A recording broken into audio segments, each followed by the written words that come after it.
Hey everybody, it's me, Jum Jumington, former CEO of Jumington Dynamics, broadcasting live from the Jumington Dynamics Auxiliary Hazardous Material Storage Facility somewhere in the world where it is really, really damn cold out there. Time we reached level 5, and we're approaching the next city. Actually, I went to the next city, and right now I'm just grinding up to get some money. YouTube's still bugging a bit. Yeah, I see it on my preview screen, like twitching and flipping out. Nothing to be done about it, but if things are slightly delayed, I will see the message. Luckily, we're not in a high action game where someone will be like, Jum, look out behind you. It's like, oh, I'm already dead. It's too late. Not that that stuff comes up that often anyway. But before I move on to the game screen and we get back to the grind, I did want to show this. I didn't show this on Friday. It takes a while. I need to look into scripting in OBS. And I also need to fix this as my head is tilting too much and it's bothering me.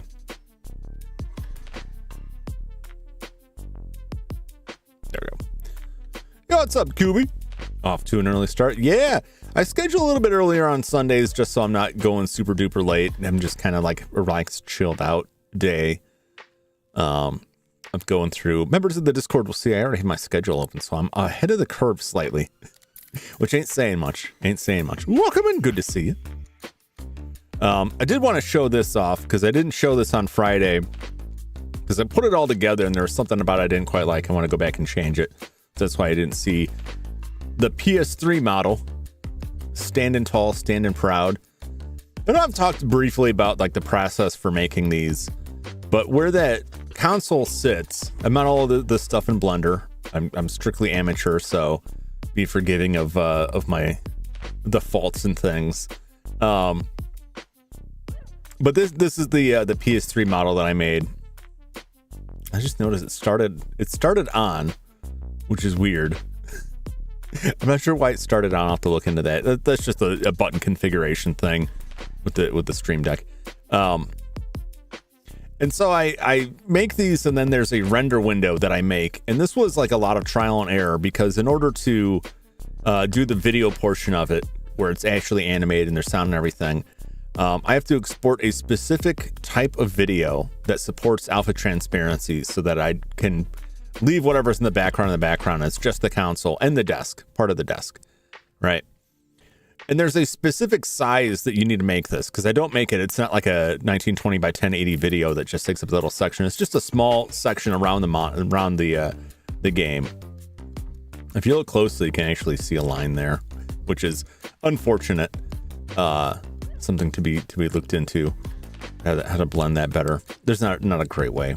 That's just the way I construct things. I just ordered a PS3 Slim on eBay. Oh, nice.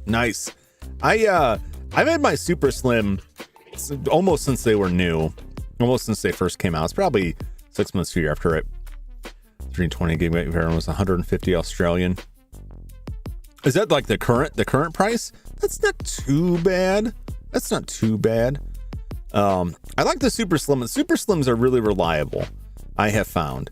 Unfortunately, you don't get like the full hardware backwards compatibility of the earlier models, but they had issues with the processors, either the processor or the GPU.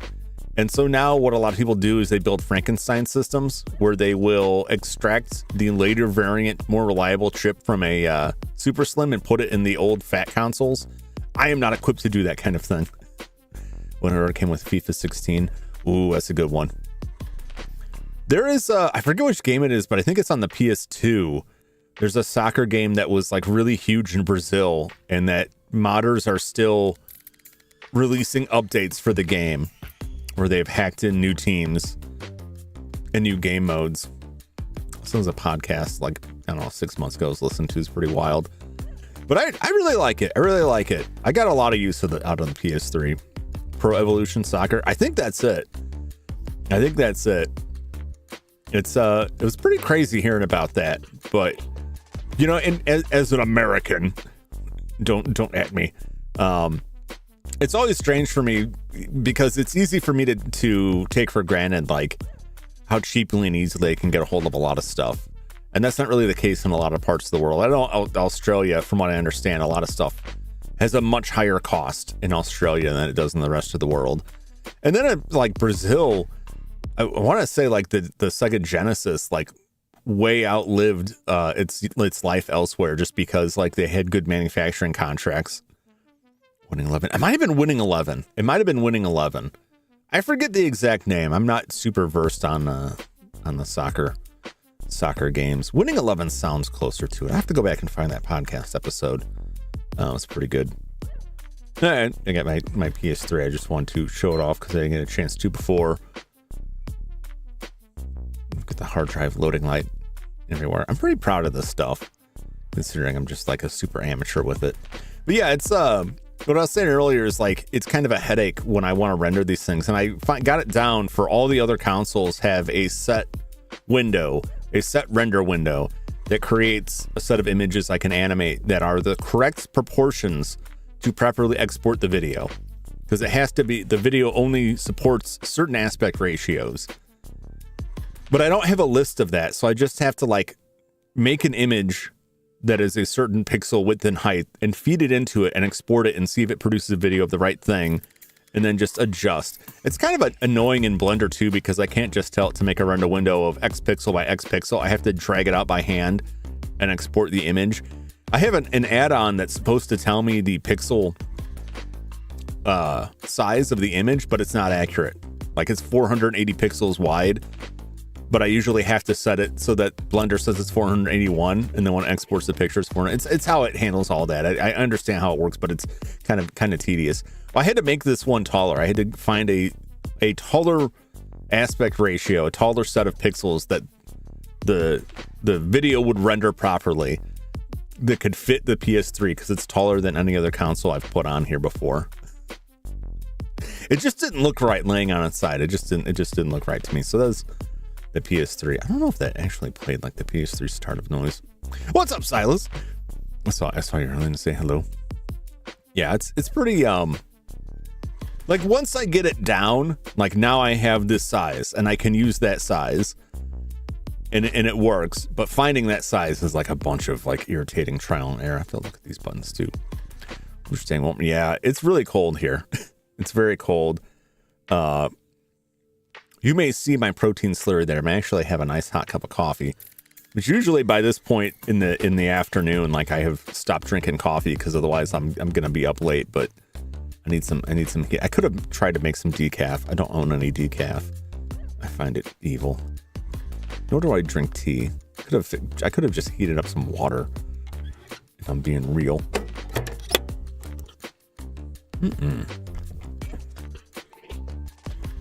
Tomorrow it's in the 20s. I think it's around like 10. Warm milk. Yeah.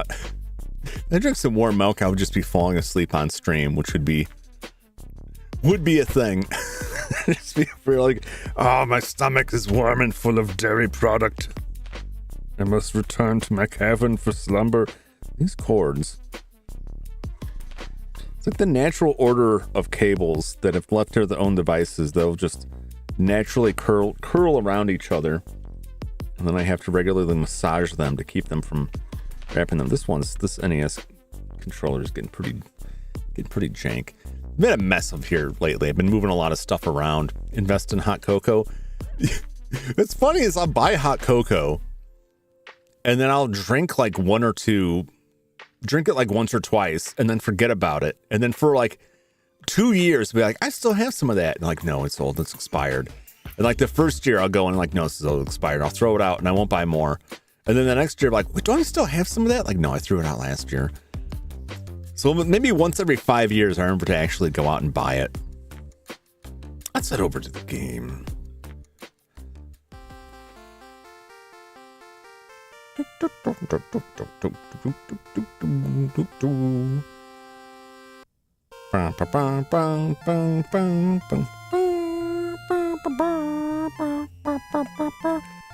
That classic iconic Dragon Quest music that still survives today, albeit higher quality.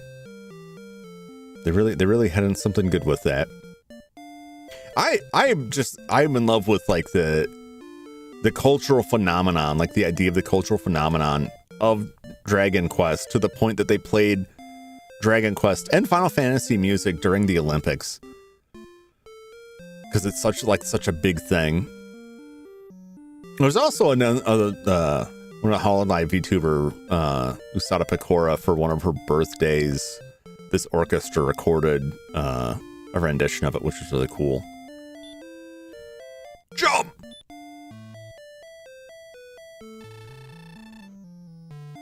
I'm glad thou hast returned. All our hopes are riding on thee. Before reaching the next level of experience, thou must gain 106 points. See me again when thy level has increased. Goodbye now, Jum! Take care and tempt not the fates. I'm gonna tempt those fates. I'm gonna tempt them. What am I equipped with here? I've been rocking that bamboo pole since the beginning. I've only got 145 gold. I'm gonna need more. I'm at a point where I could buy the copper sword. However, at our current level, it might be worth it just to wait, just to get some more money. However, it does take quite a bit of time to rack up the money.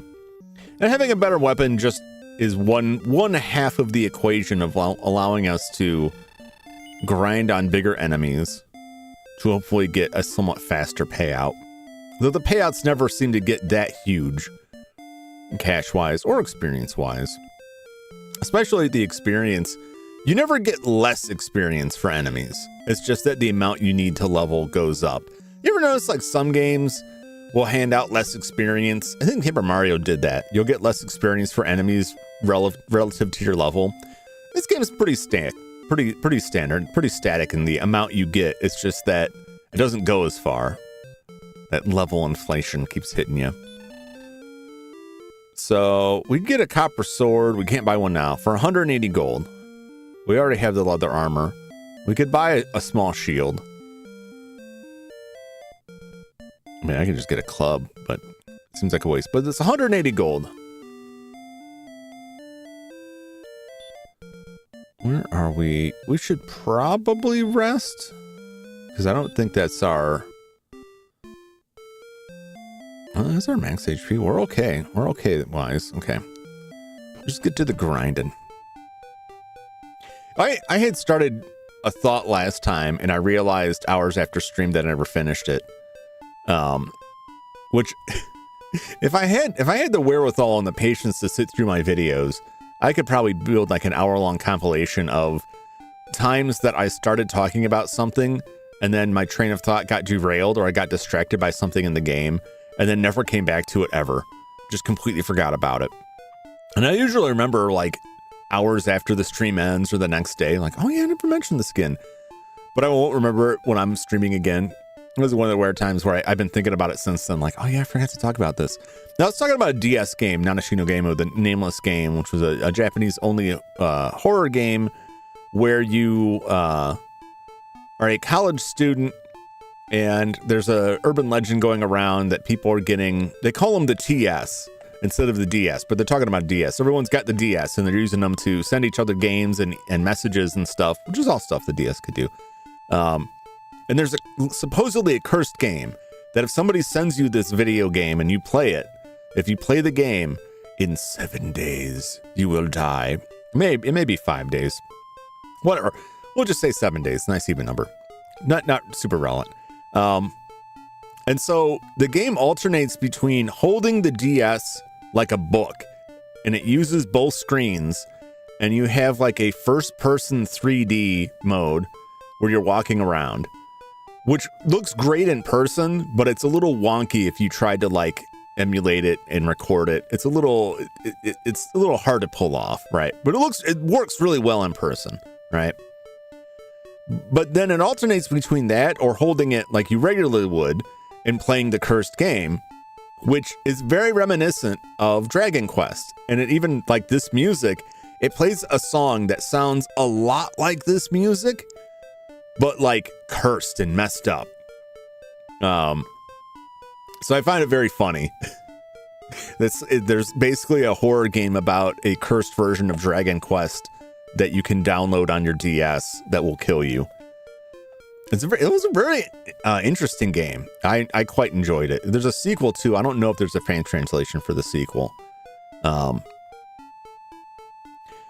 if you have the ability to, if you can track down a version of it, Nanashino Game or Nameless Game. Let me find a entry for it.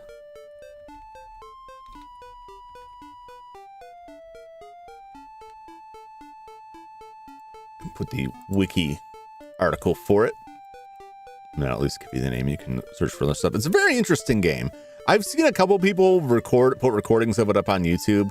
It looks really weird because it used both screens for the 3D, for like the first person 3D. I don't mean 3D like because the DS didn't do that like the 3DS does 3D. You know what I mean, right? You know what I mean.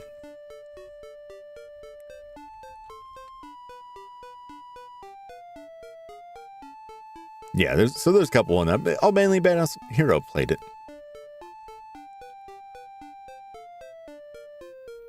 Yeah, it was a really interesting game.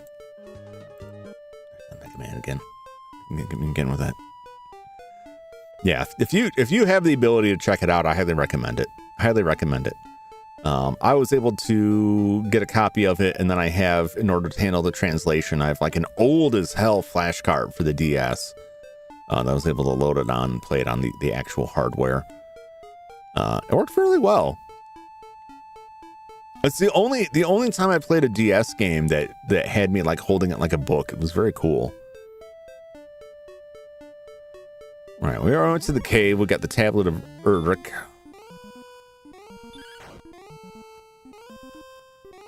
It's our one shot in these guys. They do give 2 gold, which is the best we've seen so far just from these guys. There are some tougher enemies that pay a little bit more. So we're still getting 1 and 1 for those guys. It's just that we need so much more. We need so much more. Even the Drakkies don't pay out enough. We'd be one shot in this Drakkie if I had anything other than a stick. Literally the cheapest starting weapon. But once we cross over this line here, the invisible line, we'll be getting to a higher level of encounters. It does contain much of the same. We can check the map for that. What's the back of the map here? We are right about here. So we're right about to cross this line into this pink area, which gets us red slimes, Drakkie, Magician. Magician is like the best bet at this point. If we get the Magician, we get a lot more money.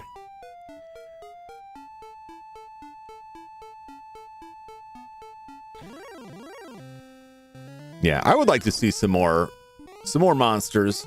We've seen a lot of the same. We get some pretty interesting varieties as we go further on. Initially, a lot of them are just like tougher versions of what we've already seen. Like there's, I think, 3 different versions of the Draki that get progressively more powerful. But we haven't seen, we saw one of the magician variants. We haven't seen any of the werewolf creatures or other weirdness.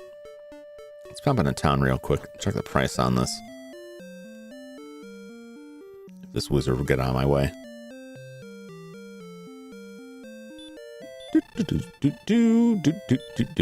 Oh, this is just tools.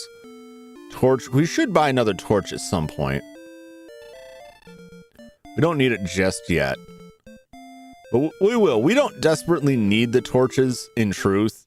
It just makes getting through the catacombs, the underground mazes, a little bit easier. The dungeons, if you will.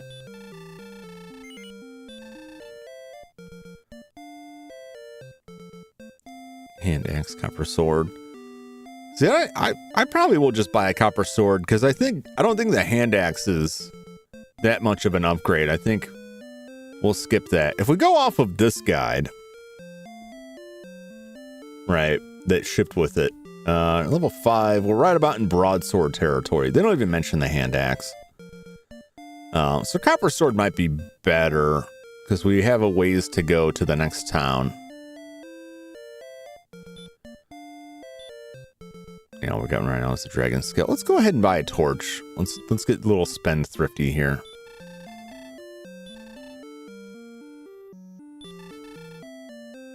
In fact, let's buy 2 torches.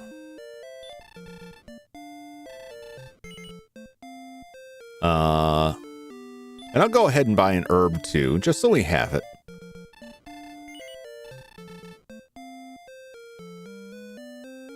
Herbs are just healing items. They don't heal all that much. We don't want to go too far south because it gets us into more dangerous territory. Let's get out of the mountains. Here we go. A ghost! Look at that ghost. Look at that adorable thing. So we can whack on it, or we can use spells. I'm going to try hurt. I think hurt will work better. I'll try to fight just as a comparison. It didn't do that much better. Didn't do that much better. Some enemies, like the magicians, the magic works very well. So we got 4 gold out of that. And 3 experience. So that's a pretty good monster to fight right now. I really want the magician. But I think we will encounter more of those later.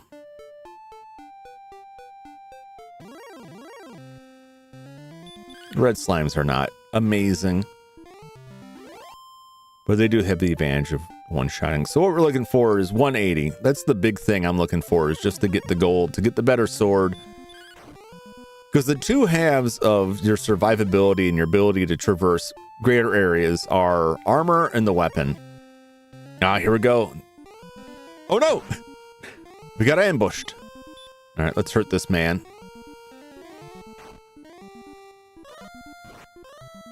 That's a decent amount of damage there. And 11 points didn't take him out, so he's a pretty tough customer. But 1 hurt and 1 whack is pretty good. Look at 9 gold. 4 experience, 9 gold. 9 gold's the big thing. So I want to hit more of those guys. But we want to make sure we don't let our health get so low that we can't walk away. Because I don't want to stay at the inn here. The inn is too expensive here. It eats up too much of our profits. Later on, it's not so bad if you consider like a handful of enemies is enough to fund to stay at the inn. But you always want to make sure you're getting more gold than it will cost you to recover.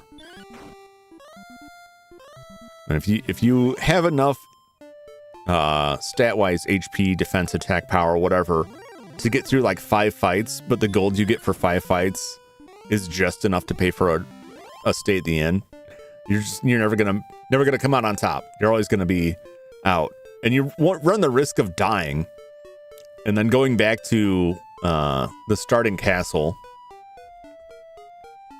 So anytime you die, no matter where you are in the world, you'll always go back here to Tantegale Castle, and you'll lose half your gold. That's the big thing. And especially when you get higher up, when you have stuff that costs 1,000, 2,000, 3,000, and you're spending a long time racking up gold with no way to bank that in this version of the game. Dying and losing that money is horrendous. It is horrific. You lose so much time on that. So you want to make sure that if you're all the way over here where enemies are a lot tougher, you leave yourself enough slack to get back across to the lighter weight enemies back to the castle. Some of these places are not so bad in terms of how much money you get for encounters in that area. But right now, if our choice is between, what is this, the name of this place again? Garenham or Breckenary, which is the starting town. Breckenary is so much cheaper. Breckenary is so much cheaper, it just doesn't make sense to go into Garenheim to stay the night. Those magicians have a pretty low encounter rate comparatively, so we're not going to really see the main advantage of their higher gold count. Try going in the mountains. Mountains are supposed to have, supposedly, they offer tougher foes. I don't know if that's really true. Even with our weak item, our weak bamboo pole, we're doing enough damage to kill these things pretty quickly. As long as, so the magicians and all their variants, if they attack you, their attacks, physical attacks are pretty weak. What you really got to watch out for is their spells. Those will really chew off your HP. See how much this damage does. 3. That's not too bad. That's not too bad comparatively. We could do worse. And our HP is still doing decent. We've got enough MP that we can cast a heal. So we'll make it okay. How much does hurt cost again? 2. So it's not very expensive for what it does. Nope. It didn't do enough spell. There's a lot of, variance on the damage for the spells. Attacks vary more. It seems like to me that the spells vary a lot more. Ooh, we got 10 gold out of that guy. So we're getting close. We're getting close to that copper sword. I'm going to spend a heal. Takes 4, which also is not so bad compared to where our MP is now. And that almost heals us back, but that won't stick around for much longer. Much later, we'll get heal more, which will, as the name implies, heal more, but that's not right now. So this is where we're at. Now we're just going to 180. Won't be too much longer. 170 right now. We'll rack up enough gold on the way back to stay at the inn. And we'll be doing pretty good. Oh, man. What a week. It took about a week straight from a week ago Friday when Thursday, when I got really ill.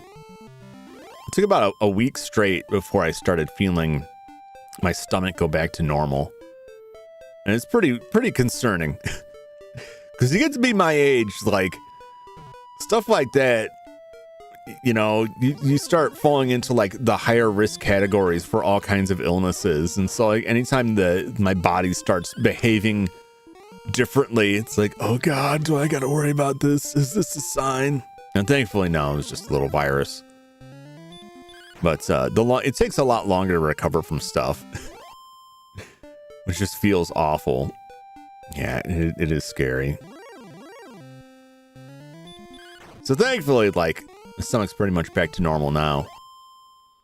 And there we go, 180. I'm gonna give us a little bonus here.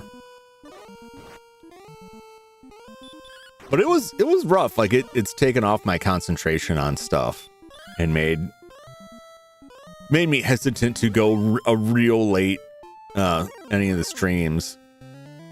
Gee. I'm getting some bad RNG here. These guys are getting relentless on me. Where were you like 20 gold ago, buddy? So it was, a tough week. I felt like really defeated by a lot of stuff. Honestly, aside from like Tuesday, Tales of Fantasia just It's going through. It's moving along. I'm enjoying it. I don't need to be in a super duper hurry for that. I really enjoyed Tales of Phantasia because in my mind, this is like an alternate reality 1995 where I have received this game for Christmas. This is my one Super Nintendo game, and I'm going to spend all of Christmas break and beyond playing this RPG as I did with Final Fantasy VI and Chrono Trigger and Secret of Mana. That's the Super Nintendo's where like most of my RPG experience was on the console. Played a lot of RPGs on there. Defeated reminds me of a movie. Oh, it's not that movie Undefeated, is it? With the bad martial arts movie. So let's grab that copper sword. We'll upgrade our weapons. So you can see like this is the only way you change your equipment because you can't equip or unequip stuff. But if you buy a new weapon, they'll buy the old stuff. Look, we're coming out at 5 gold. The inevitable defeat of Mr. and Pete. It's not related to Pete and Pete, is it? That old show.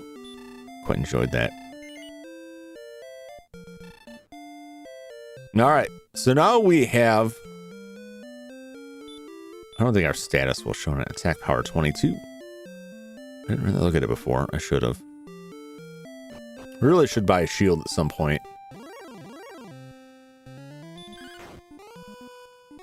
Six points. That is some healthy damage. So now that we got that, let's make our way back. Make our way downtown. We'll stay at the inn. And then we will head to the east, because that's where all our clues are pointing us now. They don't show. It's about 2 young boys whose moms are night workers who have to survive. So the famous drama, it's a drama film. I'll look that up.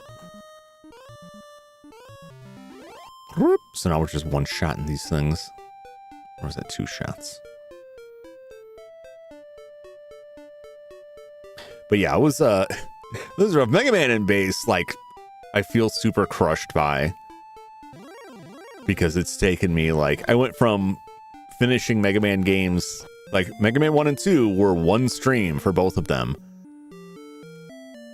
And then 3, 4, 5, and 6 were each one single stream. And then 7 was a single stream too. 8 took 2 because I got hard stuck. The fact that Mega Man base taking me 3 streams is like, it's crushing me. But I realize a lot of it is just that like right now I spend a lot of time like not actively playing the game and chatting because it's difficult for me to like split my decision between stuff. I really enjoy Mega Man on base. It seems like I get pretty frustrated at some of the parts of it, but you know, once I step away from it, it's like these bosses are actually really cool. I have to say, they added a lot of variety to their patterns.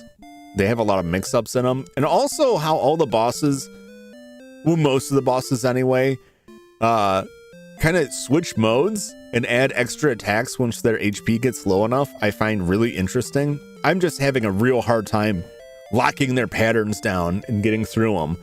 And unfortunately, towards the end of the game, it does what some Mega Man, but not a lot of Mega Man games do, where the breakdown of your levels on the Wily levels, like, it's not split enough, right? And so you end up having to like go through a lot more, so that death and game over is way worse because it pushes you much further back.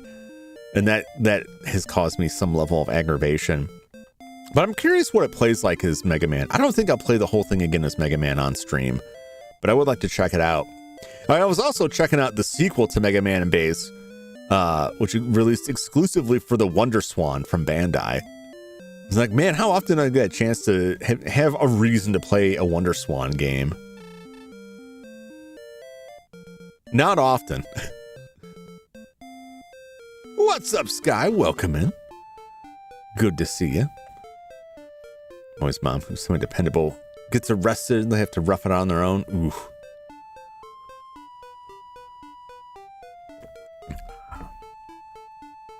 Reminds me of my childhood. Although I don't know if I could say we really had to rough it, but we grew up, my brother and I grew up in a household where both parents worked. They were home in the evening, but like after school could be tough. We're gonna get you. I'm gonna get you, ghosts. Bare minimum work and all the farming sim I can squeeze in a day. Nice. Nice.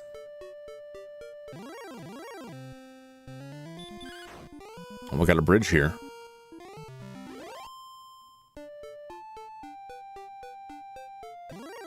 I think there might be a bridge down south here too. I will hurt you. We may not need to hurt him. I did more damage just stabbing him with my sword. Oh, I'll remember that now. Also made brownies. Ooh! I'm doing like some brownies. Die, magician! These guys pay out quite nicely. Quite handsomely. Alright, we're on the lookout for a cave, a town, anything around us here. But yeah, I was just saying, Sky, before you show up, like how much this week just like kind of annihilated me. How long Mega Man and Base is taking me. And how the Cthulhu was the worst. And I was just kind of tired, and I was like enjoying the game, wanting to get a little bit further. And it starts bugging out, and I was just like, I do not have it in me to wrestle with this right now. I already died and had to do a bunch of stuff over because of my lax saving practices. I want to do it again.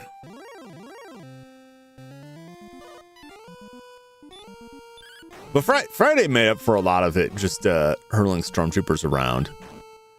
I quite enjoy, and predictably all the Star Wars music flagged copyright claims, so. But it's fine, I can live with it. Is there nothing else on this continent? Narakimus was cooking. Yeah, he messed me up bad. Yeah, for the most part, like, I can live with a lot of jank and eat around a lot of the jankiness in old games. But there are some times where... What's funny is the two worst instances I can come up with are both Cthulhu games. It's this one and the Call of Cthulhu Dark Corners of the Earth, where at the end game I couldn't hit the button. And I had to reload the whole thing. Uh-oh, he's hurting me. He's hurting me! Get him, get him. Very good. HP's getting on the low side there. Is there nothing? No, I guess we can't cross over that pass. This whole area is just carrying us over to the next bridge. There's a swamp here. The poison swamp. Where does this poison swamp take us? I'm gonna use a heal before this. But yeah, that was just like... It was just the worst possible timing for it. I was just like so not in the mood to go through that. Also, like, I think it started out with my internet connection flipping out, and I was like, oh, please no. Please no. Heal me. All right.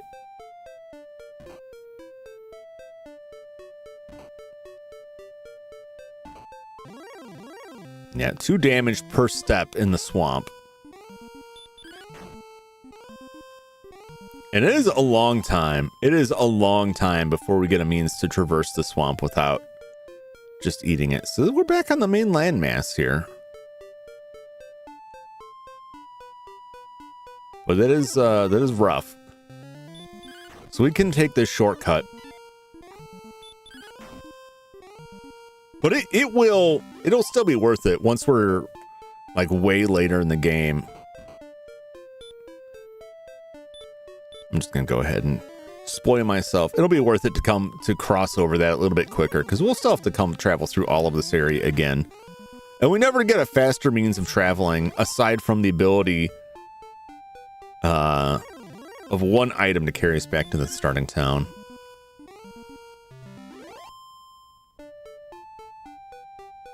But yeah, the Star Wars, that's a big chunk of swamp right there. That's quite a lot of swamp.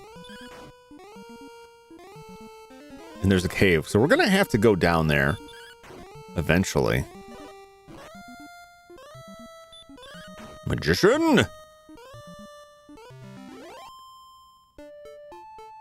Should be getting kind of close to the level. Let's see if I can count this here. 1, 2, 3, 4, 5, 6, 7, 8, 9, 10. 10 to 11 steps through the swamp. If it does 2 damage per, that's like 22 damage. 20 to 22 points of damage we would be eating trying to walk in that swamp. That's not good. That's bad. It's very bad. Because right now we would be very close to this. We need to make sure we're maxed out before we go through that.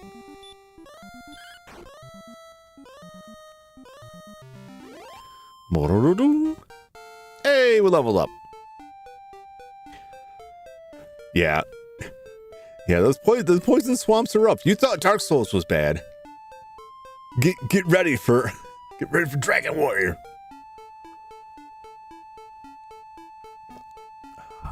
At least in this game, I can't accidentally roll in the poison swamp and make my poisoning worse. Courage and wit have served thee well. Power increased by 4, hit points increased by 3, magic increased by 3. Doing pretty good. I may have to start running from some of these fights, depending on whether or not this dude casts hurt.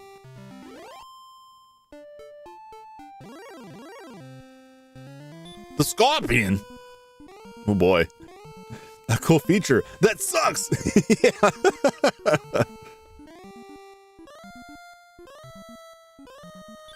Let's see how tough this bad boy is. 4 points. That's pretty beefy.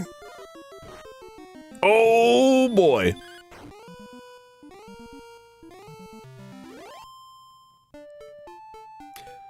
Six XP, 12 gold. Very nice. Hits like a dump truck.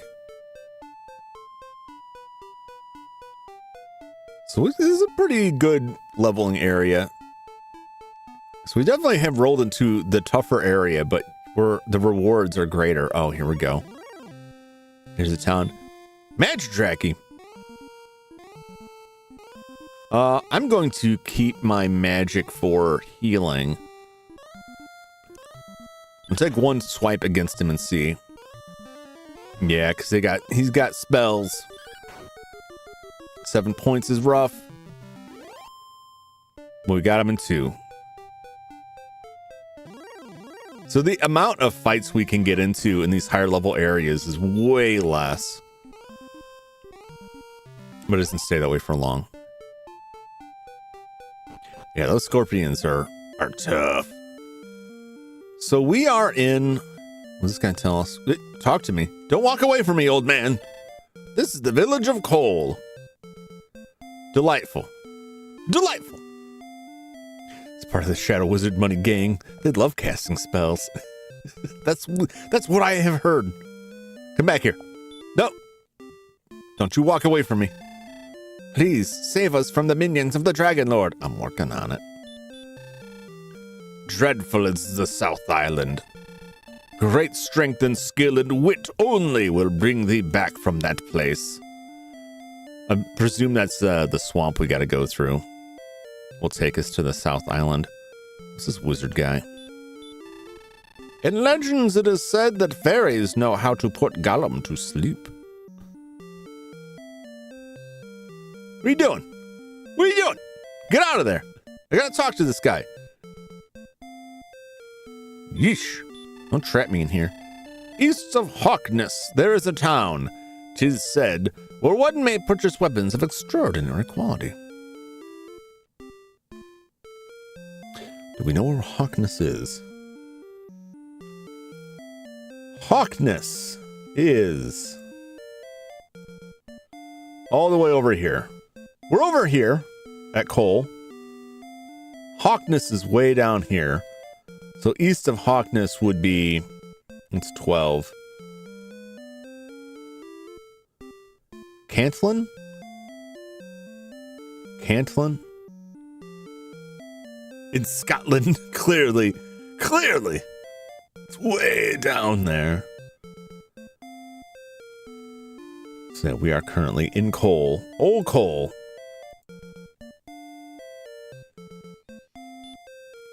Let's see what this fellow's got. We need to get weapons and armor. Alright. So they got the copper sword and they got the hand axe. We can move up to half plate or full plate. I kind of want this shield. I kind of want this small shield. It'll increase our defense. We are taking a hit on the old pocketbook.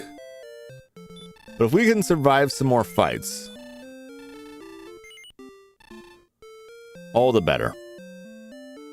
Let's see how much the inn costs here. We can't even get through this, can we?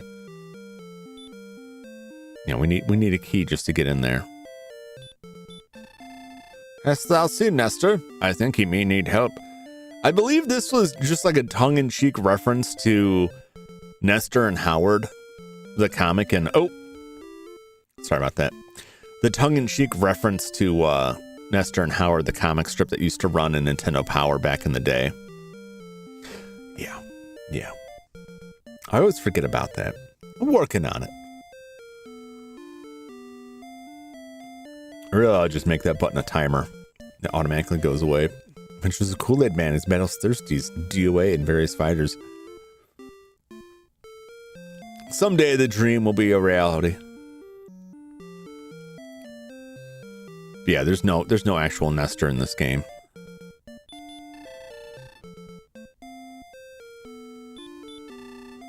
This bath cures rheumatism. Does it?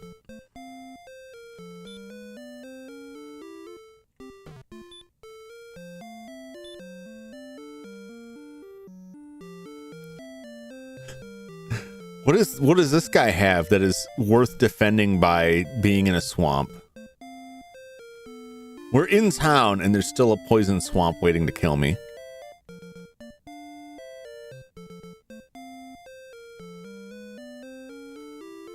There's the inn. I was gonna say, why is there no inn in this town?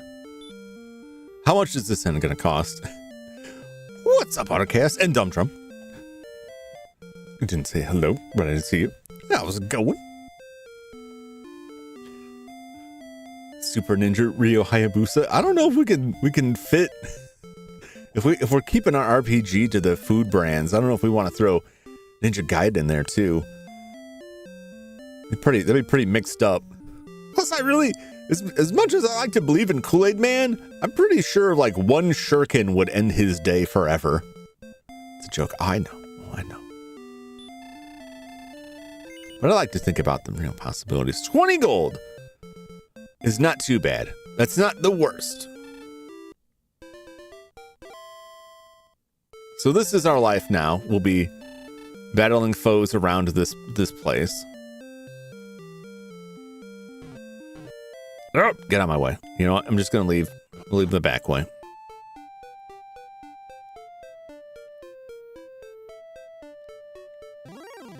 What are mountains? Is that scorpion?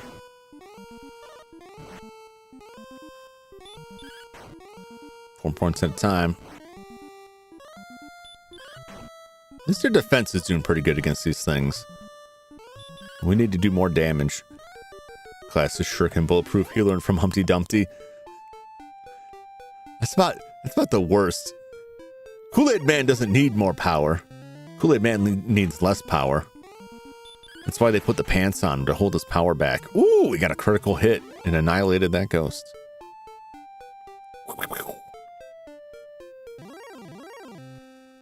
Ooh, a skeleton. Skeleton attacked. 5 points. Yikes. Can I hurt you? Can I hurt you? 12 points. That's nice. I like that. Wow, this guy hits hard. Oh no! Save me healing! This guy's hitting real hard. I'll tell you what.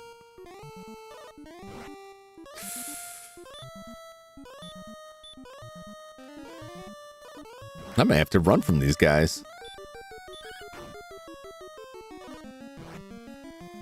Holy cow. This is like a mini boss. This is like the hardest enemy we've battled so far. Oh my gosh. It took so many hits. Better get good money. Yeah.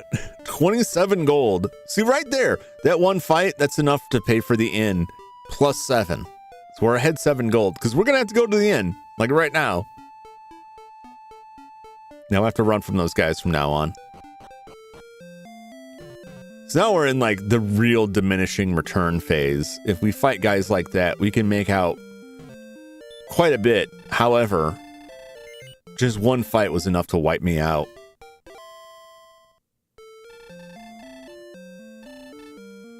But the other way of looking at it is that means every other fight is pure profit. So try not to use hurt too frequently, even though some of these things are just wailing on me here. He's really beating me down because I want that for healing.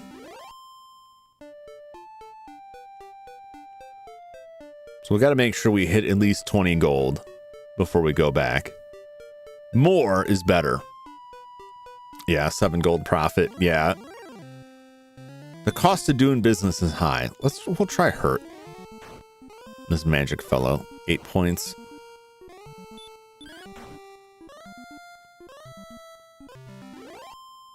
Not bad. 19. We still haven't hit our baseline cost. Oh god, the skeleton! I'm running. Skeleton pays a lot. I cannot stand to that skeleton. I will die. It's a good chance I'll die against this thing. They're much like the magicians. As long as they're just attacking me, it's okay. But if they're casting their spells, I'm getting crushed. All right. So now we've made 29 gold. So we're 9 gold ahead. As long as we don't hit a skeleton, I think we'll be okay. We want to stick real close here.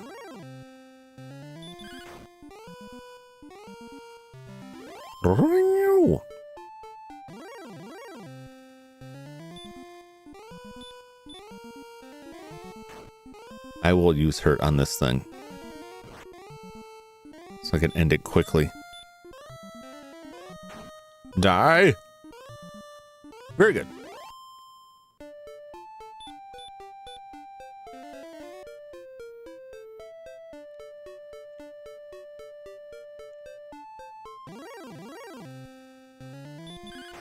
Yeah, we'll be going for a while because our next goal is a minimum 1,000 gold, if not 3,000 gold, right? We'll get to 1,000 and then decide we want more. There are some areas where we can find some better enemies with even higher payouts, but I think they're a little bit beyond our level right now. And beyond the equipment, like the leveling, like really adds a lot to your ability to continue these fights and go on. 1 or 2 levels can make a lot of difference in the amount of damage you can dish out. Not as much for how much you survive. In terms of defense and so on, but like your attack power will go up considerably. As long as you can hit them hard enough to kill them quickly, it's not that big a deal if they do a lot of damage. 14 gold. Pretty good.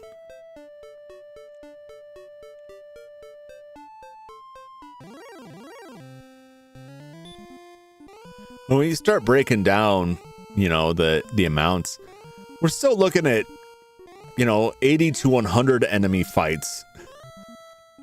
Not really counting the instays. 80 to 100 fights to get up to that 1,000 gold level. So then I'm going to start, like, the number of enemies you have to fight starts really ramping up as you get further in and the equipment gets more expensive. Oh gosh. Finish him!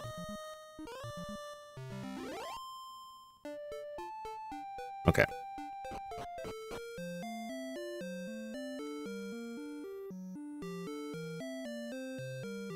Yeah, so having good healing options extends the time you can be out there. And with this group, if we get like 2 fights minimum, or 3 fights minimum, sometimes we can get 2. We can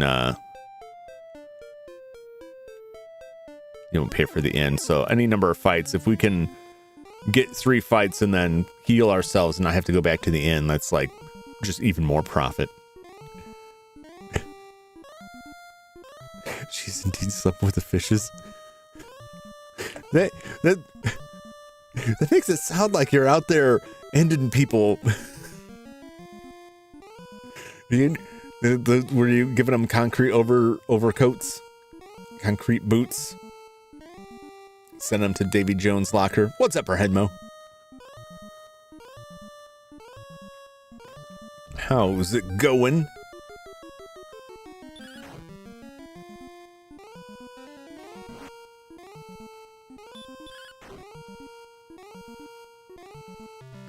Not bad, not bad. H/, so maybe, yeah. Ain't no telling. Playing games, watching wrestling. Nice. About the only thing I've been watching lately, aside from, other people's streams, is Doctor Who. On I don't know where it's provided by. It's both on Amazon and on Amazon devices. I don't know what channel it. I don't really know where it's originating from, but there is a live streaming channel of classic Doctor Who episodes. So I've just been watching all of that. Oh yeah, happy 1 year to Perhenmo, celebrating his 1 year of streaming today. It was a very informative stream. I was shocked when I got on to your stream, and I'm like, I'm pretty early. And then I looked down and it said like streaming for 2 hours. Like, oh my, that's very early. It's on Pluto TV. Is it Pluto TV? So what's weird is, so I've got an Amazon Fire Stick on one TV, and another, like my parents have an Amazon Fire Stick. So I was over there. It just showed up under Amazon Prime live channels, but it's definitely not like, it's not Amazon. I have a NVIDIA Shield TV, something that I use for streaming in the cave, and that has live channels too, which is just like its own thing. That's a Google thing, but it's definitely not Google. It could be Pluto TV. I'm pretty sure when I reload it and like cycle through running recent programs, it calls it BBC iPlayer, which was the BBC's like stream. But I think it's weird. It's just something else rebroadcasting that, like most of the live TV.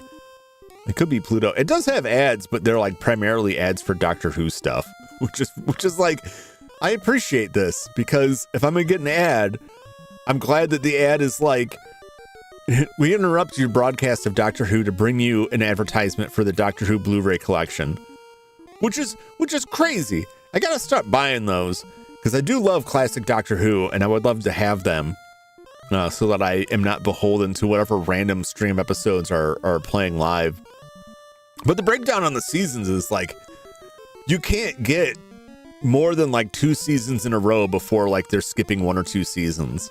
With what's currently available on Blu-ray, like you can't go very far in a straight line because of like missing episodes or stuff they had previously released. Some of the stuff they're going back through and like redoing some stuff, which I don't find necessary, but I'm an old head. I like old stuff, so I understand they're trying to make stuff to appeal more to newer audiences. One of the big ones, this goes a while back, but I just found out about this, was they colorized War Games, which was a second Doctor story. It was the second Doctor, Patrick Troughton's final story, before they dropped him out for John Pertwee, the third Doctor.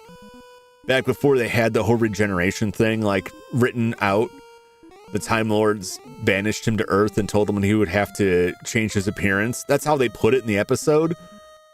But the implication of like, when you come back to that after later they had written into the backstory that like when the Time Lords die, they regenerate and take on a new appearance.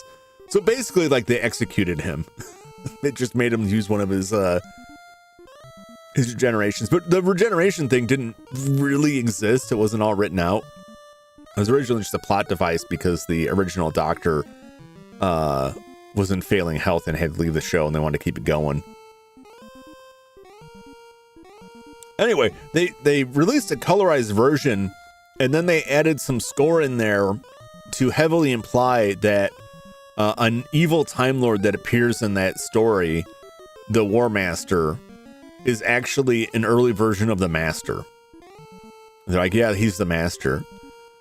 Which there's been debates about for a long time, and for the longest time, like, no, he's not the Master, he's just a different evil Time Lord. Like, nope, that's the Master. Like, what? And I think the reasoning was they want to draw all this stuff together so that new fans have a frame of reference for the old show. But it's kind of like George Lucas and like the Star Wars special editions, that it's like, if you change too much, like, you're just going too far. You don't need to revise stuff. If you wrote new stuff that doesn't fit with the old stuff, that's your fault. The new stuff, to make the new stuff different. Don't go back and like redo the old stuff so that like your weird story choices suddenly make sense. That drives me crazy.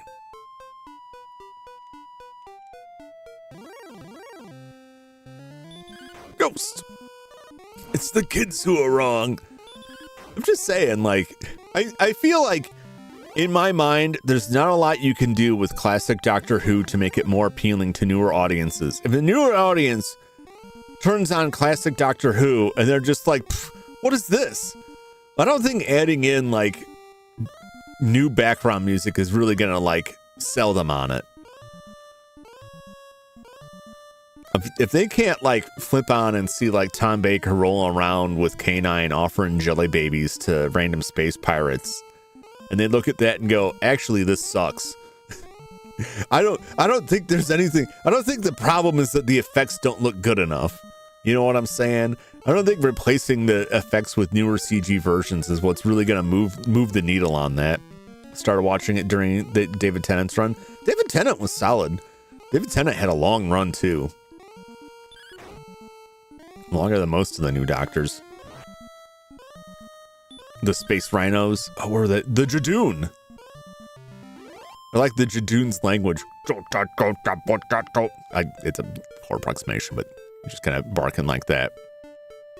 I like David Tennant. I like David Tennant's run well enough. I think that the new Doctor Who, for me, like, I lost interest in it. My interest waned as it went on. I don't want to just say it got worse. My opinion of it decreased. Maybe it got worse. That's, a taste thing. I didn't like the direction they ran with the show. I felt like it was getting hokier and hokier. And I say as someone who liked the old shows where things were really nuts.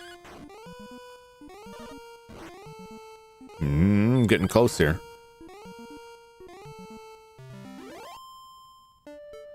Those scorpions hit hard, but more they pay out.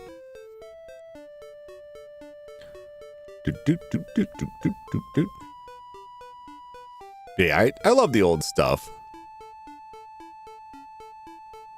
It's not, it's not high art, but you have a lot of episodes that were written by people like, we're not strong enough for that guy yet. We're not strong enough for that skeleton. The skeleton's gonna beat our ass. We had episodes written by Douglas Adams. Right? They're like really good scripts. That Space Pirate one was really good. It was part of the Key to Time series.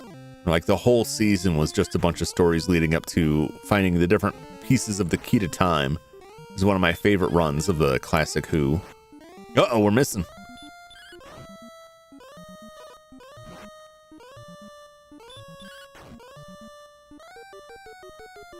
With it, a lot of it too, like, I recognize is my own nostalgia.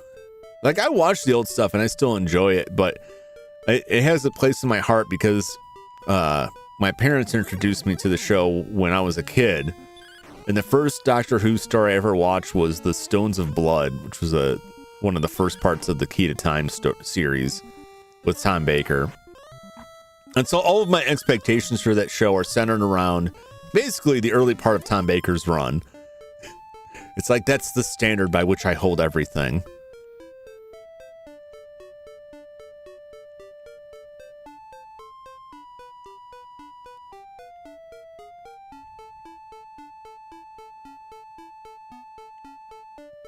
Although the one part of the classic Who that I gained a lot more appreciation for as I got older and learned like what was really going on behind the scenes was the Colin Baker stuff. Because I didn't like Colin Baker when it was new, when he was the current Doctor. And I think that guy got like a really bad deal on that show. Like they made his costume like really ridiculous looking. They were facing a lot of a big push for a cancellation or heavy censorship because it was during the video nasties era in the UK.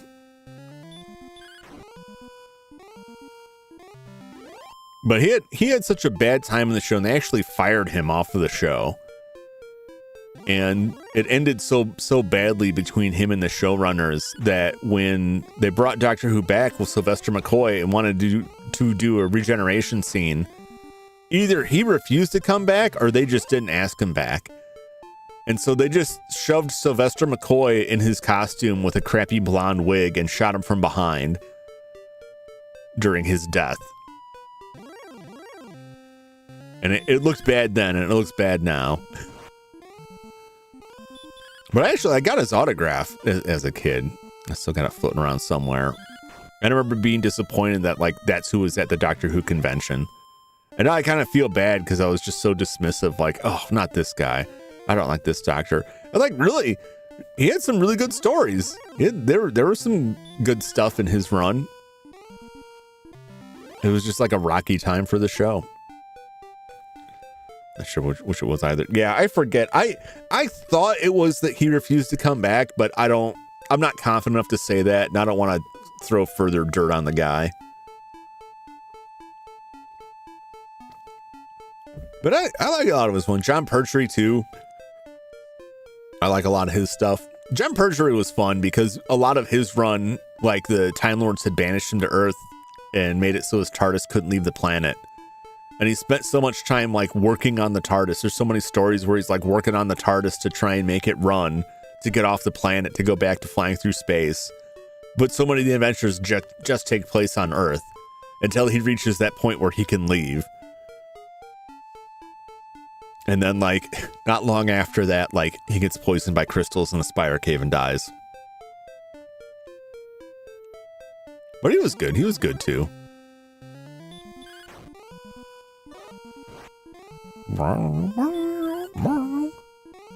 Yeah, I love classic Doctor Who.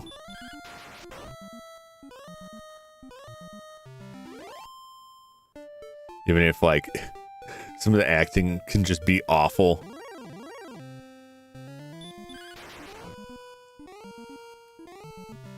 It's not always bad, but there's quite a bit of it.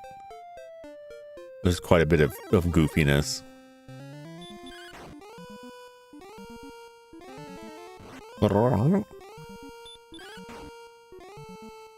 But I enjoy it. I enjoy it a lot. I've been watching that a lot. Is our last heal?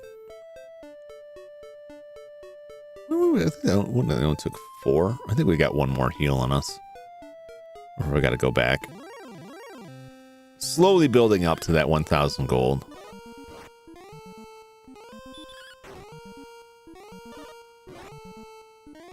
I never finished watching Planetes. I still don't know if I'm pronouncing that correctly. Planetes or Planetes. The anime show about the space debris cleanup crew. I'm like halfway through the series.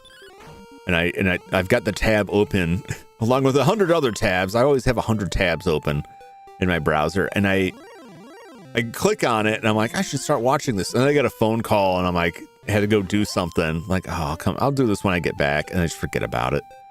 I don't really want to finish that show. Move on to the next anime series. No. Do you really want to hurt me? Apparently the answer was yes.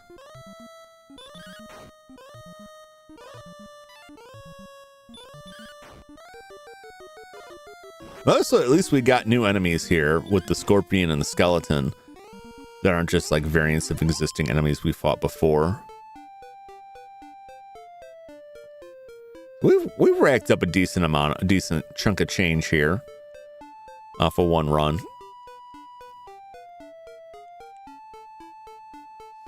Name of you as the doctor. Ooh.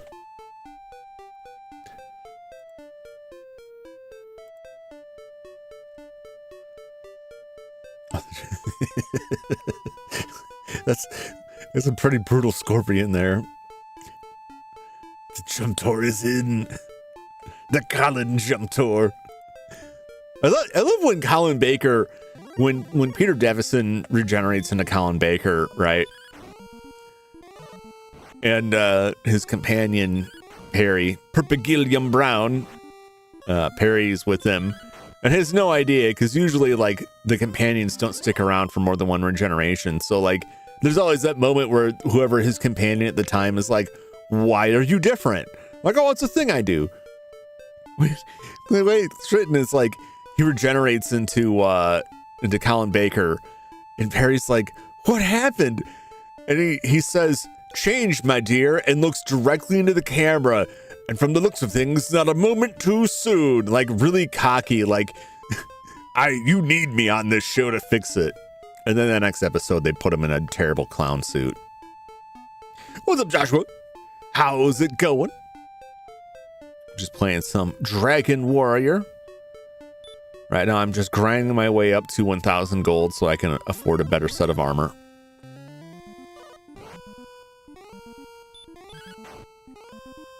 And if I get a level along the way, all's the better.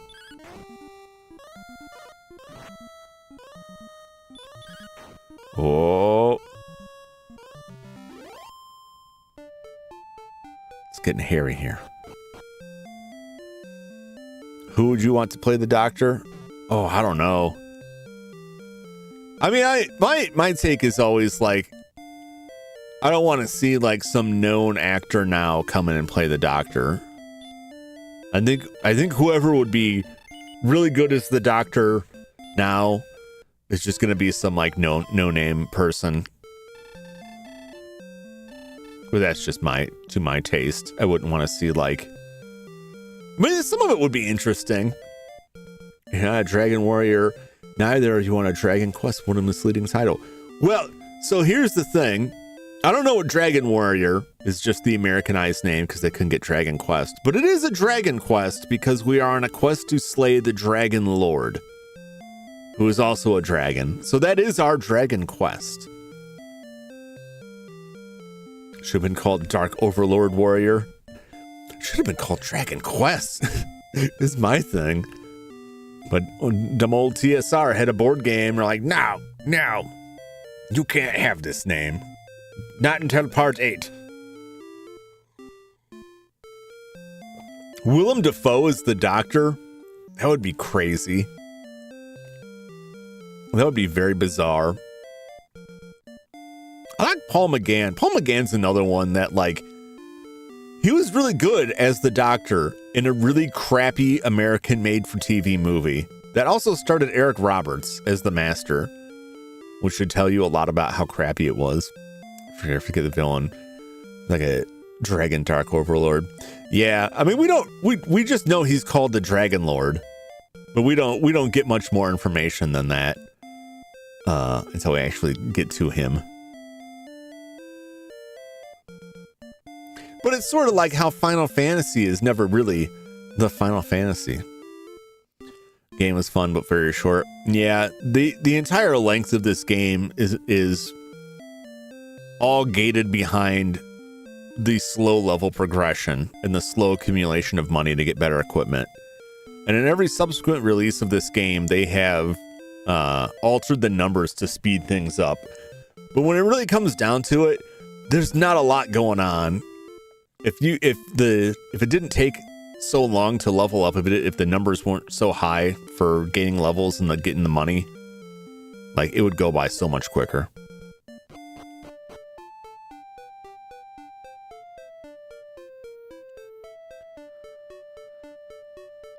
Let's explore around a bit. There's a whole section to the west of us we haven't seen anything on. I noticed something earlier. There was some stuff on the map over there. I want to go back to the west. But hopefully not get so far that we risk death here. There's this narrow area here.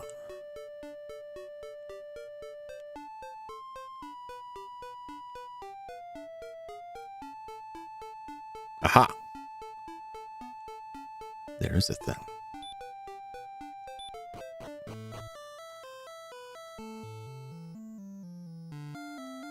Hello, sir. That bravery must be proven. Thus, I propose a test. There's a silver harp that beckons to the creatures of the Dragon Lord. Bring this to me, and I will reward thee with the Staff of Rain. All right, I'm gonna find a silver harp.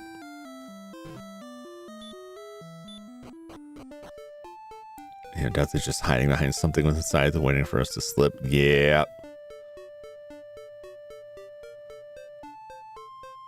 It'll be fine. I just took a rest. I got my MP and everything is all charged up. These magicians ain't got nothing on me. Well, unless they cast hurt, I was gonna say. But even that, it only did 3 points of damage. Where's our level at here? This level, we're at 6. We're only 35 points away from 7.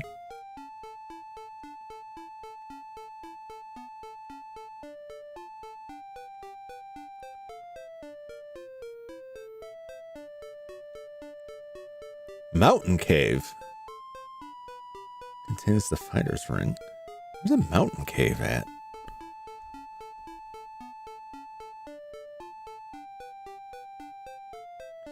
That's the northern cave.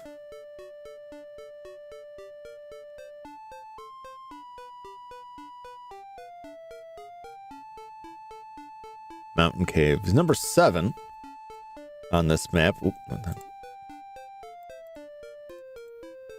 Which is over here. So we would have to go way back over that way.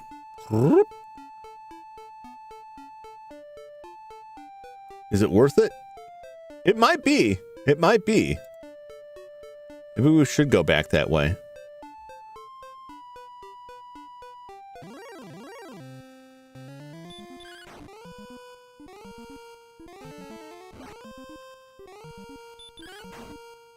We gotta find a silver harp. Let's go back that way. Let's give it a shot. All right, we can stop and stay at the end on the way and save our game. It's a good time to go back and save anyway. We got little slivers of information from Cole, but not like a complete story.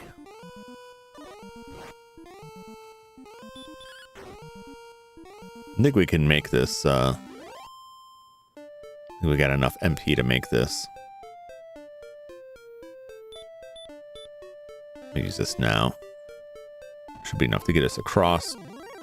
Oh, right into the waiting arms. It's such an damn it! I did it again. I swear to God, as soon as I take my eyes off the OBS preview window, my object permanence fails, and it's just like, there we go. I'm gonna take care of this right now. And the way I'm gonna take care of it is not by remembering. Not by remembering to do something. It's by changing this button.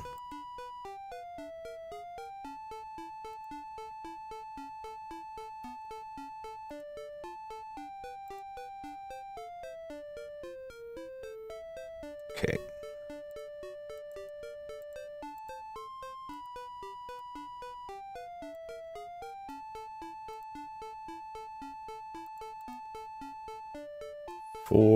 Let's put it 4.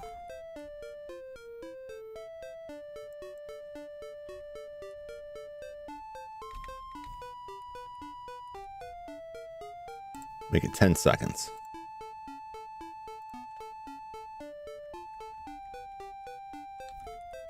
Okay, let's try this out.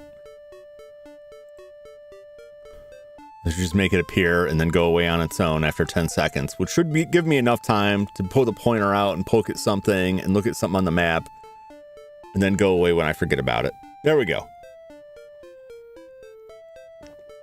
Modern problems require modern solutions. None of the solutions are me actually remembering to do something. It's entirely about automating it so that I can just forget.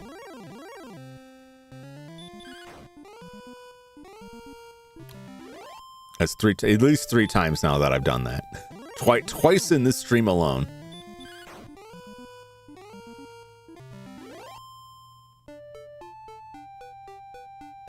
On the plus side, not that I need to do this, not that I worry about this, not that I need it, but at least it confirms that eyes are on the stream, which is not good. I would rather the confirmation be that something good is happening and not that I've screwed up, but at least I know you're out there. All right, let's go to the inn.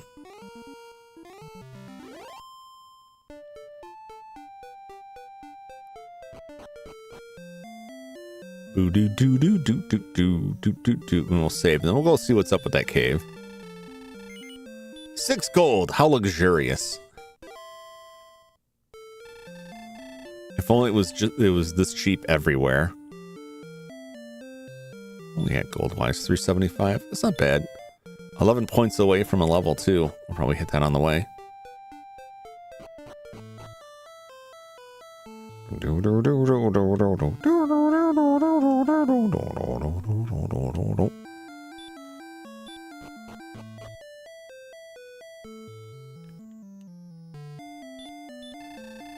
I am greatly pleased thou hast returned, Jum. Yes, record my deeds. Thy deeds have been recorded on the Imperial Scrolls of Honor. Yes, I will continue my quest.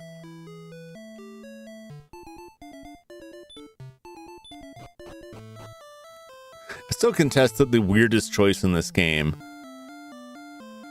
They're still figuring it all out, but it's such a weird choice to have to go into the menu and tell it to go down the stairs. All right. I don't think we can. We got to go up and then down. Right? Yeah, I don't think we can get around that side. So we got to go all the way around up here. Look at the majority of this stuff is like powerful weak. Yeah, I think by the second game they had gotten rid of that. I might be mistaken. I'm pretty sure by the second game you no longer had to go into a menu and tell it to use the stairs or the door.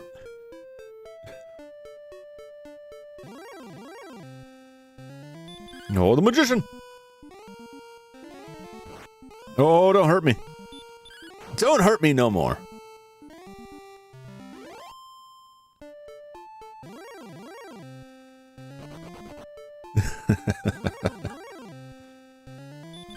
We may not have gone far enough.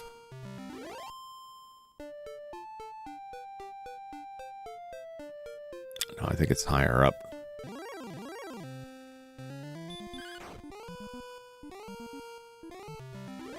I don't think it's down there. That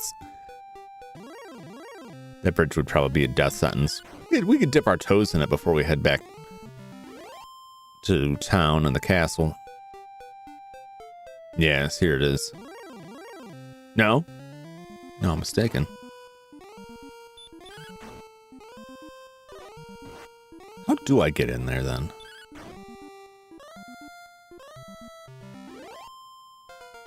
Hey, there's our level. Power increased by 2. Response speed increased by 6. That's nice. Hit points increased by 2. Max increased by 2. We learned a new spell. What did we learn? Sleep. Can put them out. So We're good. We need to get into the entire series because it's changed console so much. It's difficult. Yeah. One of the see if I got something stuck in my throat there. One of the biggest problems is that you had a lot of games that they just skipped in the US. You went from, Nintendo. I don't know, in the US, we may not have gotten Super Nintendo ones. I think it may not have been until the PlayStation. But a lot of the games that they skipped did eventually come out in the US. On the DS and 3DS. Of course, now, like, those systems are gone. So, like, that's a pain to get a hold of those. But they've got, like, the first 3 games available on modern platforms. They're basically all built off of the mobile phone port, which has updated, quote-unquote, updated graphics. I'm not a huge fan of them, but they play more like the Game Boy Color versions, where they've upgraded the graphics, adjusted the numbers, play them all on the 3DS, at least all I could. Yeah, that was like the only avenue, official release-wise, to get a hold of them for a long time. But yeah, outside of, like, it's okay, but it's ugly. Yeah, it's just, it's like if you take the sprite and then try to draw it by hand and put it on the screen. It looks weird. Especially looks jarring when it's still like the presentation is still the same, It looks like what it is, a mobile phone game. There, I said it. I'm not a huge fan, but it is a way to play the games. What do I do with my tattoos?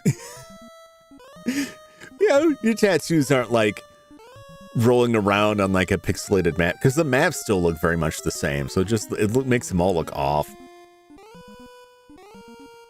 I didn't check out a lot of the 3 HD 2D remake. I'm not a huge fan of that style, but I think it's better than what those ports were. But it is at least a way to play them. But yeah, they're all over the place. Mobile phone games can look good. You're right. As soon as I said that, I'm like, doesn't really hold true anymore. There's a certain class of phone games that look like that. I think there's plenty of mobile phone games that look decent. I don't think like that platform is bad. In any case, there's lots of good games out there. I should restate that it looks like mobile phone RPG ports, right? Because if you look at like a lot of older RPGs that got ports to mobile phones, they all have that same kind of art style where they've just like traced over the sprites and they just look weird and off. Mobile phone games have more shovelware than console or Steam. Yeah, well, it's a lot of stuff that's like just trying to lock you into a microtransaction hell. But as a rep, I think there's I sometimes like outside of other games on phone that look decent, I also forget that like because what gets targeted for mobile phones also applies to tablets, that like PUBG is on mobile phone, That's my dated view of all of it. First Final Fantasy look good on mobile. And port played it a lot. Yeah. Taste, I suppose. I did not like it that much, but I'm tend to be resistant to a lot of updating of old graphics. That looks okay. It looked about like what the Dragon Quest 1, 2, and 3 look like. It was just an art style that I didn't jive with. But that's, again, because I crave these specific low-res pixels. But I also have the ability to play all of the old stuff. Pigment Island for mobile games. Mobile was never a platform that I really paid too much attention to or spent any time on. Like, my phones have always been like, I gotta make phone calls and text and check some emails. Maybe I'll browse the web. That's it. I don't even watch YouTube on my phone. And listen to podcasts. There's that. I should have gotcha into Infinity, Nikki. What is that? What is the game about? Because I'm pretty sure I have it confused. When people talk about it and then they start mentioning things, I'm like, that's not the game I'm thinking of. That's not the game with the like jiggly women shooting stuff, right? That is a different game, right? One of my favorite games, Infold 2, Love in Deep Space. So I don't know that. I don't know that's where the username comes from. Love in Deep Space. Yeah, but basically, my view of what is available on phones is often very out of date and limited to stuff that I saw like years and years ago. Infinity Nikki's a dress-up game. Galgun. I don't know why I had those names like mixed up. I think there's something that has a similar name. Okay, it's Goddess of Victory, Nikke, Nikke.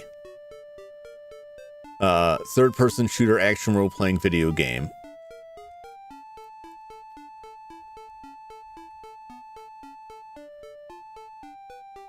Or is that the same thing? Is that the same thing? Can't catch a game. I can't. What's up, Konkuro? Welcome in. Okay, because Google was telling me they're the same thing. No, so they are different. Bringing the Dragalia Lost, Nintendo Gotcha, Peak Music Mood also had Mega Man in it. Mega Man was in it? That's crazy. Yeah, that's a real blind spot for me, just because I never considered it a platform. It was always like, this is a tool that I need. I don't want to put anything else on it. I'm also very cheap with my cell phones, so I've never gotten anything. I think Pokemon Go was the most advanced game I played, and even that I didn't stick through very long. I stick with it long enough to understand how it worked and was just like, oh, that's what it is? I don't want this anymore. Too many games. I'll have to look at that. The Cowgirl. Well, that's the thing. Like, when I'd see the name, and see like Infinite Nikki, and I'm like, in my mind, I'm like, I know what that game is. And I'm thinking of Nikke, a one letter off name that is a completely different game. And I'm like, really? That? And then they start talking about what they're doing in the game. Like, no, this can't be the same game. This can't be.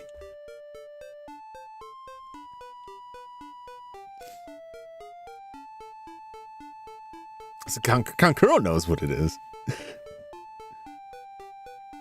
It's got a lot of plot. Yeah, and that was the thing when people were talking about like the one, they talk about one of them, and I think it's the other one, like very confused. All right, I gotta pull this up for a second. Where is the cave? Is it down lower?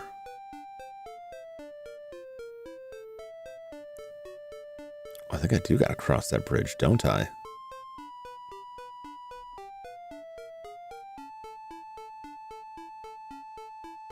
Walk in the main landmass. Can I get around the mountains from there?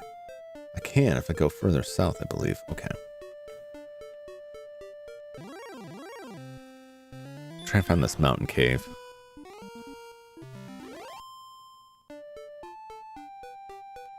But yeah, I never looked into them that much, and so.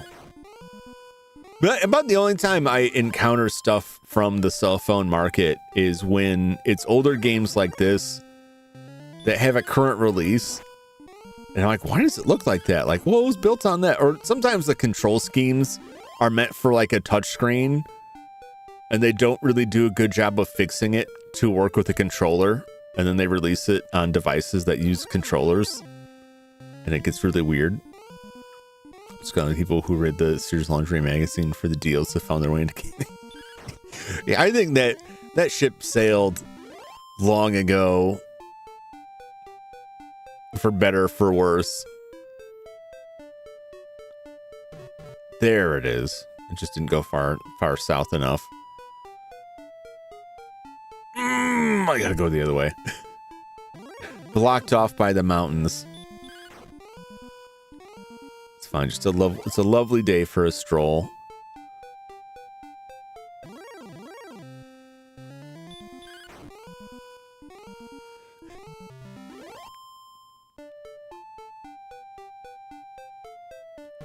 People realize, like, they had an idea for what they could sell, and like it works. Like, you know, we can make some money. People will pay cash money for this sort of thing.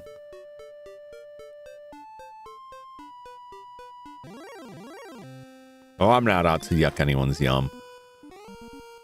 Not for me, though. Not for me. Oh!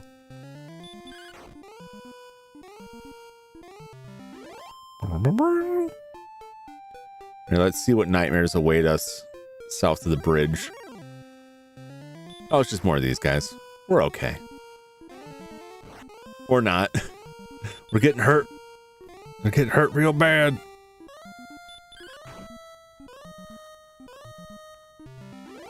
This is about on par with... I'm just going to be wasteful here. About on par with what we were facing back where we came from.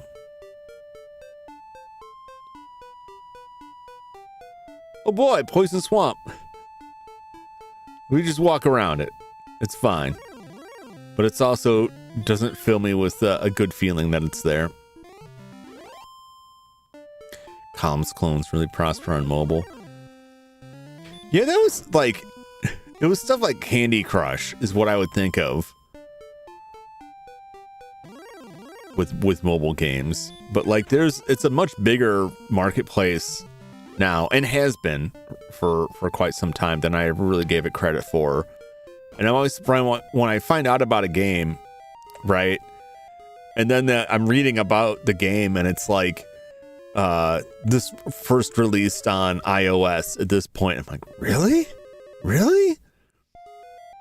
Well, I guess they got games. All right, let's torch it up here. Got a mystery. Scooby-Doo time. Oh boy! A druid draws near. Wow, that looks horrific. What is it, like an eggplant with crab legs? I hate it. Thanks, I hate it. And it hits me hard too. And it takes a lot of damage. Whatever's down here better be worth it, because this thing's kicking my butt.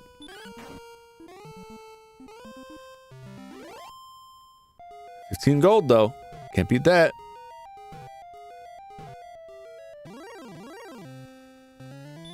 Ghost. You want to eat it?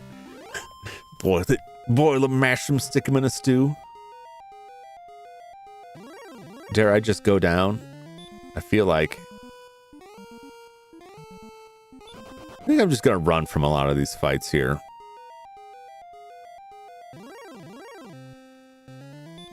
I can take a magician. I hate the 3x3 square visibility. Yeah. The best point in the game is when you level up enough to get a spell that lights it up, which is Radiant at level 9. So we only got 2 levels to go, and we'll get Radiant. That makes it a lot better.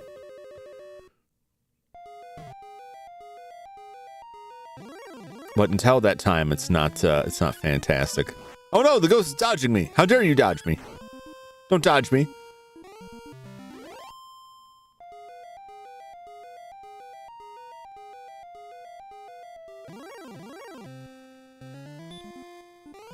The magician. I'm running. Let's see here. There's a treasure box. I guess I'll just take it. Found the herb. Free herbs, baby. You know what? I'm going to hold off on the herb for right now. We got an herb. What if I put you to sleep and then wailed on you?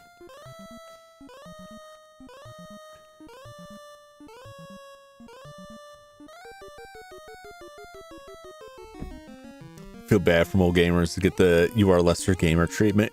Yeah, I mean I don't look down on anybody from playing games on any particular platform, so much as if someone told me that, I would have a certain incorrect image of the sort of games they would have available to them. But I would still ask, like, well, what are you playing? You know, is it what do you like? But there's a lot more variety on mobile. A lot of stuff comes over that, you know, would be unheard of to me. Farmville, yeah. My experience with Farmville was with adult coworkers who would hear you talking about games and be like, I can't believe you waste your time playing games. And then they'd play Farmville. And it's like, what do you think that is? Slay Spire is the only mobile game I mess around with. And Stardew. Yeah, you get like stuff like that's available on mobile platforms.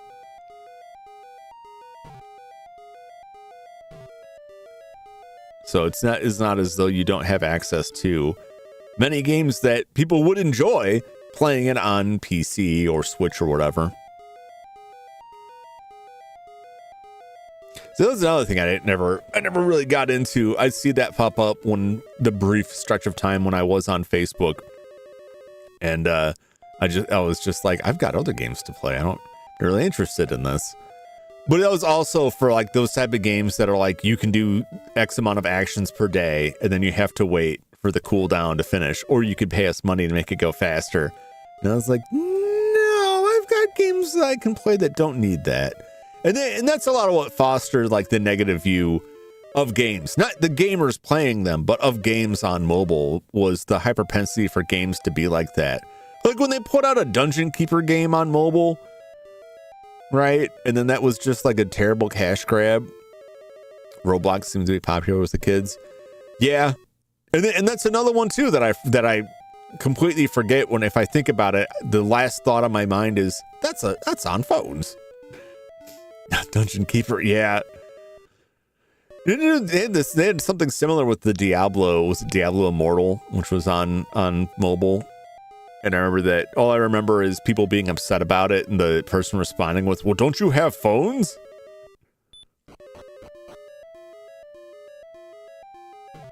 Oh, that's a dead end.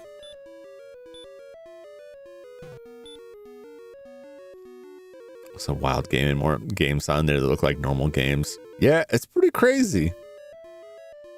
But games tend to be more predatory. Not the console games are any better now. Game Pass, they call it. Yeah. I think PC is just like such a huge avenue for release that by volume, right, it can win out on that. But I don't think it's that it is inherently better or inherently more protected against like predatory financial practices in games. Dungeon Keeper, even like magical games, probably won't be made again now. Definitely give it a try. I enjoyed Dungeon Keeper. I only played for a little bit, like the original Dungeon Keeper. I think you can get the old versions on GOG nowadays. Not that way. Or deep in the maze.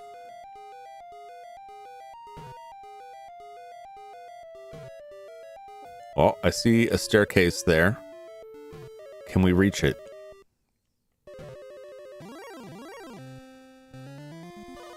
Oh no! He's attacking me. I'm running away. I definitely feel like those druids are like, they're beating me a lot more than I would care to accept. The loot boxes, yeah. Sorry, non-Western countries probably the reason why those predatory energy system games died off. Most of the world plays on mobile. Yeah. It's a much bigger platform elsewhere. That's why a lot of like the larger games that I see out there are like Chinese companies or Korean companies and some Japanese companies in there. But like the mobile game market courted a lot of, I wouldn't say it courted, it drew the attention of a lot of bigger video game publishers who kind of abandoned more expensive console and PC releases in favor of going to mobile, because in their eyes, they could spend a lot less money on something that could generate a lot more revenue. It just proportionally generate more profit. And that was like Konami had that issue where they're like, why don't we just make cell phone games? Why don't we just make these much cheaper games? And then, you know, we can put a little bit of addictive spin on it. We can make a lot more money. Why are we making these really expensive console games? But a lot of them also like failed to really understand what people found appealing in that market segment and didn't find enough success there. Nickel and dime you while they're at it. Yeah. Yeah. But like Joshua said, like the PC game market has the same deal, you know, it's just that there's so many more games that it's easy to just like completely avoid those.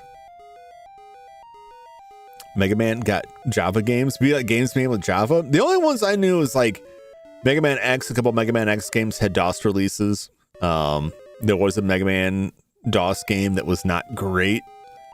But I know they released some cell phone stuff. There was a Mega Man Legends game that was only on feature phone release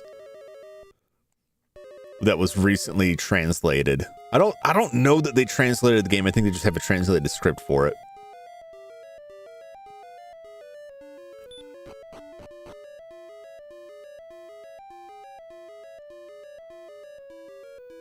Where are we now?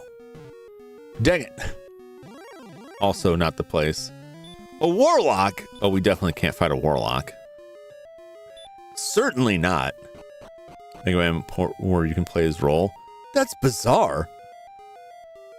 A Mega Man puzzle game where Fireman is the main antagonist. Wow. No, I was not aware of that.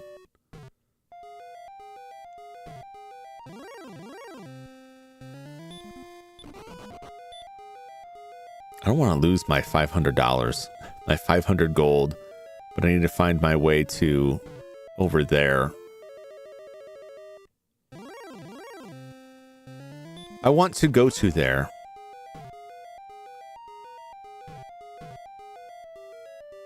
I probably have to go down somewhere and then come back up, would be my guess.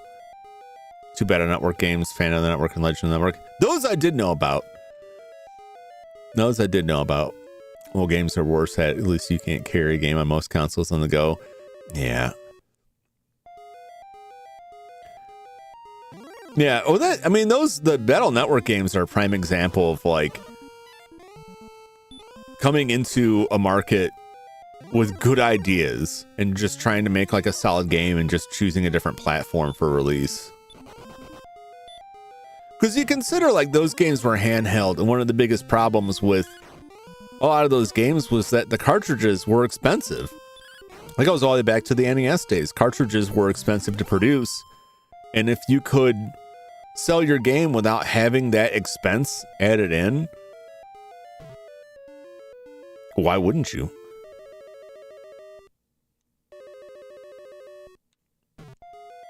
Is this one? I know. I'm losing track of where I even was here. Oh! Oh my god! Oh no! Oh no! Battle Network had a tournament at Evo. Battle Network had an Evo, a tournament Evo? How do you, well, no, wait, did it have multiplayer? I didn't have a lot of friends who were also into the games I wanted to play. So if they're games that had multiplayer, a lot of times were just completely unexplored by me. So competitive Battle Network player, but I don't even know. Never even considered the multiplayer aspect of that. Simpsons 1 was a waiting game too, but it shut down. Yeah. That doesn't surprise me. So a lot of those, like, people were griping about like live service games shutting down and wanting to try and pass some legislation or something to force game publishers to commit to not just killing games, right? But like, there's a lot in the mobile marketplace where like they just shut the game down and it vanishes and it's just gone. And unlike, you know, a PC game or most console games, like there's no coming back from that. I might have to open up a dungeon map here. Like I'm going around. I wouldn't mind so much going around in circles if I wasn't getting jumped every 4 or 5 steps here. Even though I am just running away. Look at that. Look at how many steps it's taken me here. Not getting anywhere here.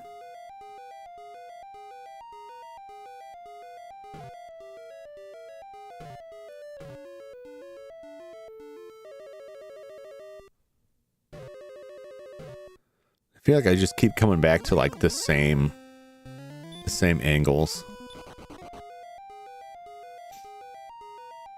I think where signal only gets played the most is in a insane amount of depth. For example, there are time freeze counters, you know, experienced on PvP. When this game had repels like Pokemon. There is a spell you can get later that can help with that.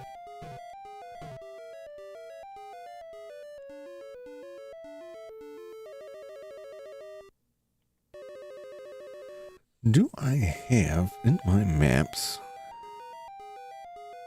I have the guide. Ugh.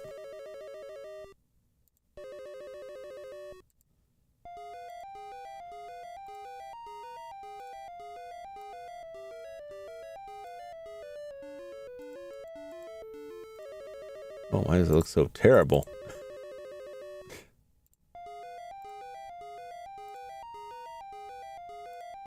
There we go.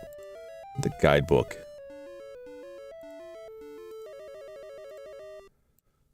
There we go. Loading PDFs in here is awful. What's up, David? Good to see you. Holy water is a repel for later games, I think, though. I think holy water is in this too. I just haven't had a shop that sells it yet. It's either that or there's a spell. Got Battle Network PC version, organized attorney. Be so down. I'd be interested in that. I would have to learn a lot about the game to get into that point. But I would be interested in that. Does the PC version of that have like multiplayer? I would hope so, if it is like online multiplayer.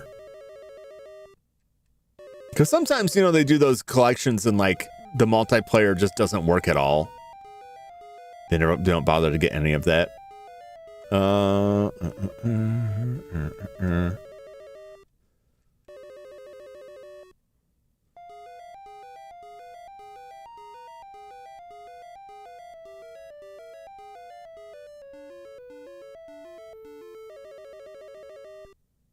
Okay. Where am I currently?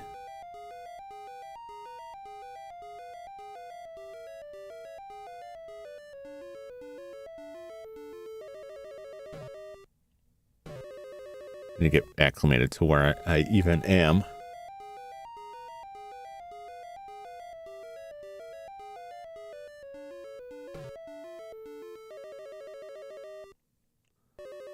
Let's go all the way up here. Oh! Sorry if the map is in your way, but I also consulting it. On PC, get Tango, gives you 100% files. Tango, eh? Oh, I have to look into it, because I believe I own that on the Switch currently.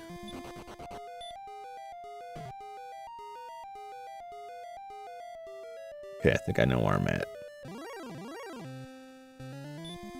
I can just escape these.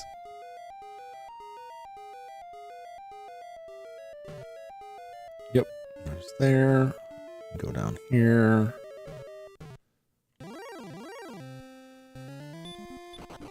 Away from me! There we go.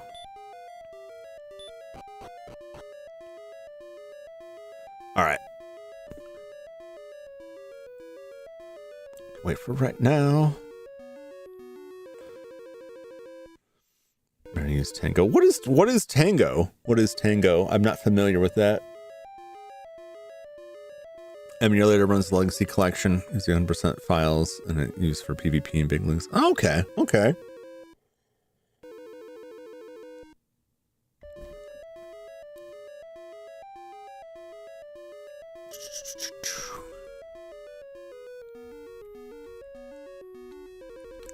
Make a note of that.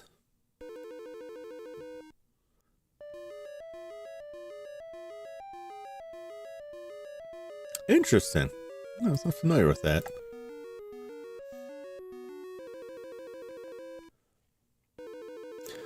And songs from PvP. Oh, okay. See, I never played a lot of the multiplayer and on that, so.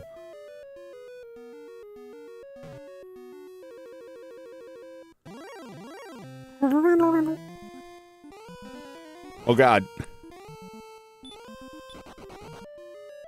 We may be completely out of our league here.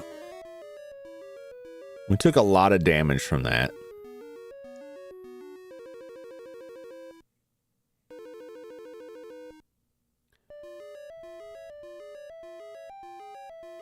Like a lot of damage. We played Dragon Warrior back in the day. This game reminds me of Dragon Quest II. Are you? I mean, this is Dragon Warrior, like that I am playing right now. I'm confused by your statement, Kankuro.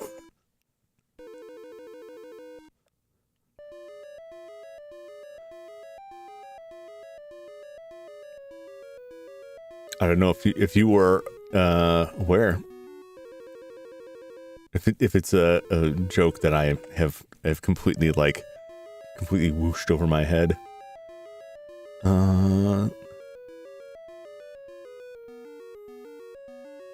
am I even going here? Oh, it's the same game. Yeah. This is Dragon Warrior, aka Dragon Quest 1. This is the first one. The torch is gonna burn out eventually.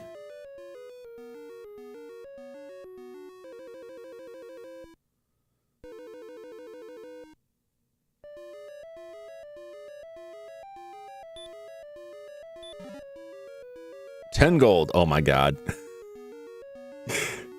It hardly feels worth it. It hardly feels worth it.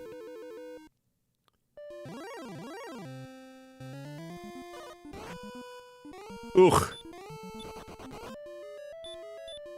I definitely feel like I should be higher level here. These things especially, man, they hit hard. Oh God.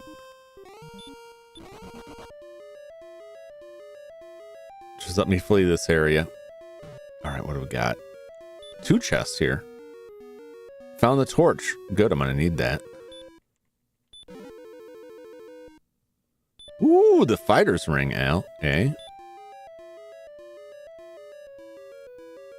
What does the fighter's ring do for us? This guy, I believe, will tell me.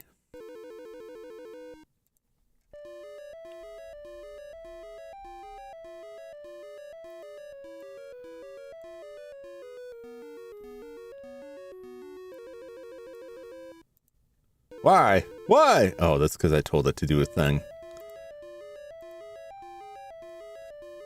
I hate loading PDFs in this. Let's see here.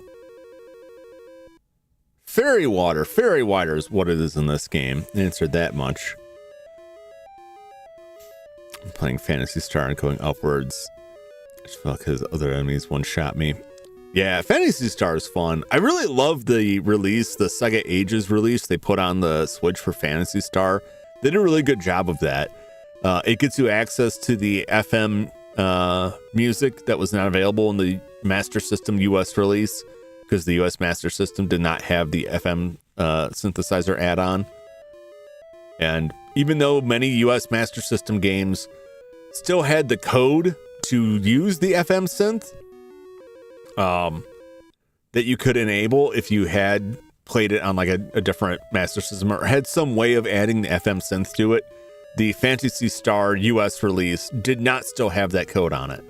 So it's nice being able to play the original Phantasy Star with the fancier FM synthesized soundtrack that you could previously only get in the Japanese version, but also giving you like drawn out maps that you can turn off if you don't want them.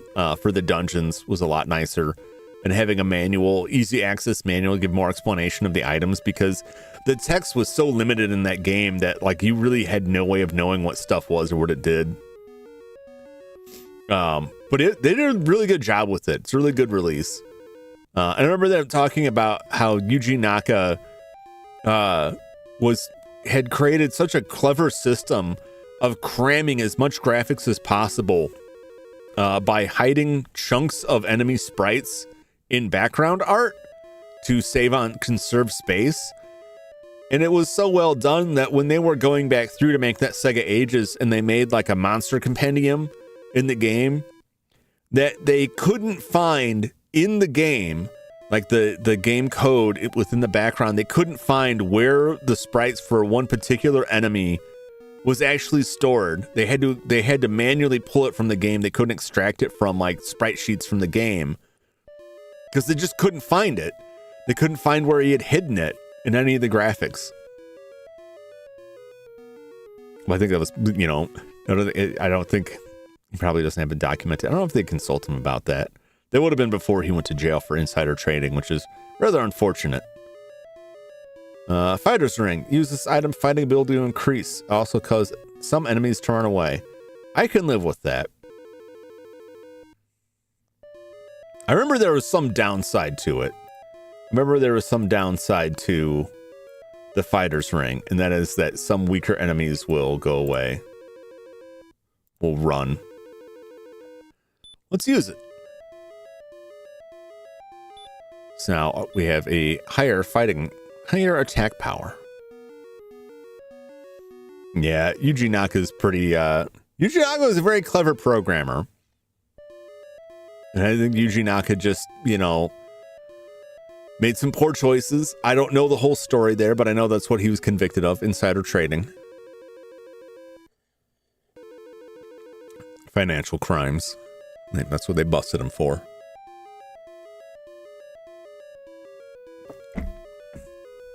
Go from Sonic the Hedgehog to, you know, pissing off the Japanese authorities. Not good. But yeah, he's pretty clever programmer. I have a tremendous amount of respect for people that were programming games back in like the early days, like Master System, Sega Genesis, NES, because the hardware was so limited. And you see these games that like really pushed it. It's like you had to get really clever with that assembly. Balan Wonderworld. Yeah. We don't talk about the Balan Wonderworld, you know. Everyone's entitled to one, you know, big bad call there, and I think that's, you know, that's his. I haven't seen anything about that game. All I know is like it has the reputation for just being awful. Now, can I escape here with my life and my money? I know there's probably more stuff, but I just came here for the Fighter's Ring. Now I'd just like to go home.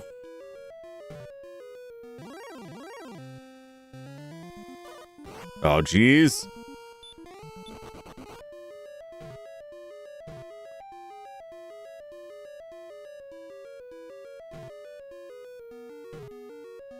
Oh boy. Oh. 125 gold. Nothing to scoff at. My misfortune of getting lost is worked in. This crap to get the art of Balan is so good. Yeah, I remember seeing like the promo art for it looked interesting. And I heard absolutely nothing good about it and was like, well, I can just safely ignore that, I guess. Ah, here we go.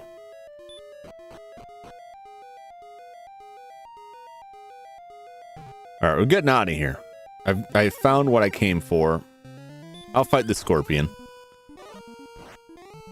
All right, we are almost at the 1,000 gold we need for that next set of armor.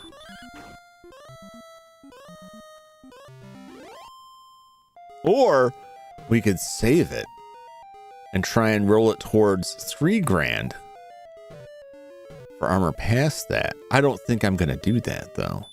All right, let's get out of here. Mission accomplished.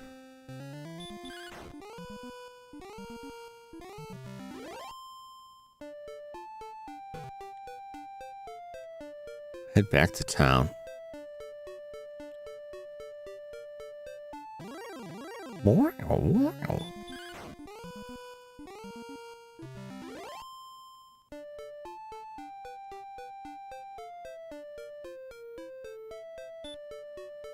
520 experience. All right. Let's go rest at the inn. And we'll save our progress and see what we've got to the next level. And then we'll head back east. Talk to some more folks in the town.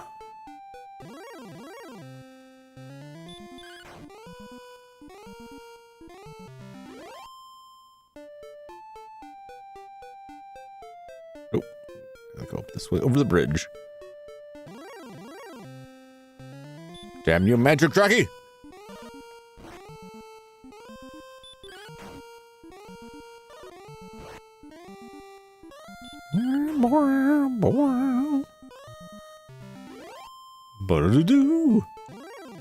Oh my gosh, one step.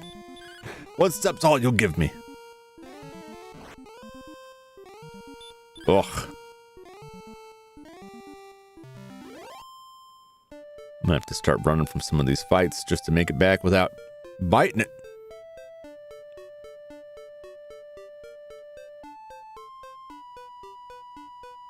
Now it should be fine now. Now we should just be in like slime turf. This should be cake. Although things can go wrong. Although it's pretty rare. Statistically unlikely that you would ever miss enough of those slimes to get taken out. But it's possible. Anything's possible.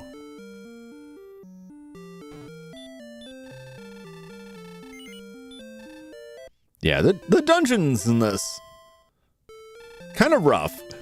Because they're all like mazes. They're all confusing mazes that you're navigating with this very narrow light from the torch. And that light will eventually fade out, which just makes it worse.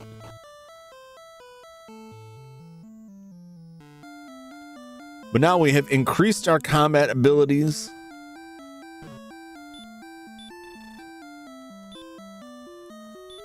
Wrong one.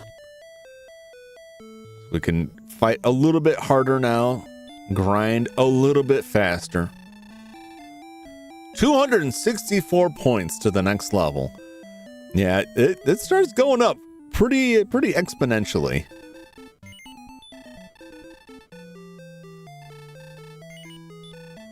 I forget the numbers. I used to be able to calculate based on like the average experience you would expect for enemies you could defeat at your level. And it would come out to like 50 to 100 enemies on some of these levels. It would just get pretty absurd. Well, we know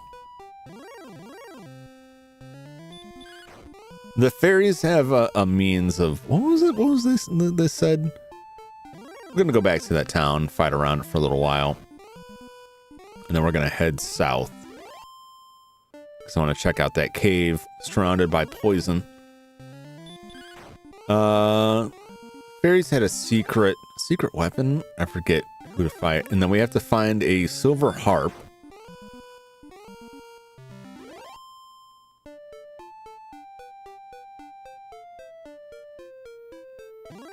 There we go. Shortcut through the swamp. Eventually a monster will blow the weakened torchlight out. Yeah, it's one of those druids, man. They'll just come straight for you. Swallow your soul directly.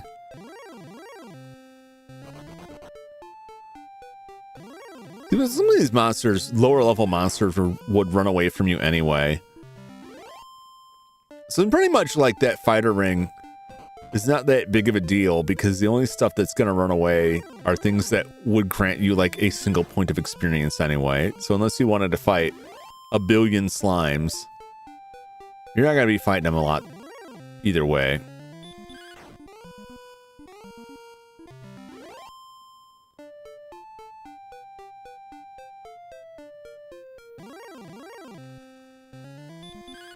But we don't know where the silver harp is.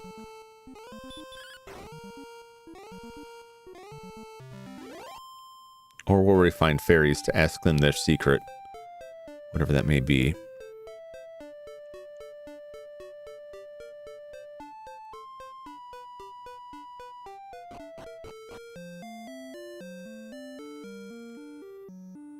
So this guy, I think it was this guy, had the secrets. That's east of Hawksness. That's like a ways out there. The legend said that fairies know how to put Gollum to sleep. So we haven't encountered Gollum, but there's fairies somewhere that will tell us what we want, or someone else will have that. Just Nestor. And these locked doors, and there's a lot going on. There's people. There's a dude with chests. Like, he's selling something in there. He's selling something in there. But we can't get to it till we find a shop that sells the key. Let's take a quick look. I think 1,000 gold is still our target, right?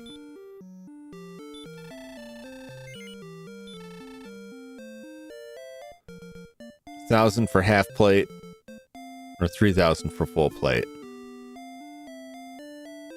I'm inclined to go for the 1,000 for half plate.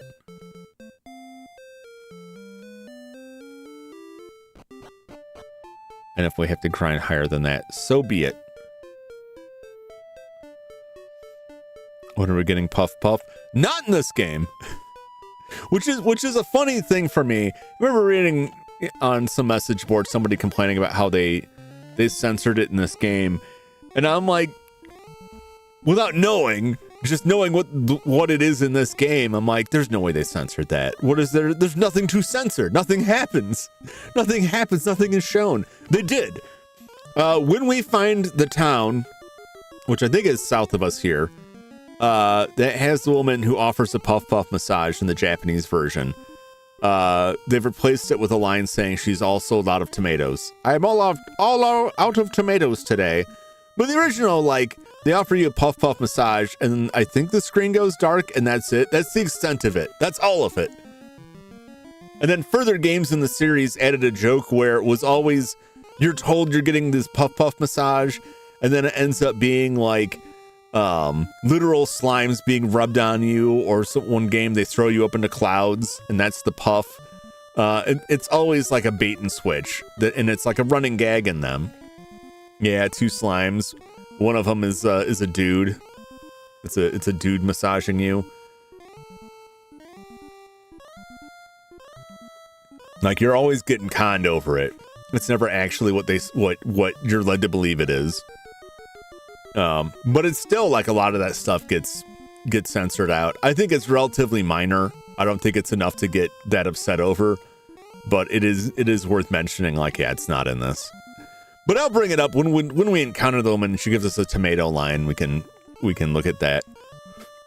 You can play a ROM hack of the original Japanese release that is translated. However, I think that quite possibly might be the worst way to play it. Imagine getting Puff Puff before GTA. Yeah, imagine putting those two side by side. Like, we can't have someone say, "Hey, do you want a Puff Puff massage?" in a pixelated 8-bit RPG.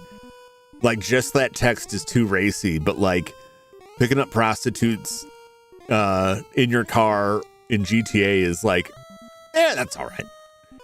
But then, granted, there wasn't any nudity, so. God of War had Puff Puff. God of War had God of War had more than the Puff Puff, man. God of War had like.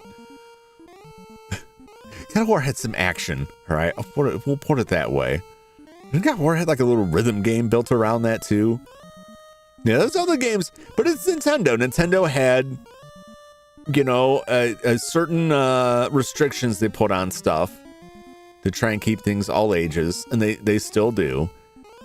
And the creators of, Dragon Quest have talked about, I think Yuji Horii had talked about it, how, like, they altered the designs of the PSP game, had a full rhythm game to it. Yeah. They changed some of the designs in some of the later Dragon Warrior releases in the US to be less revealing for female characters. And they basically have just said, like, it's not just like the US, it's like the markets are shifting, and in order to hit like an all ages rating, they're more stringent than they used to be on what you can and can't get away with showing. And I look at the design changes and I think, that's not, to me, like, that's not that much of a big deal. I can accept a lot of that. I do often try to find like ROM hacks and things like that for a lot of games that uncensor, unalter that stuff. A big one is that a lot of times they'll remove religious references. They'll just remove crosses from graphics. and replace it with something else. But like they'll change a lot of that stuff, and I don't think it's that big of a deal. I don't think it, most of the time, not all the time, but most of the time, I don't think it really impacts the game enough to be that upset about it. And I also recognize like the business need for them to do that sort of thing. So, I can't get too bent out of shape over a lot of that stuff. But it is funny. It is funny thinking about like the stuff that makes it through. Because like Nintendo, like on the Switch, like there's some pretty racy like H games on the Switch. There are some like visual novels that are less censored on the Switch than they are on PlayStation.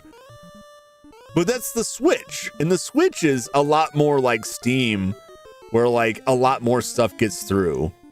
They're a lot less stringent on what gets on there, for better and for worse. Church from Final Fantasy. Yeah, I believe this game, the original graphics, has crosses like in the castle area, and they just took them out. They're just not there. Anytime games have like pentagrams, they end up replacing it with something else. Remember Zelda's Mirror Shield being censored. Was it? It doesn't surprise me.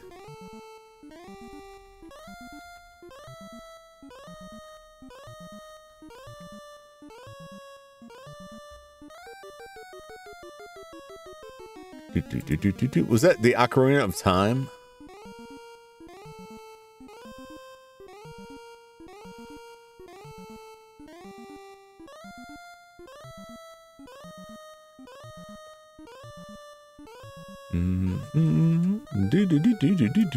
Yeah. Yeah, it's probably the same thing. Probably religious symbols. The crescent. Oh yeah. Yeah. I remember that. God, that's going back a ways. Like it happens. It's pretty common. It's the same thing with smoking. A lot of times you'll have characters in games that smoke, and then they'll bring them over to the US, and the age rating will be low enough that like we can't have people smoking. So they'll replace it with like a sucker, even though it's clear from their actions that they're smoking a cigarette. Just goofy stuff like that. That I'm like, well, I mean, I understand that because like smoking's bad. You don't want things encouraging the kids to think smoking looks cool, because it kind of does, but you still shouldn't smoke. But, we don't want to advertise that stuff. But yeah, they throw live like Sanji. Sanji smokes. Sanji from One Piece is a smoker. But you get the 4 kids, they're like, put a sucker on the end of that thing. Put a lollipop in there. That ain't a cigarette. I'm like, why is there smoke coming out of your lollipop?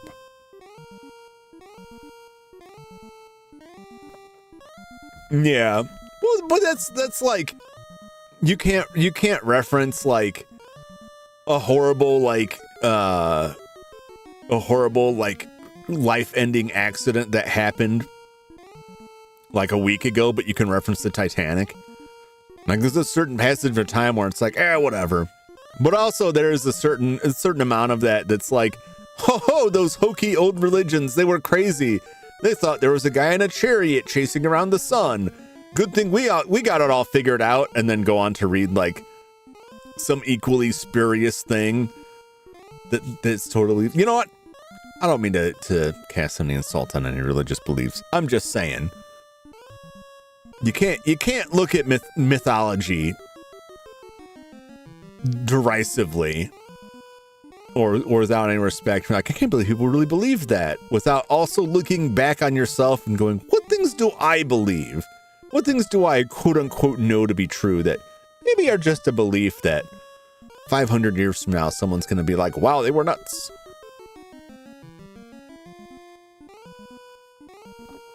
It's a very hot lollipop. I guess he got his what is his attack? It's like Diablo something, where he makes his foot really hot and kicks people. I guess he just got too hot and set the stick on his lollipop on fire. I don't want to, that's not a subject of mine, because people get like very serious about that, and I don't, whatever my own views on things, I don't ever want to be like, you're dumb for believing things, because I don't, that's not my view, nor do I want to spread that around. I don't want to spread like a hateful rhetoric around. I got my views, you got your views. We can leave them separate. That's fine. But yeah, it is weird when like you have to censor crosses out of things, right? But then if it's like some Egyptian, symbolism, that's just fine in there. It's strange. But it's a lot of times the people on these boards that make these ratings, make these decisions, have their own views, and let that get into it. YouTube had issues with that, where their auto moderation systems were being trained by people contracted out in countries where certain things were illegal in that country that maybe weren't viewed as negatively in, say, the US. And then suddenly YouTube's auto moderation is demonetizing things that mention this stuff because they've trained it in a culture different from our own that has different values and views, right? And they're like, well, you can't talk about that. And it's like, well, no, in the US we can. What's the big deal? And it's not because of an explicit policy made by YouTube that says subject X is taboo, don't talk about it. It's because they have an automated system that is being trained by someone who has this bias that has been added into it. That's why you can't trust any of these systems. Because there's rarely like a human being at the top checking this stuff going, yeah, this seems skewed. This seems off. But that's a whole other topic. I need to take a very quick break here, and then I'll come back and we'll crush the scorpion beneath our heel and scrape the goo off on the nearby log. Speaking of police, shoes on or off inside the house? Shoes off. Shoes off inside the house. I am firm on this. Right? If your shoes are used for walking around outside, leave them off in the entryway, the mud room. Some places, some areas would call it the little room by the doorway. You should have a mat there or something. You put the shoes on. Do not tread those through your house. As comfortable as it probably is to leave your shoes on, for whatever reason, leave those off, especially, but not exclusively, but especially in the wintertime when you're coming in from the snow. Don't track that stuff off through your house. I don't care if you got hardwood, tile, carpet, glass, I don't care what it is. Don't drag it through your house. Take your shoes off. Get clean. Sadly, take them off inside. That's the thing. But there's number one, sanitation, right? You got all this crap from the outside world that you've been walking in. God knows what, right? Don't drag that through your house. Leave it at there. That's your clean zone, right? Don't drag it all through the house. Keep that outside. Keep that stuff as close to the outside as possible. Number two, let your little piggies breathe. Let your feet breathe. You want that foot fungus? Because that's how you're going to get that foot fungus. You leave those shoes on all the time? You leave your feet trapped in that jungle hell? That's how you get the fungus. That's how you get the yucks between your toes, man. Don't do it. Take your shoes off. Let your feet relax. Feel the carpeting beneath your feet. Maybe the hardwood. Slide around that hardwood like you're Tom Cruise, right? You gotta have this. Leave your shoes in front door. That's the way you do it. Leave your shoes by the door. If you're really, really uncomfortable, right? Maybe your hardwood floors are too hard. Maybe you're stepping on Legos all the time. Get some indoor slippers, right? And I'm not just saying that as a weeb, right? I'm saying house sandals, right? David's got it. David knows it. You get footwear that you wear inside. You don't go outside with that. You keep them inside. They're as clean as the rest of your house, right? You're just tracking if your inside shoes are dirty, that just means your house is dirty, frankly, and you're just tracking the same dirt around. But don't bring the outside dirt in any more than you have to. Just get some slippers, especially when it's cold. Get some nice slippers on your feet. But yeah, take those shoes off. Take those shoes off. You cannot give me a defense for not taking your shoes off in the home. And unless you have like steel-toed boots and you live inside an active steel mill, right? I mean, like, unless you were living in an actual hazardous area where, like, if I take my shoes off, cobras will bite my feet. Like, okay, that's the defense. But most of us don't have that. Backyard Sports versus Mario Sports versus EA Sports versus 2K Sports. I wouldn't put it EA or 2K Sports, probably. Mario Sports can be good. There's just a lot of different ones. Backyard Sports, probably. Backyard Sports has the advantage because it covers a lot of different stuff. Could beat Mario out just in numbers on that. Mario Sports are good. Most Mario Sports games now are made by Camelot Soft, who have a long track record of excellent games. But now they're just relegated to the Mario Sports games. But they created, Waluigi, so like they got something right at least. Cousin wears his shoes all the time in the house and his chronic foot fungus. Yeah, that's the thing. And like foot fungus is a pain to get rid of. Like gets in the toes. There's like topical stuff, but that doesn't always do it. Oftentimes it has to be medicated, or you just get your toenails removed, which is horrific to think about. But like where that stuff comes from is like your feet get hot and sweaty, right? In your shoes. Even if your shoes breathe really well, you got socks on, you got shoes, your feet get hot and sweaty, all that moisture in there. It's not good.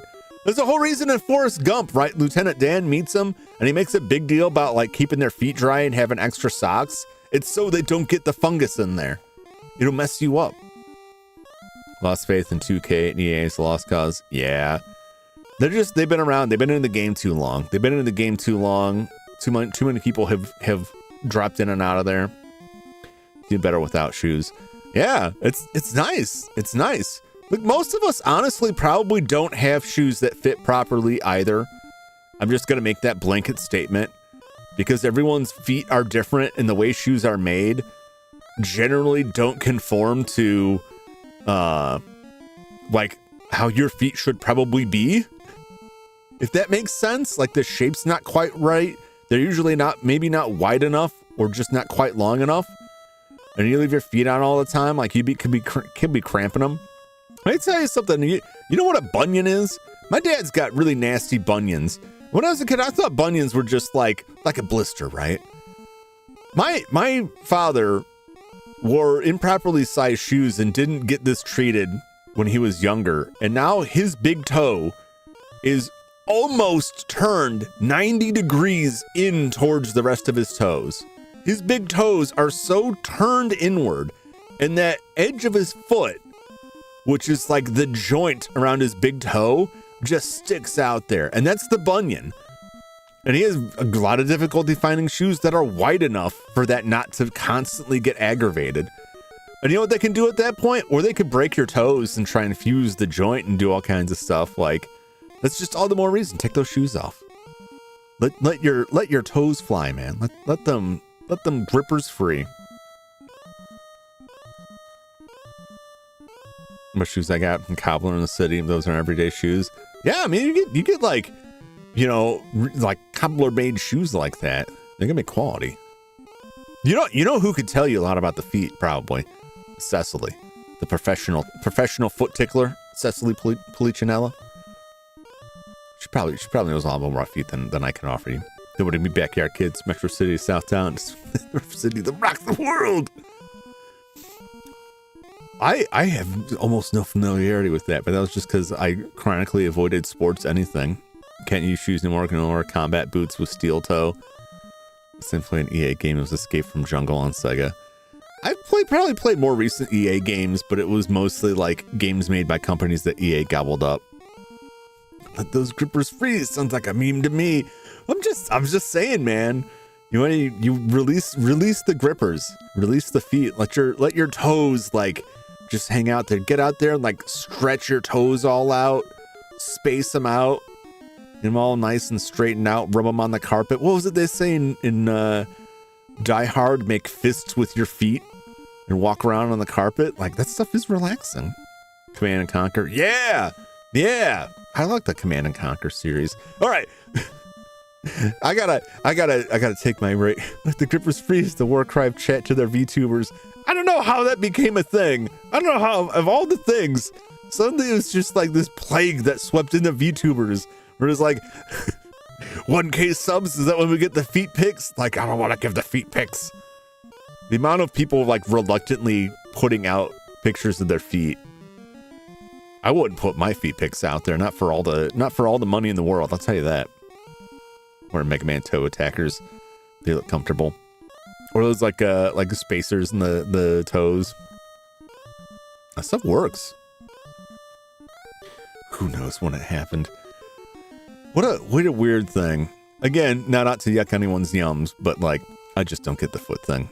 I don't get the foot thing. You guys remember the King of Hill episode where Peggy Hill like accidentally got caught up in a foot fetish ring, and they're having her like stomp her feet through like rotten pumpkins? That was so messed up. That was so bizarre. This picture out in the virtual ocean like plastic remain. There's a website. There's a website that catalogs feet. You can go look for these people's feet on there. I think it ranks them too. I only know this because one of the VTubers I watched was talking about their feet being on there. I was like, what, really? That's a thing? Otherwise, not interested. Not interested. So I keep thinking it's a fever dream. Yeah, that episode is, well, it was so sad too when Peggy finds out that like, it's not because they think her feet are good looking. It's because they think her feet are gross, and that's their market, is people who like gross feet. They look kind of like it's feet. It's all feet pics. Feet meme came from the Phase Connect girls as a joke. I don't know if it started there, but it definitely like picked up steam, at least to my familiarity. That's because I watched a fair amount of them. The world is bizarre. We live in interesting times. But I gotta go do my thing. The longer I wait, the worse it becomes for me. I will be back in just a few moments. Mario Sports peaked on GameCube. Really? I don't know. Some of the Switch ones are pretty fun. But GameCube was like, they were really rocking it. They were really like pushing it back then.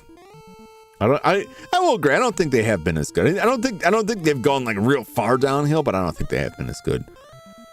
But I think a lot of things haven't been as good since the GameCube. I'm old enough now that I've reached that point where like, when you get old enough, you reach a point where like everything was good up to this point and nothing can ever be good past that. Everything only gets worse. I don't 100% believe that, but I kind of believe some of that. But I will be back. I gotta stop delaying it. It's becoming painful for me. I'll be back in just a moment.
Everybody, I'm back. GameCube controllers peak design. I miss, honestly, more varieties in game controllers. I think where we're at now with like 2 analog sticks, like the general layout most games play, it basically just comes down to Xbox style or PlayStation style now. But I miss like more varied controller designs and stuff designed around it. It's a real, like, it's kind of a pain if you want to play like an N64 game and you don't have like an N64 styled controller. GameCube is a little bit more manageable, but it's solid. But you know, you can still get like the GameCube style controllers like for Switch. They're not too far off. The newer the controllers get, I'll say, like, the less wonky you got to get with them. I'm a big crybaby with controllers because I spend so much time on like older games that really need like a good solid D-pad, and like D-pads are just kind of like not great anymore. So it's hard to, I go through so many controllers that I'm like desperately like, I would like a newer controller for this old console, but these D-pads suck. It's big design, they keep bringing it back. Yep. Microphone is interesting too. Yeah. Well, now they just like shove mics in the controllers. But now I feel like it's a problem now, right? The PS5 controller, I forget what they call it. Is it the Dual Sense now? Whatever the PS5 fancy name is. That is a really cool controller. Most of what is in that controller that is cool will not get used, right? Astrobot is a really cool game. Astrobot's Playroom and the full Astrobot game they put out are really great. If you got a PS5 and you didn't play the Astrobot, I think it's just Astrobot's Playroom that came with it, you're missing out. It's a great short game, and it makes use of a lot of the advanced features of that controller. The problem is that in the current marketplace, nobody wants to develop games unless it's first party. Almost no one's going to develop games that make use of the interesting qualities of different controllers, limited as they may be, because they've standardized more or less on one of 2 different controller types, which is kind of a shame. PS2 controllers peak for PlayStation. PS2, like the PS1 controller and PS2 controller, by the PS1, like the DualShock, I went to buy Astrobot and the expected shipping date was like 2 months. Yikes. That's nuts. I gotta pick that up. It's a travesty I haven't picked that up yet. Been so busy with other stuff. I bought that PS5 and I'm like, I really could have waited. Because I've only played like a handful of games on it. I spend most of my time on the older consoles. And then if I'm not streaming, like I rarely am sitting down and playing a game. But I like it well enough. It's kind of expensive, but like the games I have played on it were decent. And there are some games that I'm like, I'd rather play this on the console and then capture that than try and play it on the PC and capture it. And sometimes it's nice to like get away from this, pretty narrow space I'm in. It's pretty cramped in here. Like sit on a couch and play some stuff. Like when the PlayStation 3 came out and they had some weird like boomerang design for the controller. They didn't really go with it, but when they initially launched it, they couldn't have the DualShock 3 because of some patent lawsuits. And so they had the 6-axis controller, right? That didn't last long, because then they resolved those patent disputes with a company that I largely believe is just a patent troll, right? And then they managed to come back to the DualShock 3. And they basically just built off of that since then. Expected shipping is January 27th through February 2nd. Man. Physical games are really like, it really is dying out. They really just push everything digital. I'm okay with it for the most part. And honestly, a lot of times, like, I'd rather deal with the digital. But it does suck to think about, like, that stuff just gonna vanish. But on the flip side of it, like, a lot of physical game releases, like, the majority of that game is going to be downloaded off of the internet, and that disc will just be like a license key kind of situation with the number of patches that get added into games. It's pretty rare nowadays, particularly on the disc-based games. Even on like the Switch games, it's pretty rare that a game does not get some post-launch patches.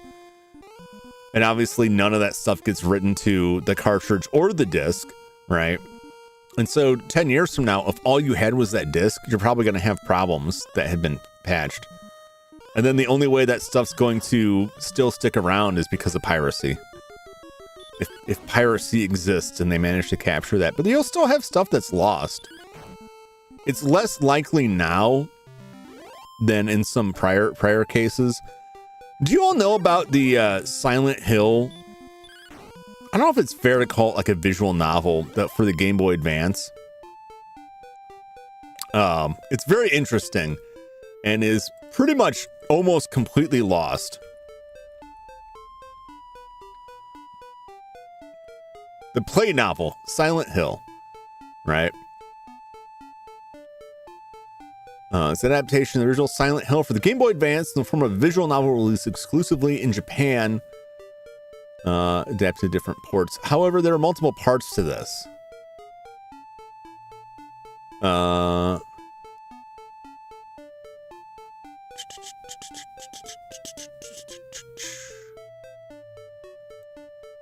Actually, may not be the same thing. Bum, bum, bum, bum, bum, bum, bum, bum, bum.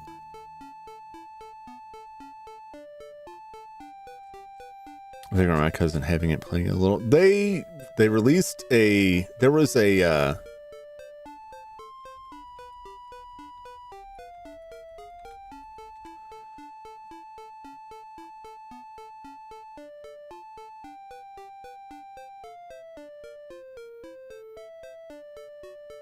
Trying to find the full story on this. So basically, like in the Game Boy Advance had this very short-lived add-on in Japan that connected to a mobile phone service that could download additional content. And the only thing that I know of, and there may have been more than this, it's kind of like the Satellaview for the Super Famicom.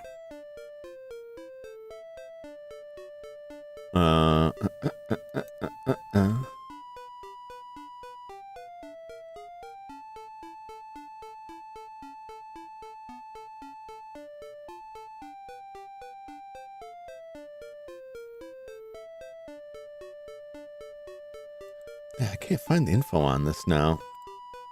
DLC. Silent Hill Play Novel DLC Game Boy GBA. So there's main scenarios, right? So there was DLC available for the Play Novel. And it was an add-on for the Game Boy Advance connected to a self-service, and it would download them to that. But the cart, it didn't write them to the cart. It wrote them to the Game Boy Advance memory, which meant as soon as you turned the Game Boy Advance off, that stuff was gone. So there's no copy of it out there because there's nothing to capture. On the Satellaview, there's still some stuff lost on that, but it had a flash cart that it would store games on. So it was possible to get stuff back off of that. You can't get the full thing because there were some additional broadcasts with that, like audio broadcasts. They were basically like radio dramas that would play during sections of games that is kind of impossible to recreate now. And there was several months back a group that had recreated F-Zero tracks from Satellaview based off of VHS footage, because the tracks, they couldn't find any surviving copies of the tracks, but they recreated it using VHS recorded footage of the tracks, which is pretty cool. I think he bought an illegal cartridge of it, had paper taped on it. Oh, it wouldn't it would surprise me. Every reason I remember this because of the short fuse cursing when you start losing. But there's interesting like lost media like that. When the Super Famicom in Japan had a flash cart system where you could go to kiosks in convenience stores and have them write games to it. You can buy those flash cards on eBay for not a ton of money, and it's a crapshoot what games are on it. And there's some games that are only released on that. and most have been dumped. I don't know if they've all been dumped. For instance, like Wizardry 1, 2, and 3 had a port for the Super Famicom that was only released on that. And you can find dumps of that online, but like if you wanted to own a physical cartridge of that, you'd basically just have to buy a bunch of those flash cards with unidentified games on them and search through them. And it's the same thing like the Satellaview flash cards. People buy the Satellaview flash cards and dump them just to see what's on it. But yeah, like we could reach a point where you have games, not just DLC, but like patches that make the game functional or fix parts of it just don't exist anymore because the service has been shut down and nobody's got a copy of it anywhere. So in my mind, it's like, even if you're opposed to piracy, like you have to at least acknowledge that the piracy like enables the archive of that software, because the companies aren't going to do it. Publishers aren't going to do it. They may have a better view of it now than they used to. So much old stuff was lost. Doctor Who that I talked about way earlier in the evening was like a big part of that. There's a lot of early seasons of Doctor Who where a lot of episodes are just lost because BBC just threw that stuff out. They didn't know it was worth holding on to. They had no home media release to hold on to that stuff for. And when they were done broadcasting it, they're just like, well, just get rid of it. Just chuck it out. And now that it's being recreated with like audio recorded by reel-to-reel recorders by fans, and they create like animations. So most of those Doctor Who animations are recreated episodes that all the original footage is just lost on. They had no inclination to preserve it.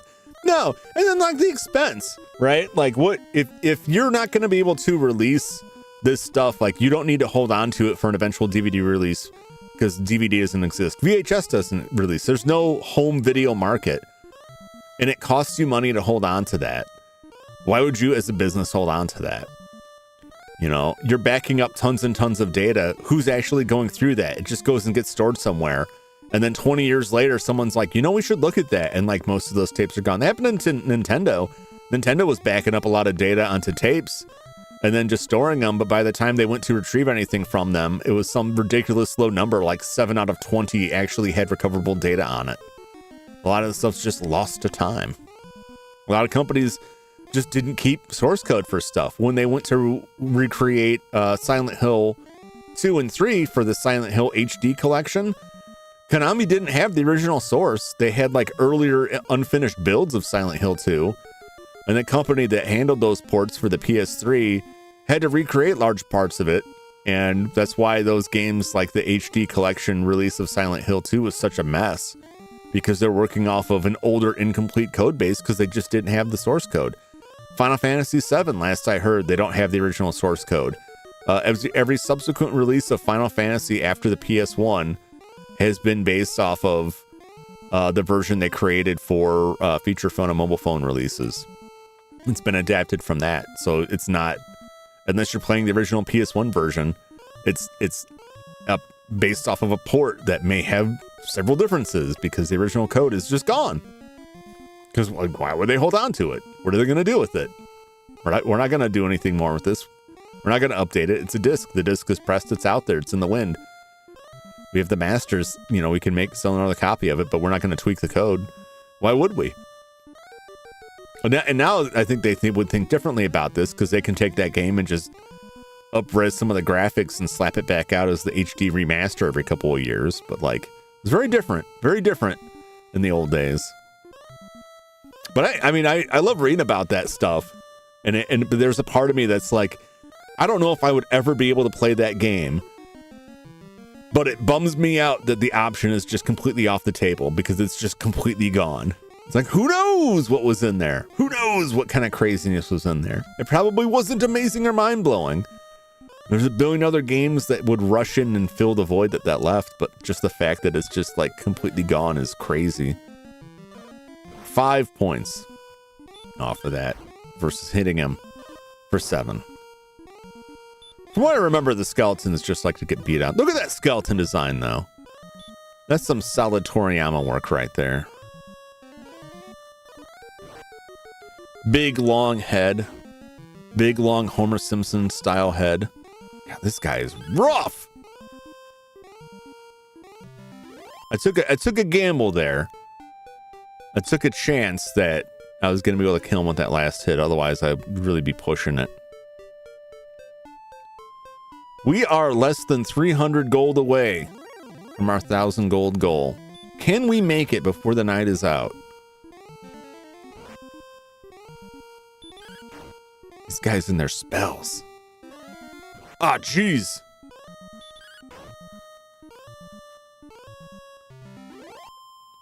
Two hurt spells, man. That's nasty.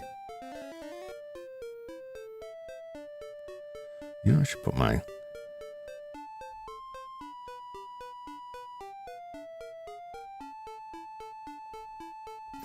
flashing warning up there. I don't know why I think about that.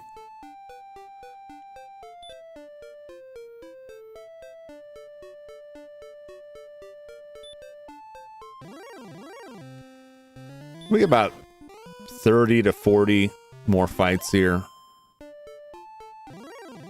Maybe upwards of 50. And then we'll have that money. My philosophy is generally it's not worth the risk to go after stuff that's like way more powerful. You want to go by stuff that's like a relatively easy fight and just fight more of them versus fighting like risking your life to fight one or two much tougher enemies.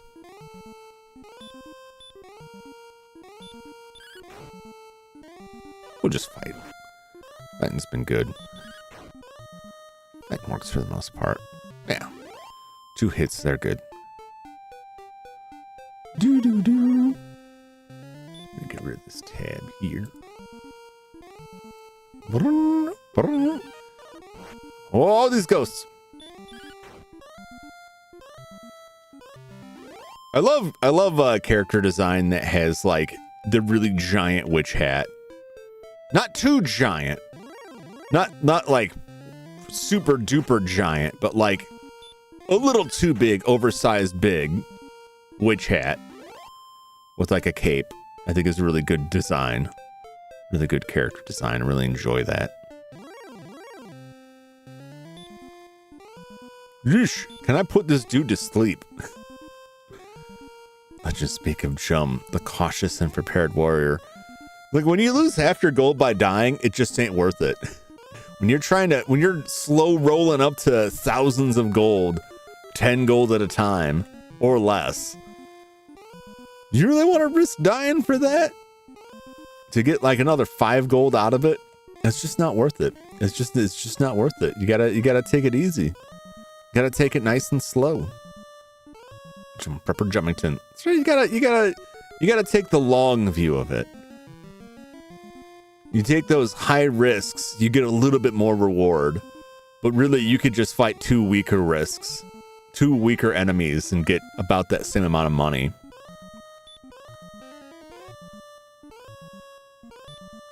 Now that he's sleeping, let's wail on him. He's still sleeping. And he woke up. But we got 2 free hits in. So it's fine. Will it be enough? Will it be enough for us to survive this?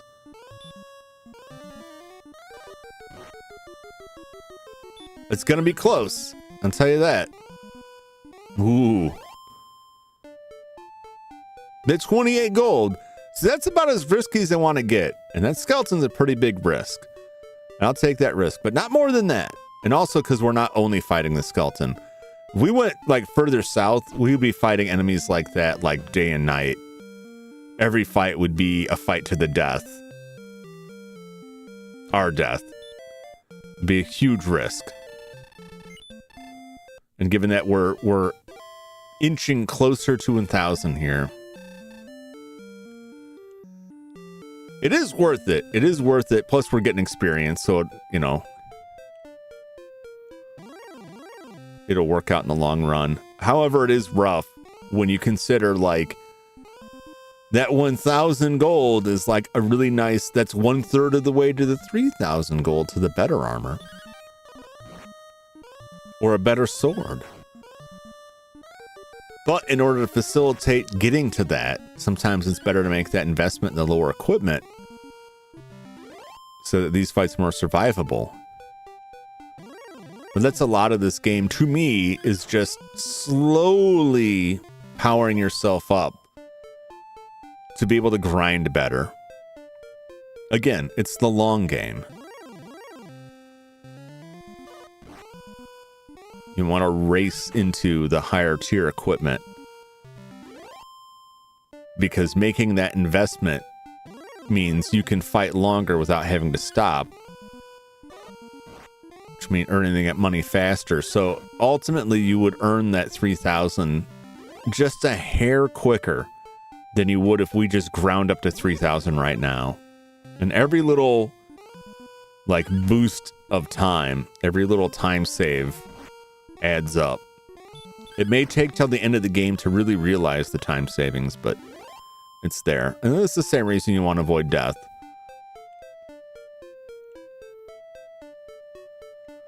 Because the real punishment for death is your time, your real world time. If you spend like 4 hours building up to 1,000 coins, and then right when you hit 1,000, right when you're going to hit 1,000, you die, and now you're down to 500.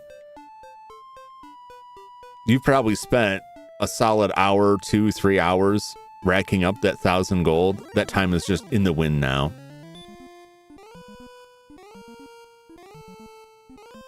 I'm just gonna straight fight. Keep my MP for heals. This is the toughest enemy we have. Oh no! Oh, we got like a critical hit and he dodged it. I'm gonna heal twice here.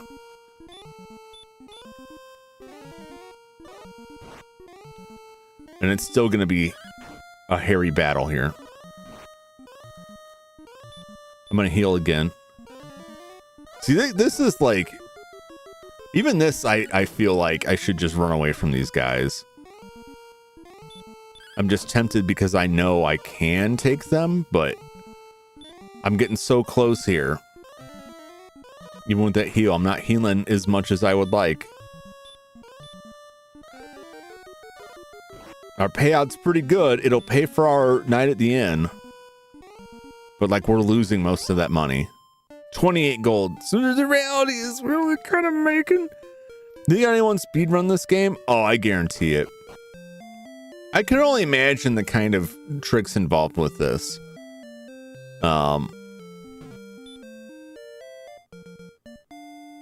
Like, there's probably strats for getting more money faster. There's probably some exploit to it that would get you through that faster. But the reality is, like, aside from, I want to say, one section of the game, there's only one area of the game that you're really physically prevented from entering. Otherwise, I could walk to every area except for the final island. I could walk to every area right now. But past a certain point, every enemy I run into could just kill me, like, with 1 or 2 hits. Let's look at speedrun.com for Dragon Warrior. Top time I see, any percent no RNG manipulation, 5 hours, 15 minutes. Any percent, 22 minutes, 29 seconds. No equipment. No equipment, 15 hours. Glitchless, no RNG manipulation, 5 hours. What is the any percent? This was set 9 years ago. I want to know, does he have, like, is there video of this run? There is video of this run. This 20-minute run.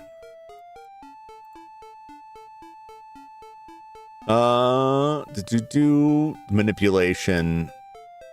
Expand the idea and get all vital items. Defeat the accident at level 7 with no weapon. Move through Charlock in the dark and defeat the Dragon Lord with spells that normally have a 1 in 16th chance of working against him. Arrow manipulations, item buffers, allowed for a lot of extra time to be saved. Yeah, so if you look at speedrun.com, the any percent which any percent allows for like glitches and manipulation. 22 minutes. 22 minutes. Let me pull this up and put this in the chat. I am not a speedrunner, like, at all. I don't think I ever will be. I don't think I'd ever come close to that sort of thing. The amount of skill and practice required for that. I just can't imagine sticking with a game, not at least like stream-wise, sticking with a game long enough to like build that kind of mastery. Because I just have this ginormous pile of games that I would love to play. And I don't want to race through any game. But it also means that it's very difficult for me to look at any game and go, I bet I could play that 4 or 5 times and get really good at it. Versus, I've gone through it. Maybe I'll play it one more time, get a little bit better. But then ultimately, like, it's time to move on to another game. Sometimes I think about that. Sometimes I wonder if I should just, like, Perhenmo's been playing Mega Man X 1 through 3, and he's got it down to like sub 3 hours because he's practiced at it. He's played a lot, and he's very good at it. But he's also like put a lot of time into like playing through it and practicing it. And I sometimes wonder if I should, you know, stick to some game on there and just like, this is my stream. It's just me practicing this run. I just feel awkward about it. I feel awkward about like 90% of the games that I play. Like, do people really want to come back to watch this? I mean, look at what I'm doing right now, you know? People are going to want to come back and watch me grind Dragon Warrior week after week. That's why I do it on Sunday, because I'm not confident enough to just slap this in the middle of a week. But I think it's fun. And it's mostly it's just, you know, us chatting about any other random stuff that comes up. But I've thought about that for like Resident Evil, like the first Resident Evil or Resident Evil 3, like grinding on those things, grinding on RE1 to get like a really good time on it and like really get mastery on that. But would it make for an entertaining stream if I'm just like practicing it over and over again? I would be more likely to do that stuff offline, to be honest, because my ability to like focus up on a game and still talk and be entertaining without stopping what I'm doing in the game is difficult. I watched a streamer stream TS100 for 6 hours. I don't know, that's a pretty cool game. Who is the streamer? I would like to know. It wasn't Jelly, was it? From Face Connect? Because I think she played that. She plays a lot of games like that. Jerry! I she got really obsessed with like that clip of the guy playing the slot machine. Yeah, I knew it, David. I knew it was Jelly.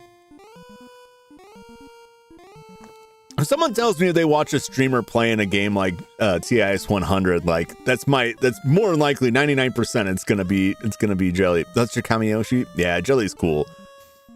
Jelly's cool. I love her game choices. She picks stuff like that. It's like, oh man, nobody else is doing this. I'm sure other people are doing it, but like, she's very entertaining.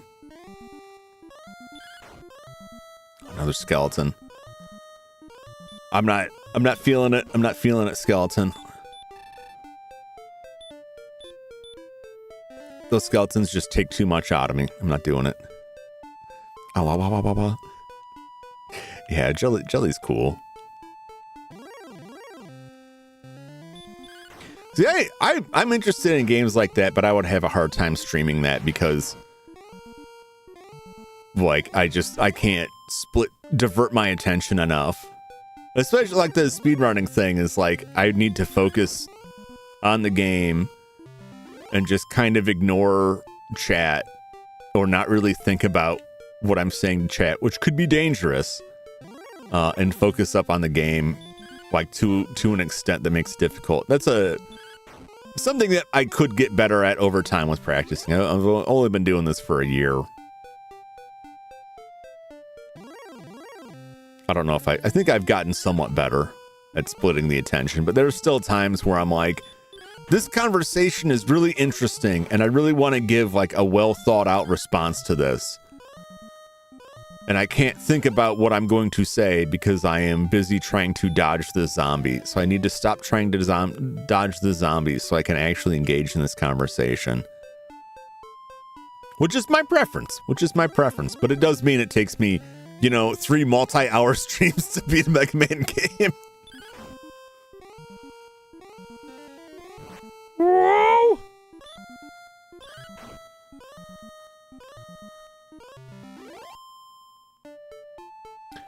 This we're only 40 gold away.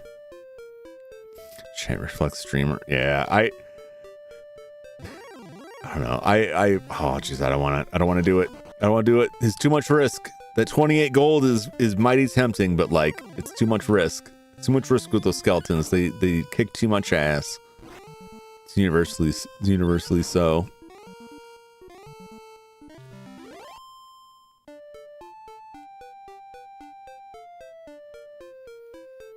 Yeah, it's something I had considered. I didn't put it on my list of goals for the new year because I was like, I'm kind of thinking about doing practicing Resident Evil, one of the first 3 Resident Evils, getting, seeing how far I can push the time down on it.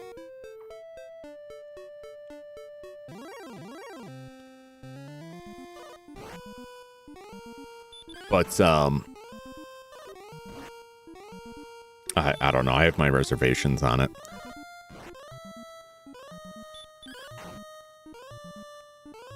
I have so many games I want to play, and I only have so many, there's only so many days in the week, so many hours in a week. And of those hours, only so many of them are available for me to stream. And a lot of the list too is longer RPGs, which just makes it worse. It is a genre of game I'm extremely interested in, but I'm going to be on this for 7 or 8 weeks here. Because one of the big differences besides talking to myself, equivalently for hours, by which I mean talking to you, trying to maintain entertaining conversation, is I can't do it for 7-8 hours realistically. But man, some RPGs when I was younger, if I didn't have school and didn't have work, I would get up first thing in the morning, eat some breakfast, and sit down and play Final Fantasy, and I would just keep playing all day and all night, and stop just to eat a quick lunch, stop for dinner, keep playing until the wee hours of the night. I just can't do it anymore.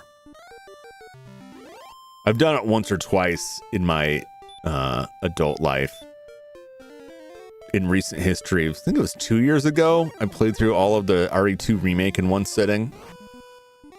Started sometime in the afternoon, and I didn't put the controller down until about 3 or 4 in the morning. And I didn't realize how late it had gotten. I just kept going. Just a little bit further. I was hooked, man. I could not put it down. The kids in the movie who rack up bill using the Nintendo hotline for game help. I actually called the Nintendo hotline once, and only once, to ask how to get somewhere in Secret of Mana that I had rented. And I had no idea where I was in the game, and I was trying to see something. I forget what exactly I was trying to see, but I was I called how do I get to this area here? I got it. I didn't even notice. Just mindlessly going through. Now we got extra, which is important. We still have enough that we can afford a stay at an inn. Whatever comes our way. So let's go ahead and spend that 1,000. We'll get that half plate. Let's look at what our stats are right now. Right. Defense power 19. So in theory, our defense power should go up. I don't know how much it's going to go up. Let's find out. We're going to go from 19 to presumably something higher.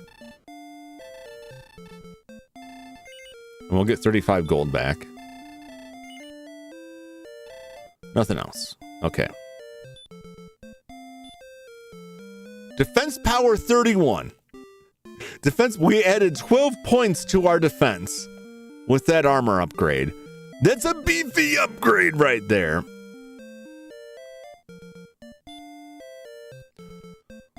Let's stay at the inn.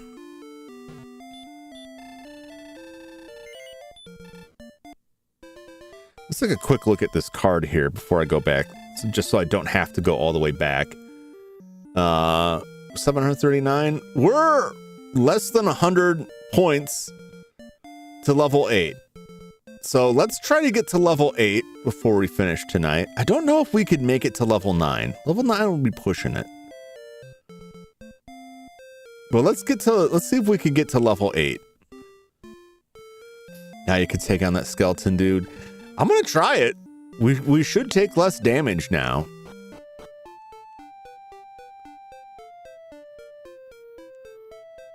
We'll scooch back and forth here for a bit. Test our newfound power. 3 points from hurt, not bad. I don't know how much armor really helps with magic. In my mind, it wouldn't do that much, like regular armor wouldn't, but I don't know how this game calculates that. Yeah, I would expect like the hurt spells to still do a significant amount of damage versus just getting stabbed. Let's see what the half plate armor. Yeah, they don't want none of this. This guy trying to stab me. He missed.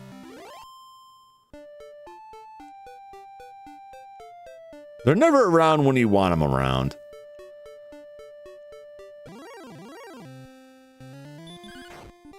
I love in this grouping we have like all these foes that like can do some real damage, and then we have a ghost who's just like a one-hit kill. Like that ghost is just done with.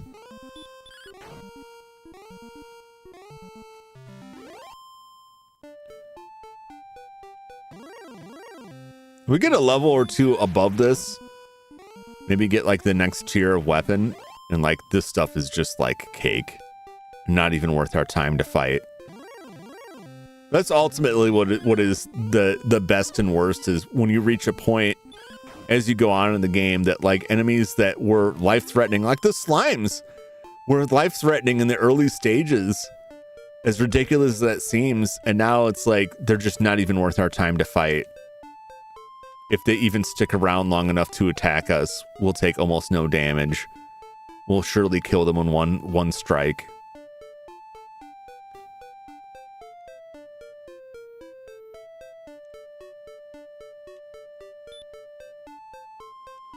$36 experience points. Once we reach level 8, we'll head to that southern cave and check it out. Past the southern cave,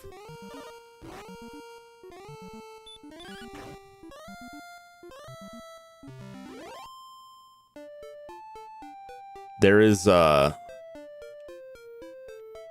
town, but it can be treacherous getting there if we're not appropriately leveled, because the enemies get significantly tougher. Where is the skeleton?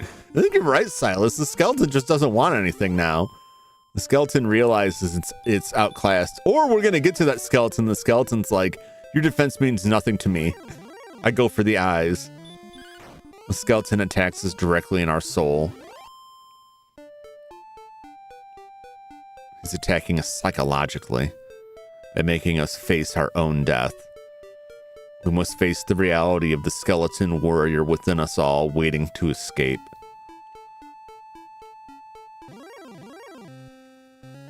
Skeleton knows when to pick its battles, aim for the eyes. That's how they do. It's just like Pokemon. Yep.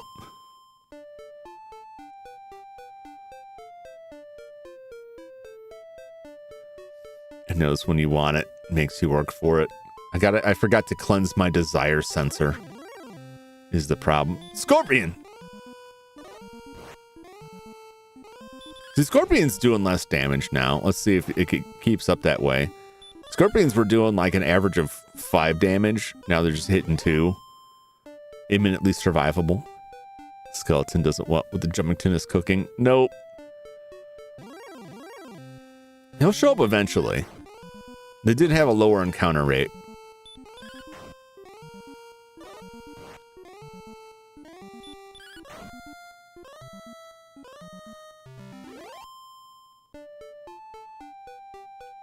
Ooh, 1 or 2 more fights, we'll be at level 8. That coward skeleton just ain't gonna show up. There he is! He heard me talking shit. I heard you were complaining about me.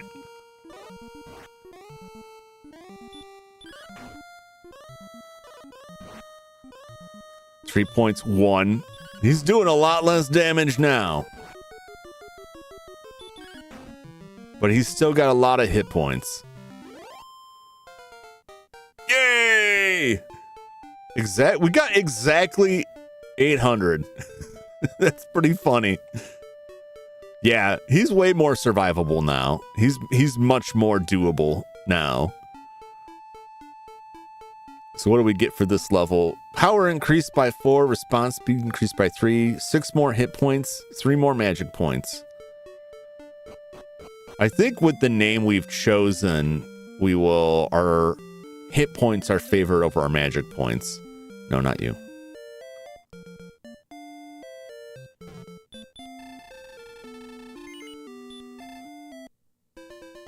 All right. So at this point, like 46 hit points, we can take a chance. We can roll the dice on that southern cave. Because if I die now and lose half of 175 coins, that's not that big of a deal, right? Once we've made our big purchase, it's okay to take a risk. It's okay to roll the dice on something potentially stupid that could get us killed because our losses are much less. Do you have healing items? I have, I believe I have 2 herbs. I have 2 herbs and my healing spells. Well, I have heal. So I can get through because this is going to do like 20, 22 damage here. Potentially less.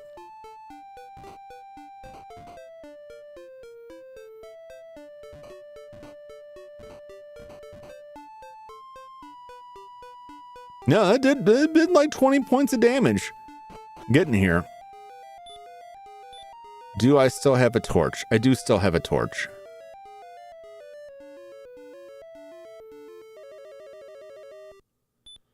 Let's heal ourselves with the spell. And torch it up. Next level, we'll get Radiant.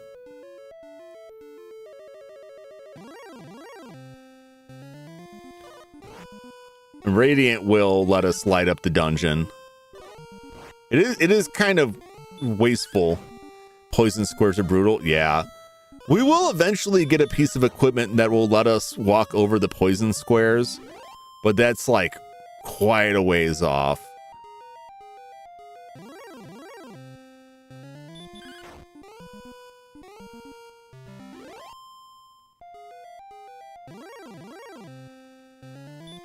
Let's see how much of a challenge these guys are too, because these guys were hitting us really hard. 4 is okay. It's not great. 1.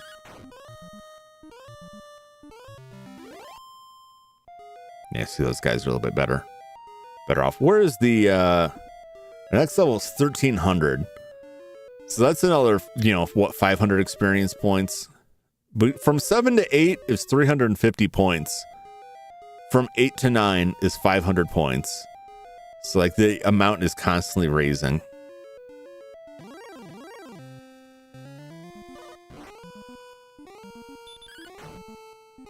One point. These guys aren't so bad, but they'll wear us down is the thing. One of them may not be that lethal, but like a couple of them will just like chew us down eventually. We're only getting 7 experience, but that's not bad.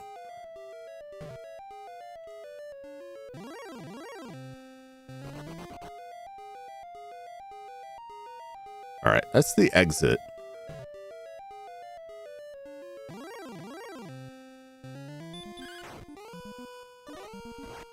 Let's take a quick poke around. I don't remember there being treasure in here, but I could be mistaken. I better heal after this.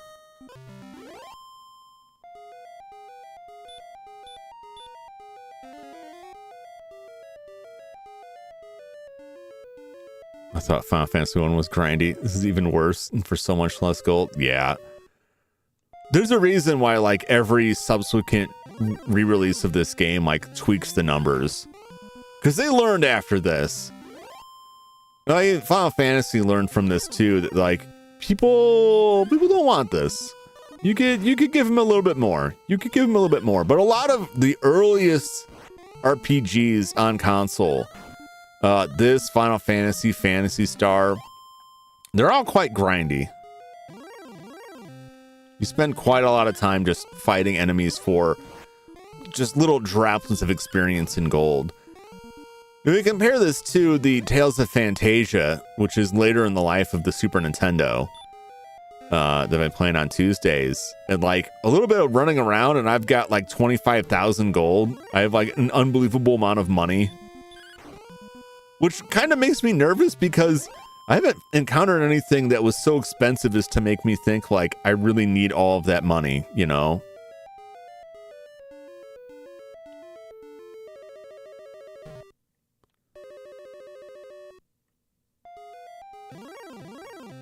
I wonder if there's anything else going on in here. I vaguely remember there being something else.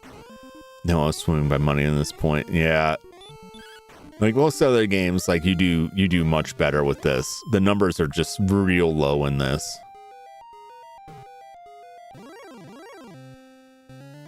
Oh! Well,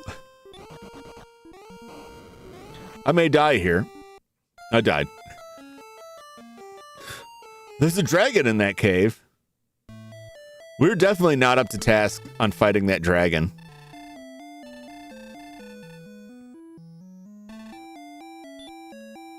All right. Well, this is convenient. We can save while we're here. Yeah. As soon as I saw the dragon, it's like, oh, I'm dead. But that's, you know, I took that chance going into the tunnels because our gold was low enough that it wasn't gonna be that big of a risk. How much gold it gives? 8. I don't know. I'm kidding. But I wouldn't be surprised if it's like 10 to 12 gold, if it's a pathetic amount of gold. I'm pretty sure that dragon is guarding something else, if memory serves correct. Trying out Final Fantasy and just hoard money by grinding RPGs, become Scrooge McDuck. Yeah, I hold on to a lot. I remember when I played Final Fantasy 6, like, I found the enemies that had, like, the biggest cash payout and just ground on them. And also the enemies with the highest XP. And I just would grind a lot to rack up money. And once I had a lot of money, I just, like, give me 99 of, you know, max out my inventory of all the healing items I can get. And then I'll never have to buy them again. And I didn't. But it was so satisfying to never have to worry about running out of like high potions or Phoenix Downs or anything. Because I had racked up so much cash that I just went to the store and was like, give me all of it. Give me everything. 440 points away from level 9.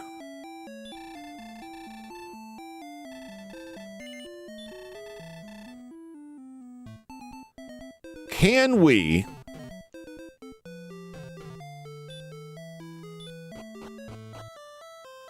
do we have any more torches? I don't think I have the torches. Can we get level 9?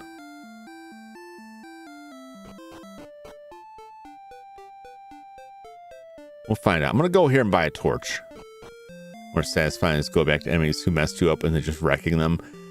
Yeah. Some games are. I'll say I feel that a lot less in this game. But there are, like, it's not much further from this game where I get really excited at the prospect of going back and wrecking enemies. Although even this game, like, it was very satisfying going back and killing that skeleton. And that's just from, like, one level and one piece of armor. I was like, yeah, I can take these guys now. But very quickly, like, a lot of the enemies in this just become like tedious to encounter, because a lot of enemies like very quickly, there's a very small window where it's like, these enemies are tough and you can beat them, but they could kill you. To these enemies are survivable and I could fight 2 or 3 of them before having to stop. And I get decent rewards. To these enemies give me almost nothing. It's not worth my time. And every time they stop me, I want to scream because they're constantly under, like these slimes. Like they're just constantly under my feet. It's not even worth the effort of me pushing the A button to fight them. Kind of thing. Like, just go away. Because they're dead in 1 hit and I get 2 gold. And it's like, this guy I'm fighting guy's giving me 10 gold. You guys are nothing.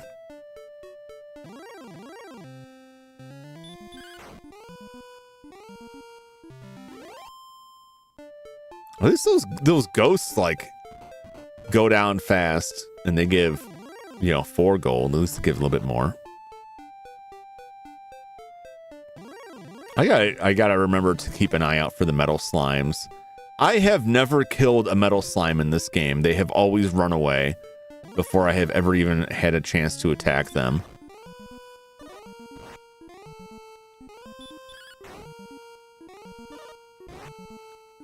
Make sure. Okay.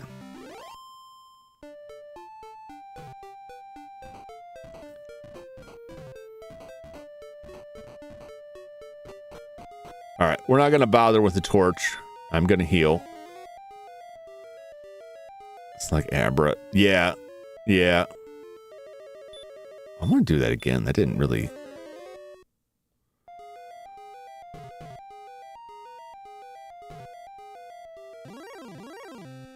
I think it was just down from where I was at. Now I've lost my way. We're basically just going down. We don't really need a torch to see our way out of this place. We don't really need a torch to... Because I don't think there's anything else going on in here. I could be mistaken. I just want to get to the other side. And then we'll see what's on the other side. And then we'll make a choice. So basically, just keep holding down and listen for us hitting the wall, because we won't really be able to see it. When it's dark like this, you can't even tell that you're moving, except that it's not making the sound of you banging into a wall. But once we get out the other side of this, we'll have to make a choice if it's worth trying to make a run for the next town. Because what can happen is that you fight your way tooth and nail, run away from a lot of stuff, and make it to the next town. And the inn costs too much money for you to effectively grind near it. And the enemies are too tough for you to easily escape and go back to an easier area. You can find yourself like trapped in a very difficult area. However, the worst case scenario is that you just die and lose half your money. Which does suck, depending on how much money you have. Right now, 200 is not that huge of a deal. If I lost 100 gold, I wouldn't be heartbroken. I would like to avoid it. Okay. Our first turn. But if we don't, so be it. I'm fairly certain what we're going to find on the other side of this is going to be possibly slightly tougher than what we want.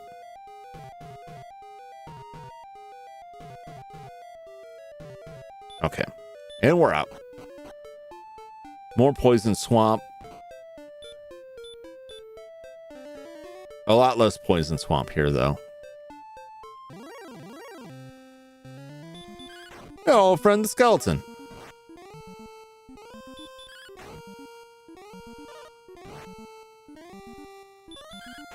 We'll see what else we got. Skeleton may be like he was in the last area, the strongest foe in the area. He could be the mid-level foe in the area, which would be rough. Or he could be a high-level or a low-level foe comparatively. Okay, so it looks like right here is at least similar to what we were dealing with before. Oh, muddy bones. Crack open those bones and dig out that sweet gold marrow inside. Gotta heal.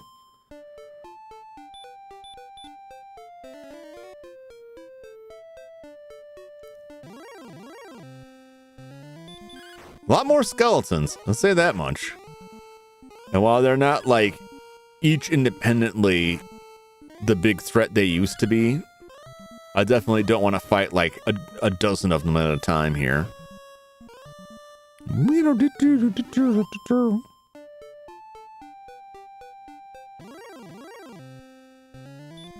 The wolf! I'll put this wolf to sleep. And then we wail on him. As much as we can. See how tough these guys are. 3 hits. 4 hits, you did 10 points of damage. Holy cow! Can I put him to sleep again? Will hurt do it? Oh, this is rough.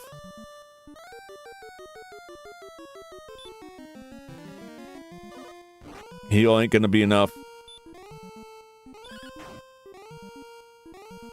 Oh, that was close. Yeah, see, like that? That right there? That's rough. My MP is too low. Take an herb.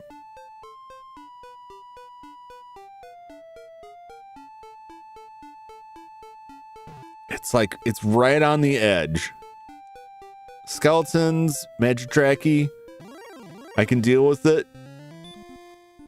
That wolf? Yeah, that's a lot. You see, and it's like, he might be worth it because they got a lot of money. They give me a lot of gold.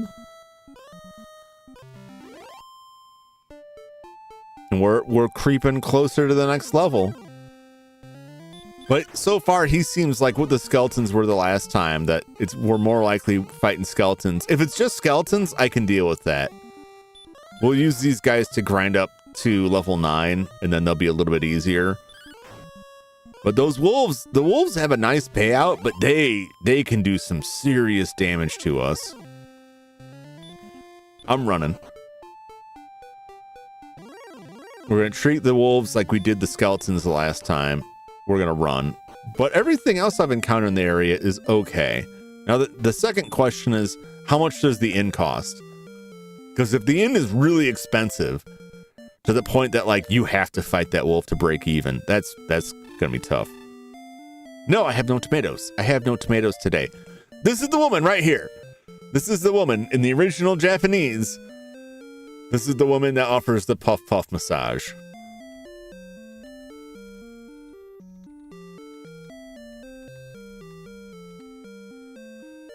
See if I can find. See, most of the references will be towards later games because there's like, once they have like more detailed characters, like they can act a lot more flirtatiously than this character saying, would you like a puff puff massage for X coins?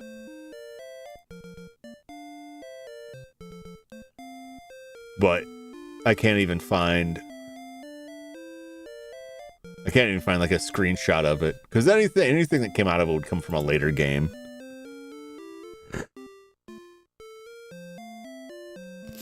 So what would happen to the Japanese is that they would offer, I don't know how it's written out in the Japanese, but they'd offer a puff puff massage, and I believe the screen goes black, and that's it.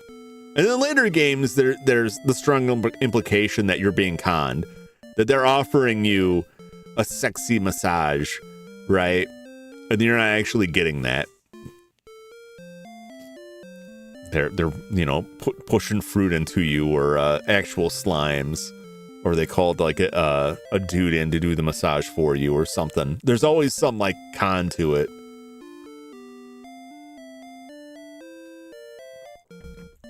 But this is how they dealt with it in the US version. No tomatoes. So there you go. There's the censored puff puff. How much does an inn cost? 55! 55! This is the Van Halen Inn. That's terrible. Sammy Hagar Estates. Where's that David Lee Roth at that point? 55. Not right now. 55 is quite a bit, and we got some locked doors. We need keys for these doors. You are Jum! It has been long since last we met. Cool. Cool. I'm going to chat with everybody in this town while we're here. The scales of the Dragon Lord are hard as steel. Good to know. So now we're at Broadsword, and look at this magic armor. $7,700. Coins. I always call it dollars, but it's gold. 7,700 gold. We're going to aim for the Broadsword. We'll grind here for a while. But we have to kill enough enemies to get 55 gold plus reliably, right? Preferably more than 55. Preferably more than like 60, right? We want like at least like a 75, 80 gold run before we have to come to the end. We want to make a decent profit. We don't need to make 100% profit. Right? I don't need 110 gold per run before coming to the 55 gold in. That'd be nice. But as long as we're making more than like 5 gold per, it's worth it.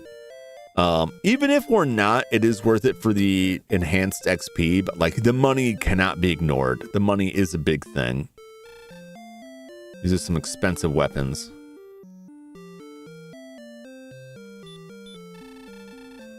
Who art thou? Leave at once, or I will call my friends. Jeez. Art thou the descendant of Erdrick? Hast thou any proof? I mean, I got this tablet. There's a building over there. Like I had to get tricky to get over there. What say you, wizard? Over the western part of this island, Erdrick created a rainbow. 'Tis also said that he entered the darkness from a hidden entrance in the room of the Dragon Lord. Interesting. There's a lot of people on the outer edges here. We need to find a way in. Thou shalt find the Stones of Sunlight in Tantegeld Castle, if thou hast not found them yet. I have not. I haven't found anything in the castle. Well, there's some locked doors. Welcome to the town of Rimoldar. Okay. There is at least one locked door. I think 2 or 3 locked doors, actually, that we need to get keys for. We haven't found any yet. I think that place on the outskirts is the shop where we can buy the keys. If I remember right. Is that a wedding ring? Thou seems too young to be married. No, that's my warrior ring. Thank you. That's my magic ring that gives me the strength powers. I can't believe this guy is like making all kinds of wild insinuations here. How do I... Okay.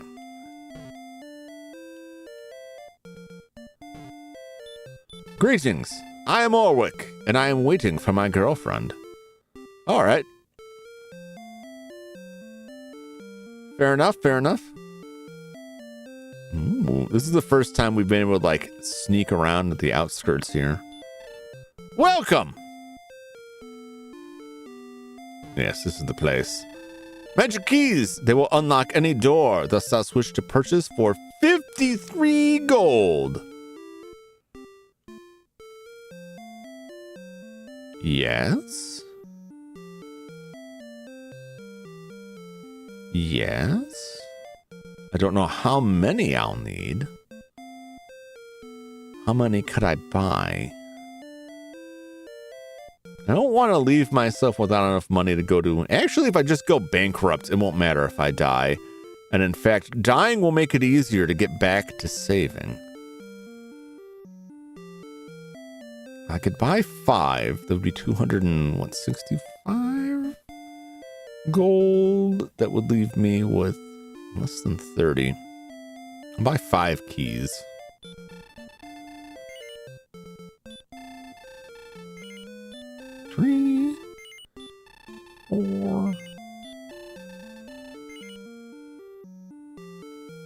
Did I calculate that incorrectly?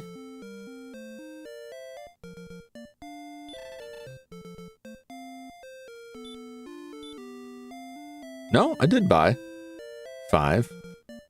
My math off? My math is off. No, is it? I think their math is off, right?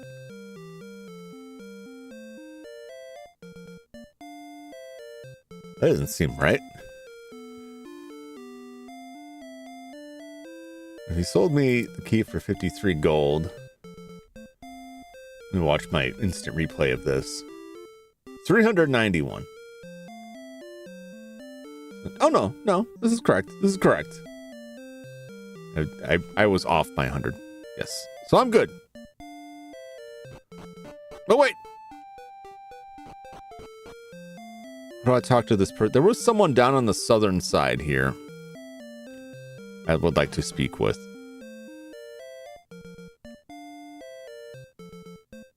I seen it. Orwick is late again. I'm starving. Lady's on the other side. All right.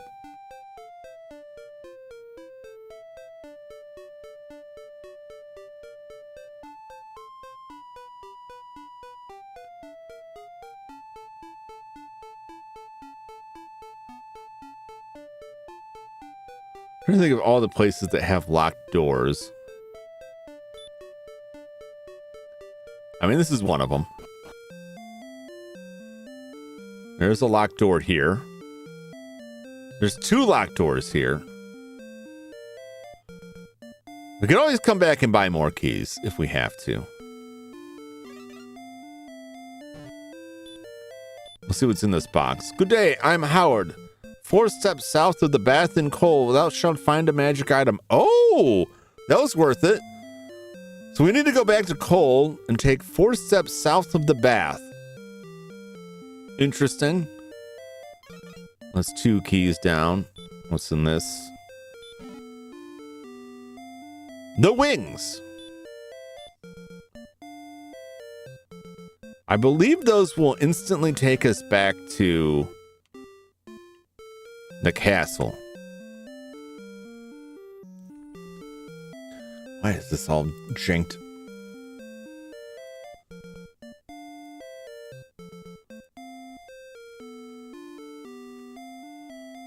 Let's get to the items here. Wings. Rare wyvern rings that transport you home to Tantegil Castle when thrown in the air. Okay. All right, so those wings are the only kind of fast travel this game has to offer, which is a one-time use item that will instantly teleport us back to Tantegil. Oh, I didn't even look in this. Before long, the enemy will arrive. Oh, really? Heed my warning. Travel not to the south, for there the monsters are fierce and terrible. I believe it. Come back here. Talk to me. In this world, is there any sword that can pierce the scales of the Dragon Lord? This is a magic place. Hast thou found a magic temple? No. Go to the south. Okay. Okay. He just told me not to go south. So, like, which is it? Which one is it? What do you want from me? Let's pay our 55 gold. I'm gonna go back and buy 1 more key. We're gonna get 1 more key for the road.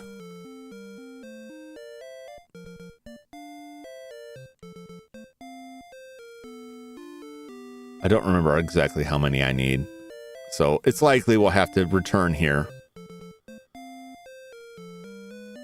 Also, like, any door we open could just be like a waste.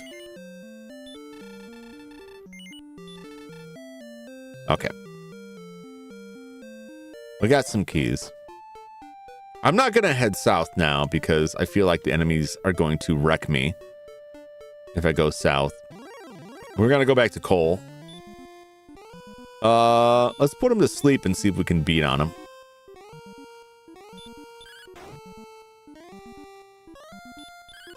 We're close enough, which isn't to say like intensely close.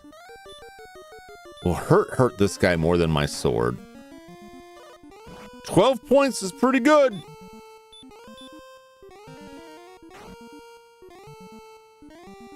Okay, we did defeat him, but at what cost? Though we did get 41 gold out of that, and 16 experience is nothing to scoff at. God, that heal is disappointing. We only get like 11 points out of it. Which is just funny how it works. Like the heal spells typically have like a pretty flat static amount that they heal. And the more experience you get, the worse it gets for you. Why are you breathing very fast, Perhenmo? What are you doing? What are you doing that's causing your breathing to elevate?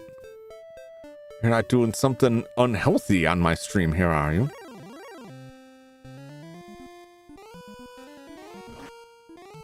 Oh, quit hurting me! I need my XP to I need my health to survive the swamp up north. I only got like 20 points of damage just to get through that. God, that guy messed me up bad. Oh no!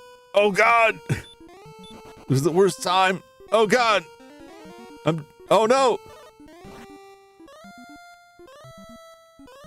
Oh no! Oh, I'm dead. Well, at least I spent all my money. Oh, that was the worst. That was the worst luck. I was like, I'm going to heal as soon as I get inside that cave in like one step.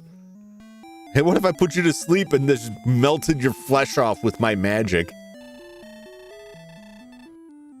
We only had 289 experience.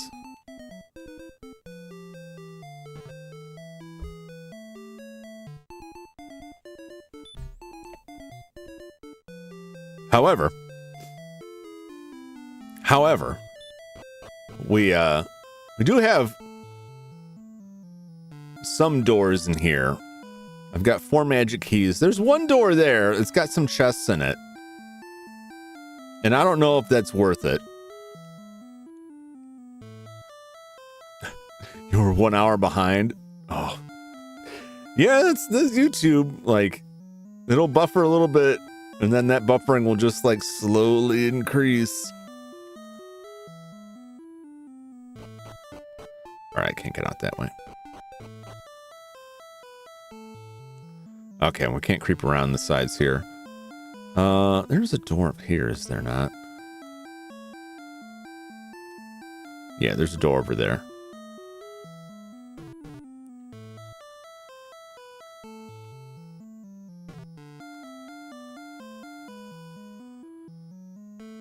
I'm tempted by this.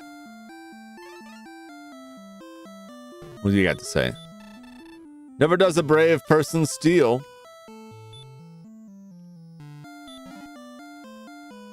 Eight. Well, I paid for this. 9, that's 17 gold. 29 gold. We just lost money on that.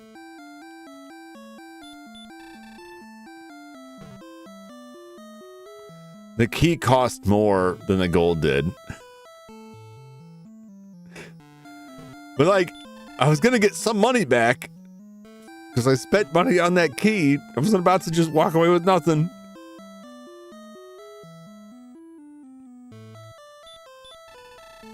When the sun and rain meet, a rainbow bridge shall appear. It's a legend. I think that guy, there's a sage up north, or not, I guess it's northeast of us, who said that if I brought him a silver harp, he would give me, I think he said to give me the rain wand. That's probably part of that. Magic keys. These will unlock any door unless I wish to purchase one for 85 gold. Not right now. What sucks is it costs me money to get in to see him. I have 2 more magic keys. Because that door, I'm pretty sure, is going to be back if I leave. It would cost money to get to him. What is up with that weird moat there? If thy hit points are high enough, by all means enter. I'm looking for the castle cellar. I heard it is not easily found.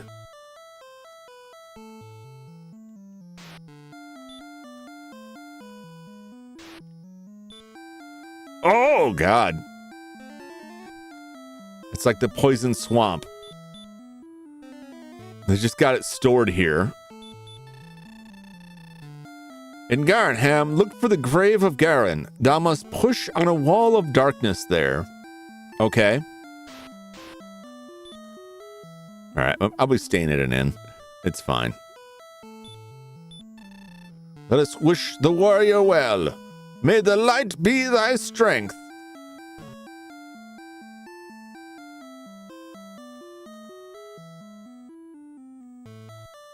So there's a cellar somewhere here? Okay, well, we got in here.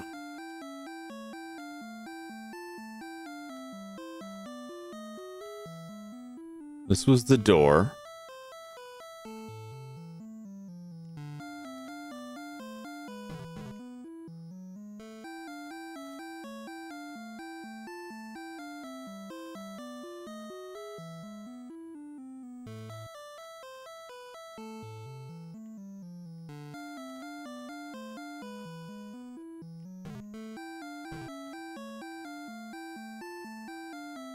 Somewhere there's a cellar, is what I'm hearing. If I step 1 foot up out that door, move him outside.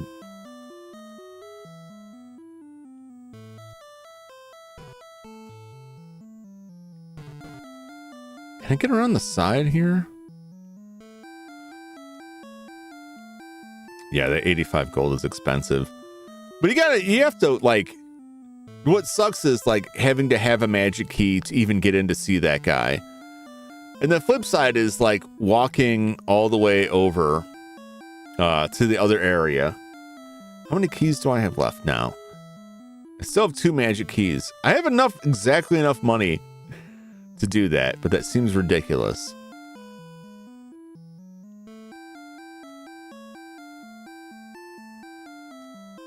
I'm just going to assume that this is just going to take me right out of here. Oh, it didn't.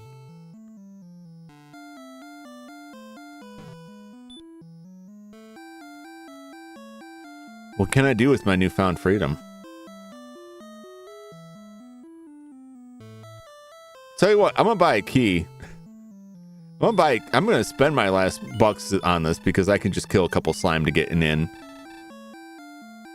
Just in case. I can get out this way.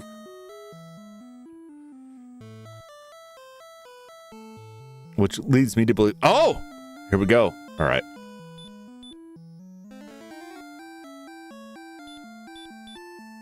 I paid the expense because I was worried about getting locked out.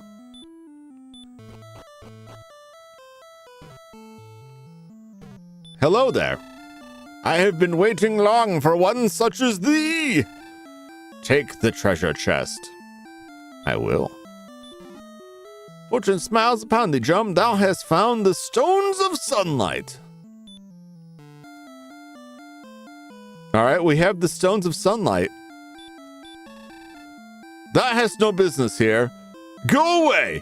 Good God. Must you be so rude? I never search anywhere. I wonder if there's anything to search. Well, I'll leave. You have a gambling problem with these keys. It's a calculated risk. It's a calculated risk. All right. Now I just need a few coins. I just need some spare change.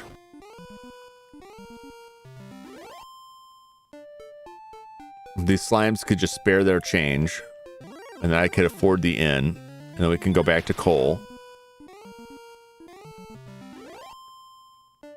Actually, I got enough hit points from the heals. I can start making that trek. Start making my way downtown. Making my way downtown.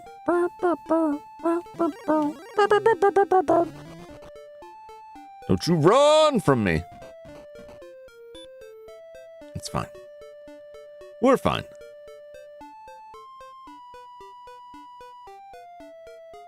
We're gonna find the secret. The secret of coal. Even the magician ran away now. Even the magician's like, I don't want none of that. That's how you know you've made it. When the magicians are just like, I'm out of here. Peace out.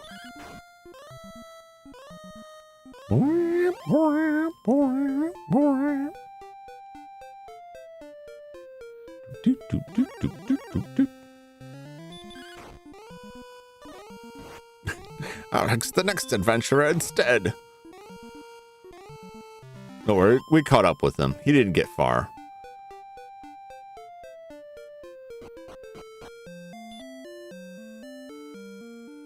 I think it was 20 here, so I think we're okay.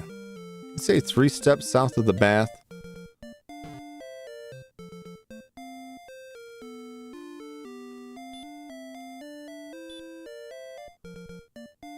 Jum discovered the fairy flute. Alright, that must be... The guy said that the fairies have a secret to put the golem to sleep. Does it say in here? Special items. Fairy flute. Beautiful music of this instrument can make certain evil beings fall asleep.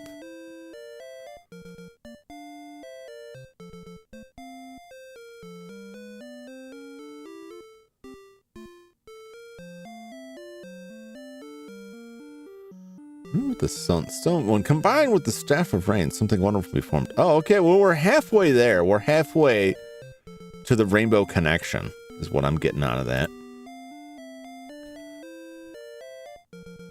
All right.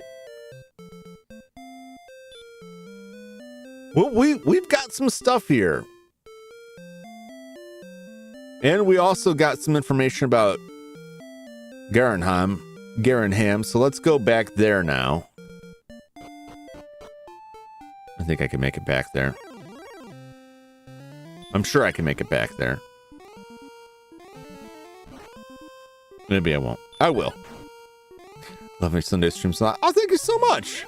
I'm so glad. I was very worried when I started doing this that it wouldn't be much. But I really wanted to play this game. And as part of my getting more RPGs, so I appreciate that. Okay, for whatever next game you do next for them. I am pretty sure that the next Sunday game after this will be that fishing RPG that I tried out a while back. Because I really want to play that fishing RPG. I really want to see the end of the Legend of the River King. I even already made a model in Blender for the game cart. That's how much I'm like, I am coming back to Sushi no Nori? Can't remember the Japanese. Legend of the River King. I'm very excited about it.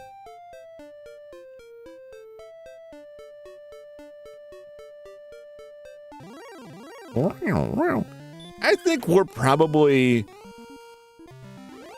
maybe a third of the way through this. Actually, I was thinking about earlier during the stream. Yeah, that game was really weird.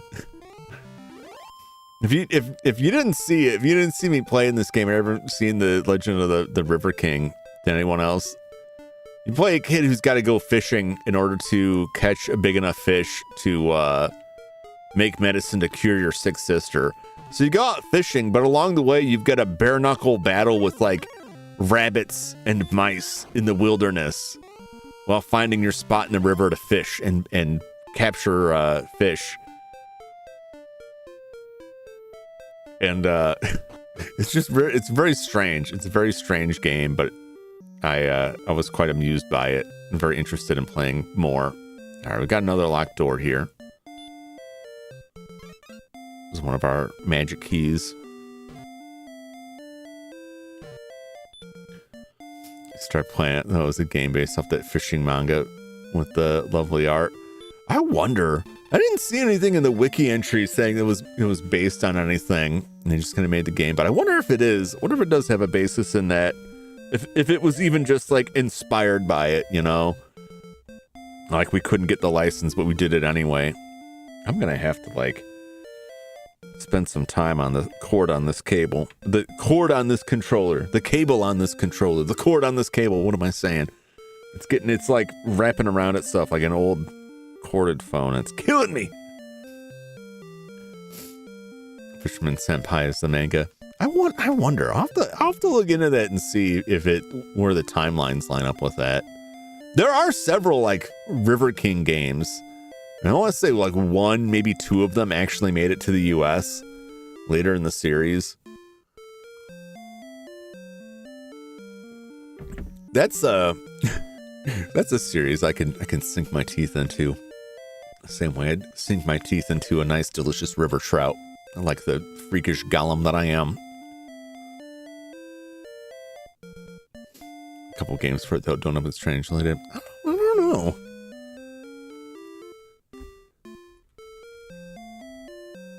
It seems like some of these games, like, they may bring them to the US, but depending on what era, like what decade they bring them over, they may just like scrub out any of the original context and just be like, Joe Namath's Big Bass Battle.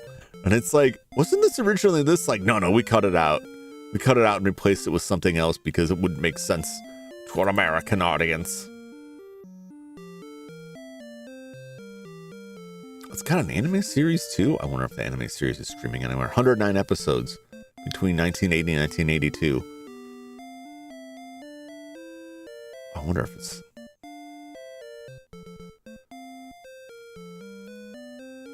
Gucci.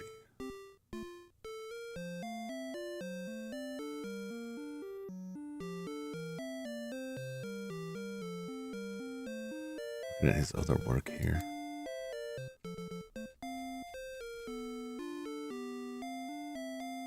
There's a live-action movie based on this, released in 2009. Sanpei the Fisher Boy. MSX home computer and the Famicom. Interesting. Fisherman Sanpei Blue Marine Edition. I'll have to look at those.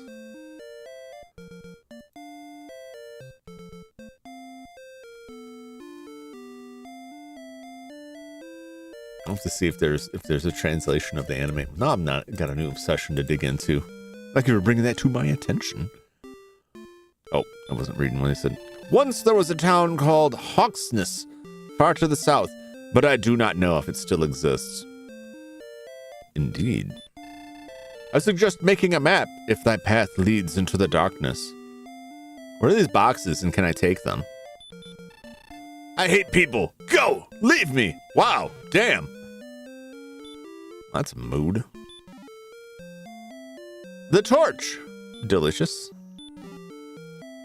13 gold. The herb. What could possibly be behind this door? Is it worth one of my expensive magic keys? It's only money, and I can always make more. I'm too busy. Ask the other guard. I swear to God.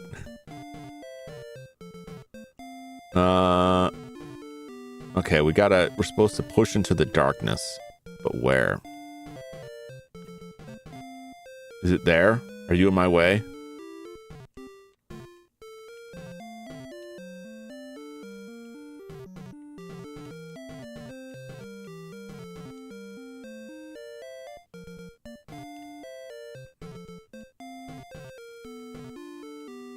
Aha!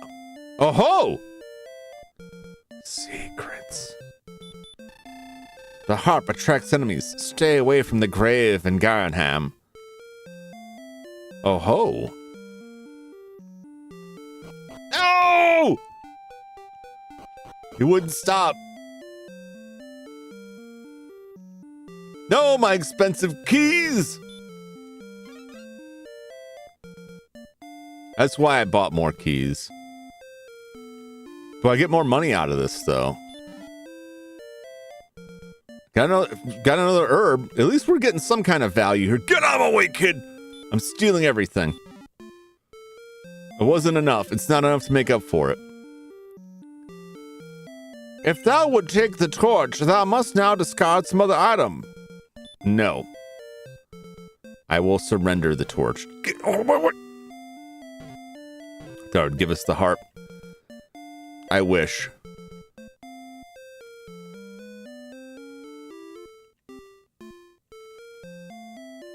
We have to go to the dungeon. Just have to very carefully hit that. All right. Got torches spread all over the place.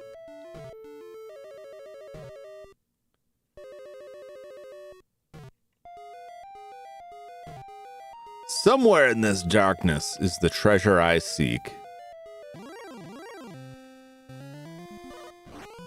Oh, how tough is this troll? Oh, that's not too bad. He did 1 point of damage. They look very weird. They look extremely strange. I'm not quite sure what it is I'm looking at. But I don't like it. It was very droll. He was right.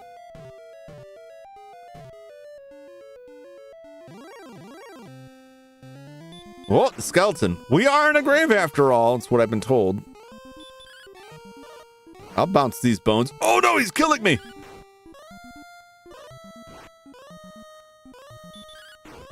Kill him!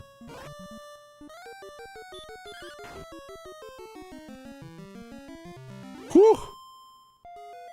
Man, I was like surprisingly close.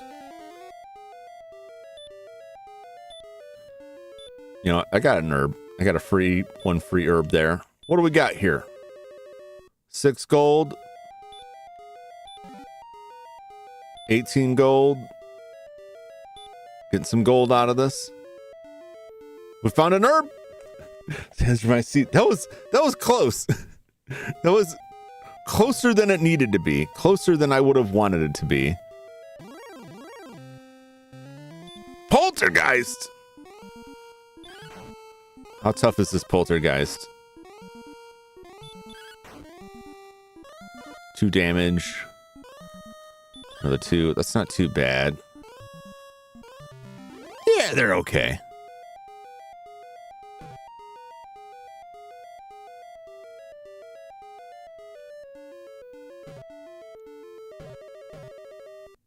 Where's my treasure? No! I'm gonna have to go back and get more keys, aren't I?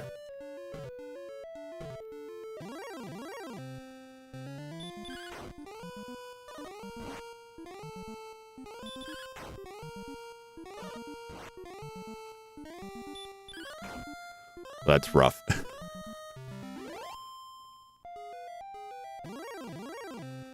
I got a long walk ahead of me now. But that's fine. That's just more time to get the experience.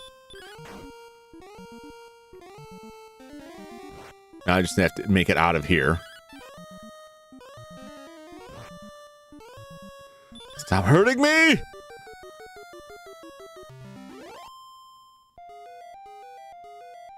I can just escape this place.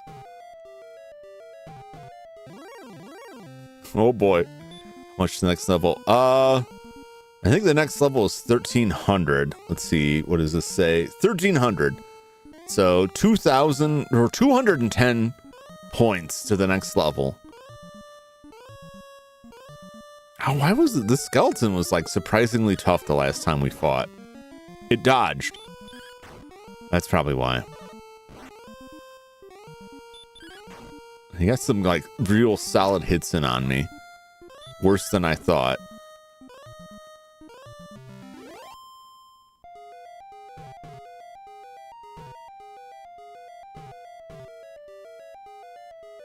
Oh boy.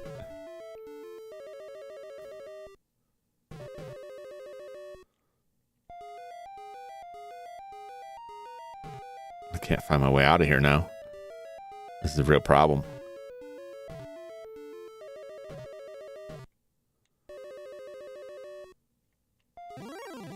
Oh. I'm gonna run. Oh no!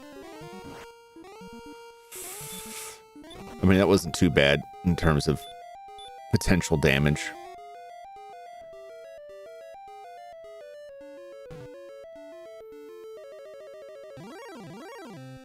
Oh Lord. All right. It's map time.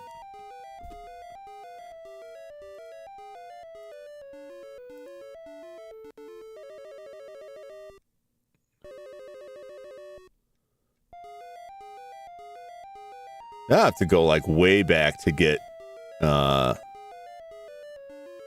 more keys.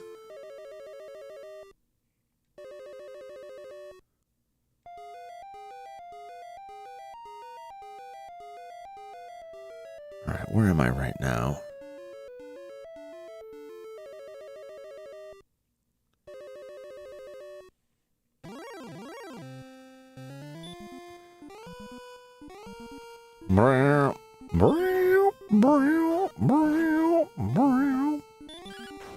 Oh boy.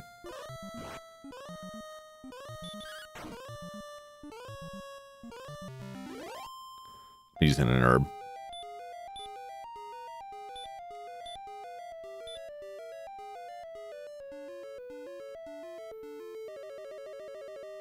This should be correct. Yeah, I will need to get another key. More keys. I can't even go back to the castle and get keys because it requires a key to get that. If I hadn't accidentally walked off, I would have had the key. But it is okay. We'll just have to take another long walk here. Back to that town. Which money do I have? 260. Worst comes to worst, I will use the wings to fly back to town. But I think we'll make it okay.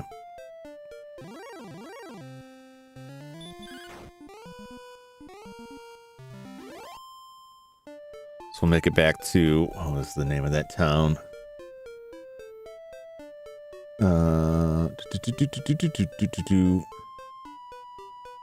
Remuldar.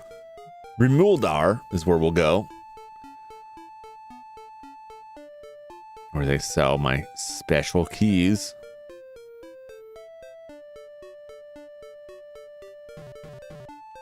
Get.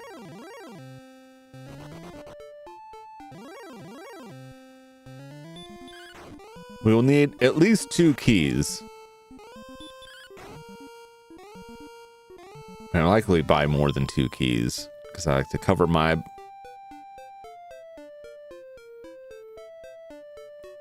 the potential losses here.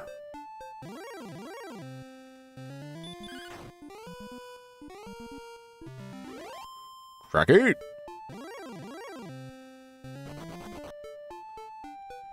Keys.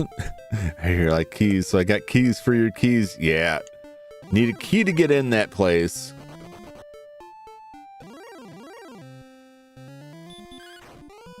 No, that's like one annoying aspect of the enemies running away is if the enemies keep encountering you and then immediately running away and you just keep getting these like go nowhere encounters where they just instantly flee, but they keep stopping you just to say, I'm leaving.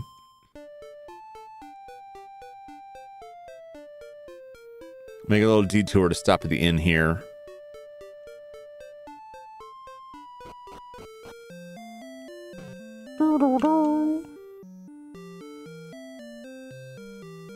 So, according to the Erdrick tablet, he left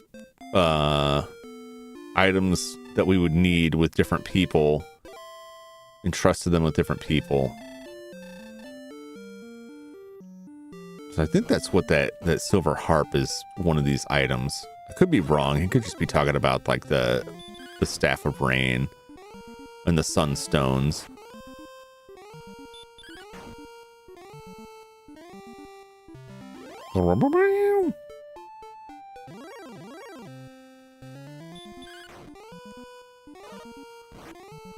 Back down to the southern cave we go. We'll head back to the southern city We'll grab as many keys as we can reasonably afford is my plan. Just so I never have to come back.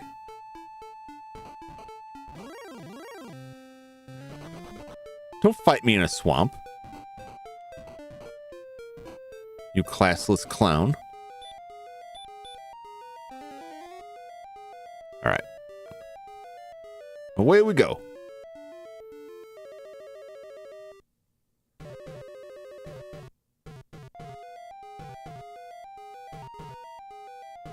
Yep, we're out.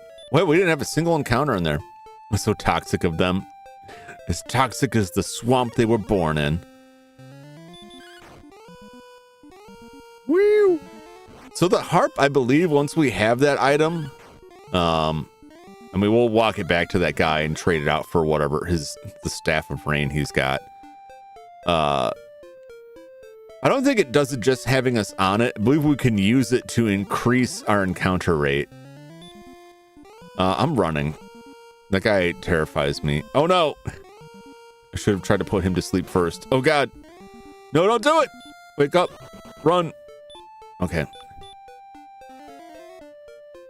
Yeah, those guys, the guys that put you to sleep, rough. Very rough. And unless you can strike first and get them put to sleep or killed before they put you to sleep, it's tough. There is a spell we get later that is very helpful, which is at level 10, Stop Spell. If you cast Stop Spell as your first act when you get in a fight with enemies like that, their spells will fail. So like that's nice at least. We got 326. We're right back. We could buy another 5 keys. I could go hog wild on it. I think I'm just gonna buy 4 keys.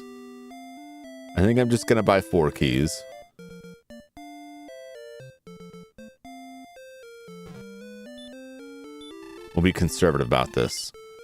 1, 2, 3, 4.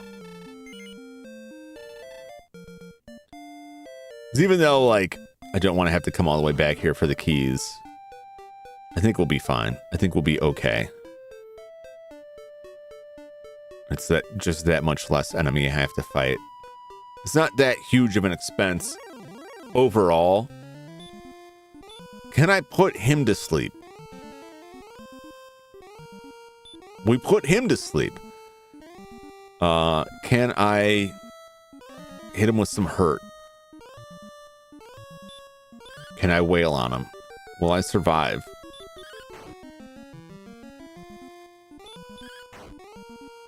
Can we do this? Oh, he woke up. Oh no, he cast hurt. Come on, finish the job. Yes, we did it. 32 gold. Not really worth it. A very risky battle, I want to say. Without Stop Spell, not worth it, because they could just put me to sleep and like hurt my face off. And I don't like it. I don't like it at all. Okay. If all goes according to plan here, we should hit level 9 before we wrap up. I don't know if we'll take the harp back this evening, but we'll definitely get the harp.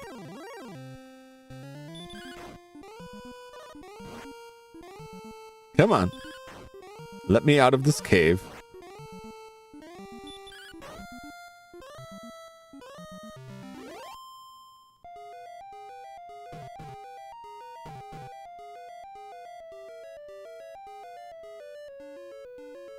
It's so weird when you're in the dark because you cannot tell that you're moving at all. So it's a good thing they have the sound to indicate, right, that you are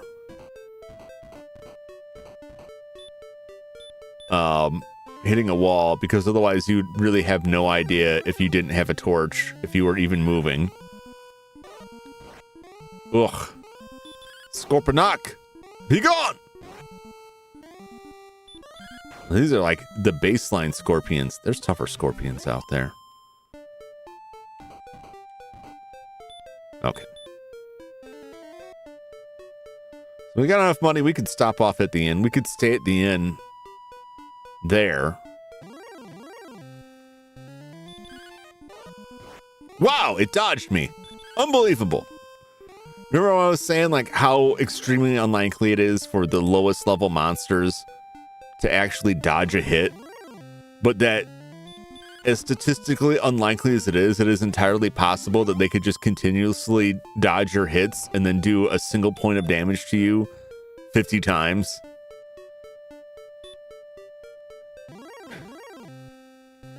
So it can happen. It's just extremely unlikely. But it totally could happen.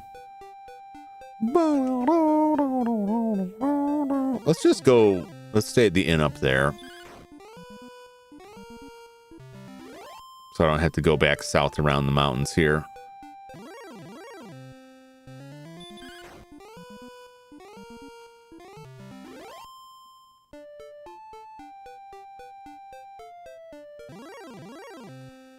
One area I am glad that we're going into this cave that has a little bit tougher enemies, because at least it increases the likelihood of us getting that last 103 points of experience we need.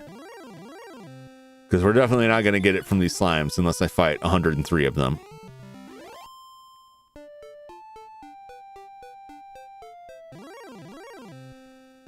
But they sure do like to strike me. They're like, you know, I have no chance of winning against you, but I will impede your every move.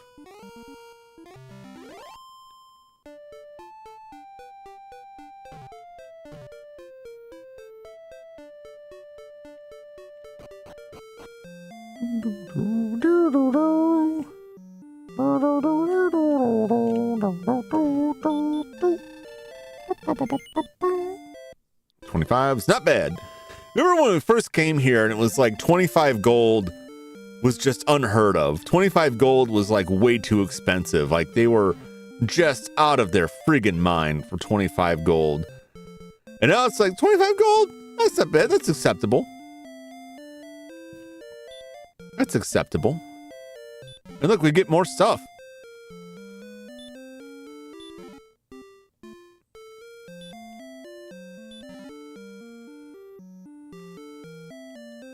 So really, I mean, it all works out.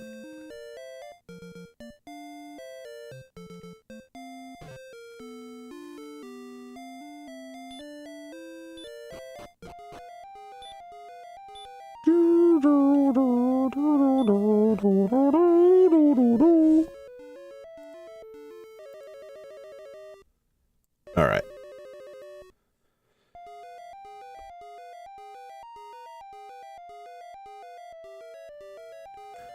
We got the chest. There wasn't enough. Those chests are probably back, but I don't think there's enough for us to want to worry about going up there. I'm not dealing with that guy.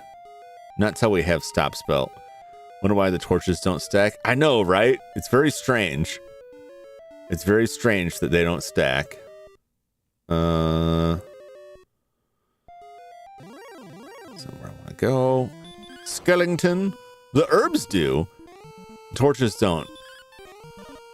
Again, like very early RPG design. Like I'm surprised anything stacks.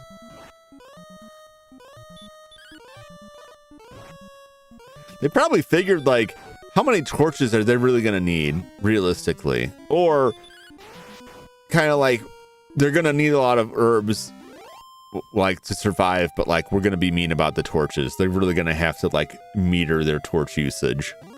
Because that's like a classic dungeon crawler thing. Like you really got to watch your supplies.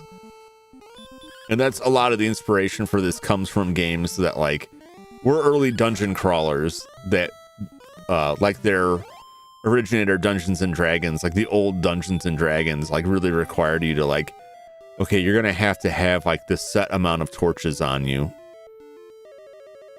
Like you're really going to have to watch out for it. In a way that is just kind of obnoxious.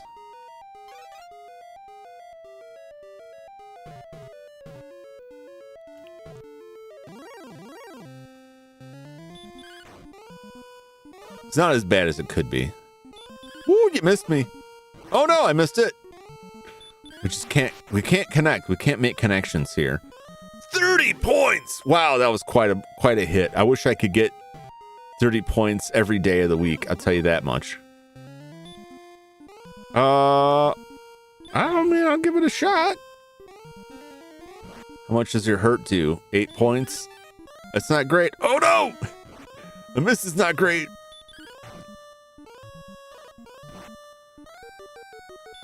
I might have to run away here. Oh, good. I got a crit. That was good. I rolled the dice on that, and it really was not working out in my favor. I'll say that much. Okay. Here we go. Down we go.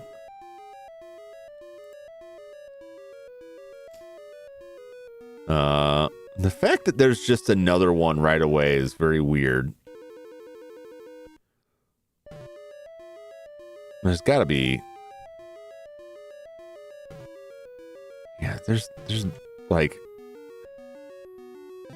ladders all around here. Oh, I don't want this. Oh, he's a little bit more than I'm willing to deal with. A little bit more than I can contend with.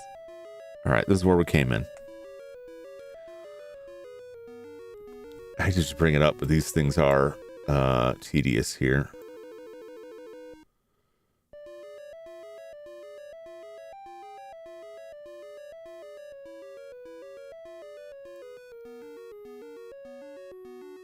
Oh wow, this is quite a trial here.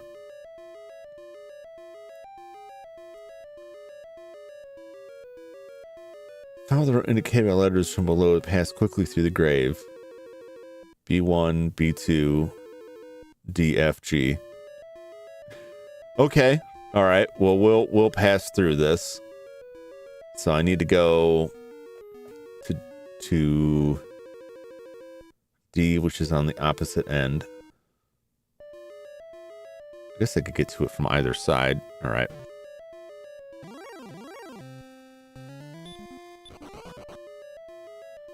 Oh, those guys are kind of...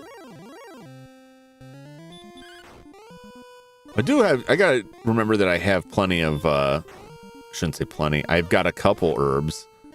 Those herbs are like, honestly, quite a bit better than my spells so far for the heals.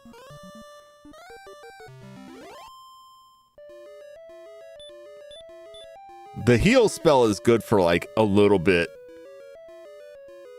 to like top off. Right on the stairs. Metal Scorpion! Oh my gosh. All right, let's go.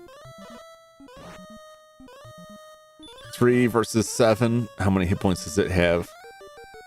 4 versus 6. He's slowly whittling me down. Will I whittle it down? It's doing quite a bit of damage to me.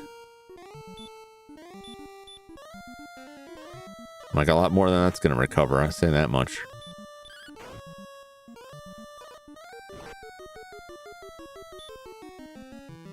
Oh no.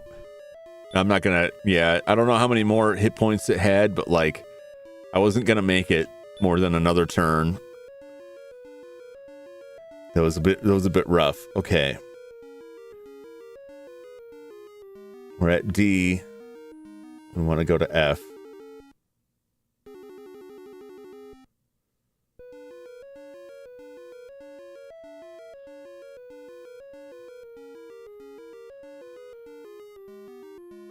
At some point someone was saying you can farm cursed belts for money, but I've never found anyone who sells them. But I do know someone who will, for money, I think it costs money, they'll take it off of you if you put it on. All right. That's what it said, correct. F and then G.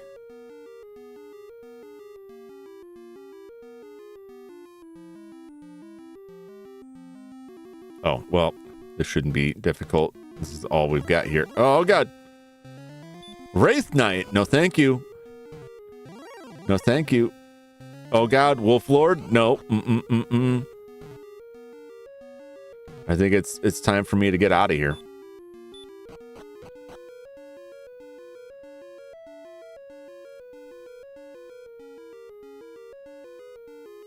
All right.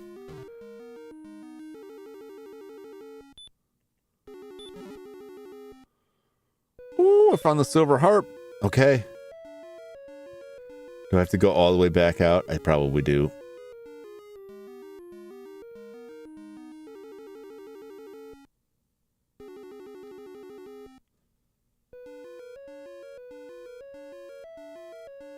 All right.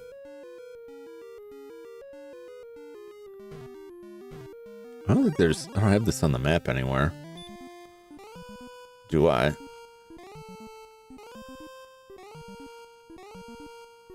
Oh, 3. Oh, yeah, 3 just... Okay. No, I know exactly where I'm at. I'm running. Okay.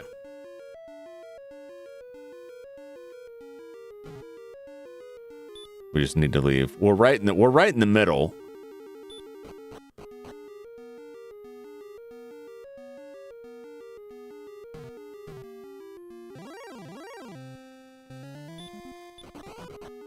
As much as I would love to soup up some XP from these things, I can't take them. Realistically, I can't take them.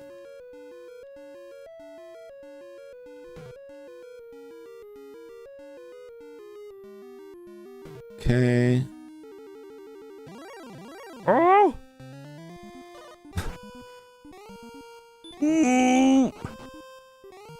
Oh no!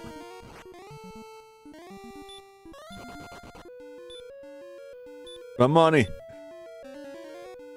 There's not that much money, but it's more than I really want to lose. Okay. Now we're back out. To D. Oh, we should leave. We can get out of here. Okay.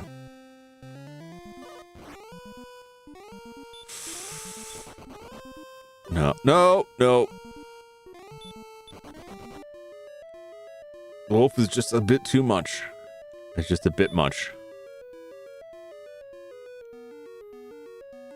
Take me away. Let go.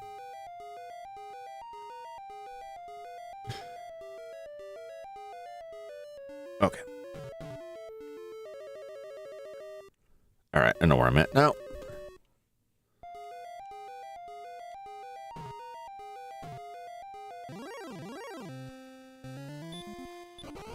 Oh, thank you, Warlock. I will attempt a skeleton at 21 hit points. I'll take that. I'll roll the bones on this. I could live. It's within the realm of possibilities. Okay, we made it.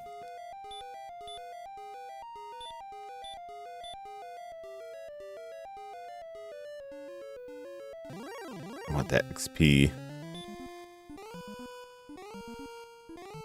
Because we're close. We're only 36 points away. Some way to promote. If you are still streaming the time I get back, I'll keep watching. If not, have a great rest of your night. Hey, you too. Thanks a lot, Chaos. Thanks for stopping by. Hope you had a good weekend, and I hope your week starts out real great. And if I don't see you, have a great one. I'll probably go long enough to get this harp back to the other dude. Actually, I'll probably just go save after this, given the time. If I can get to the next level and then get out of here, then we'll save. And then next week we can return the harp to get the Staff of Rain and move on to the next bit of our adventure. Where am I right now? Okay.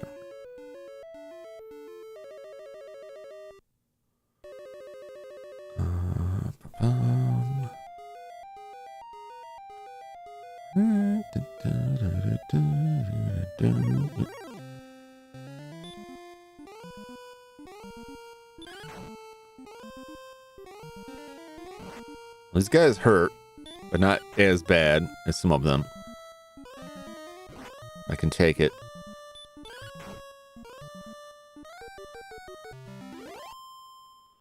Very good. 14 points. We're 14 points away. We're so close to that next level. Taking some risky moves here. I'm banking on my survivability. I've only got enough MP for one more heal spell. We're 4 points away.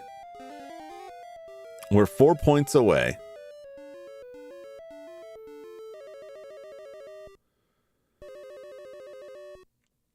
Hey! Sweet freedom.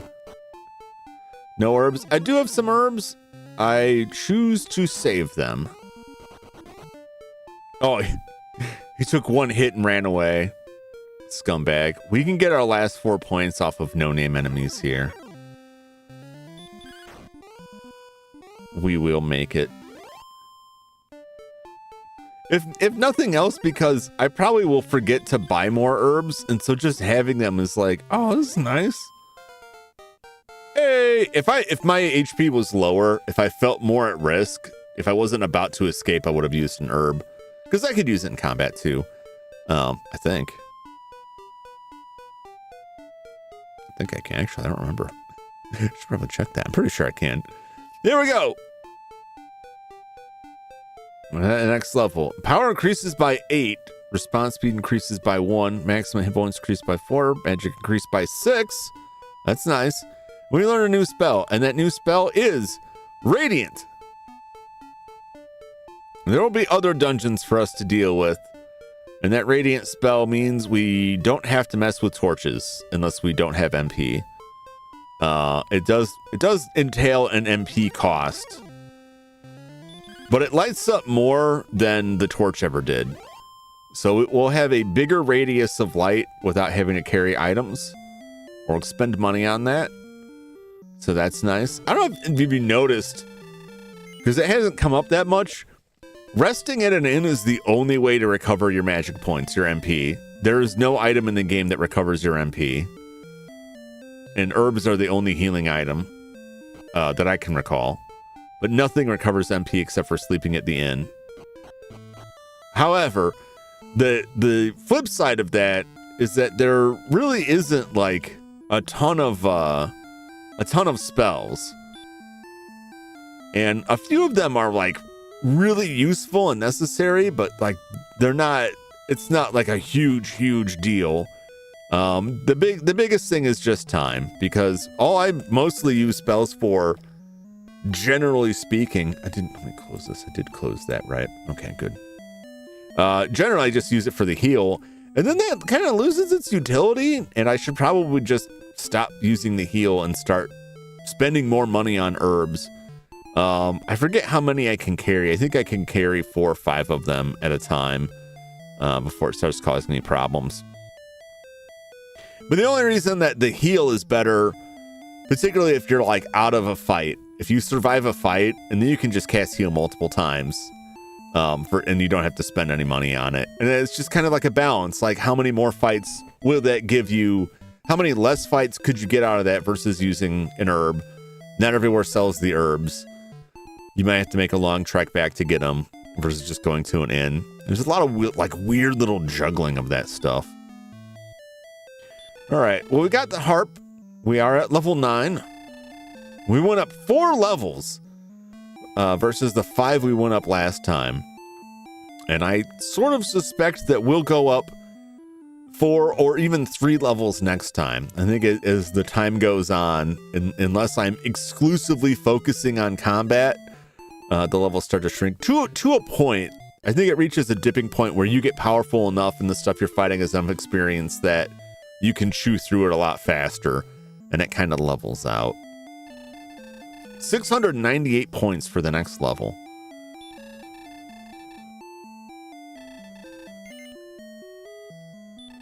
Okay. So, that is the end of Dragon Quest for this evening.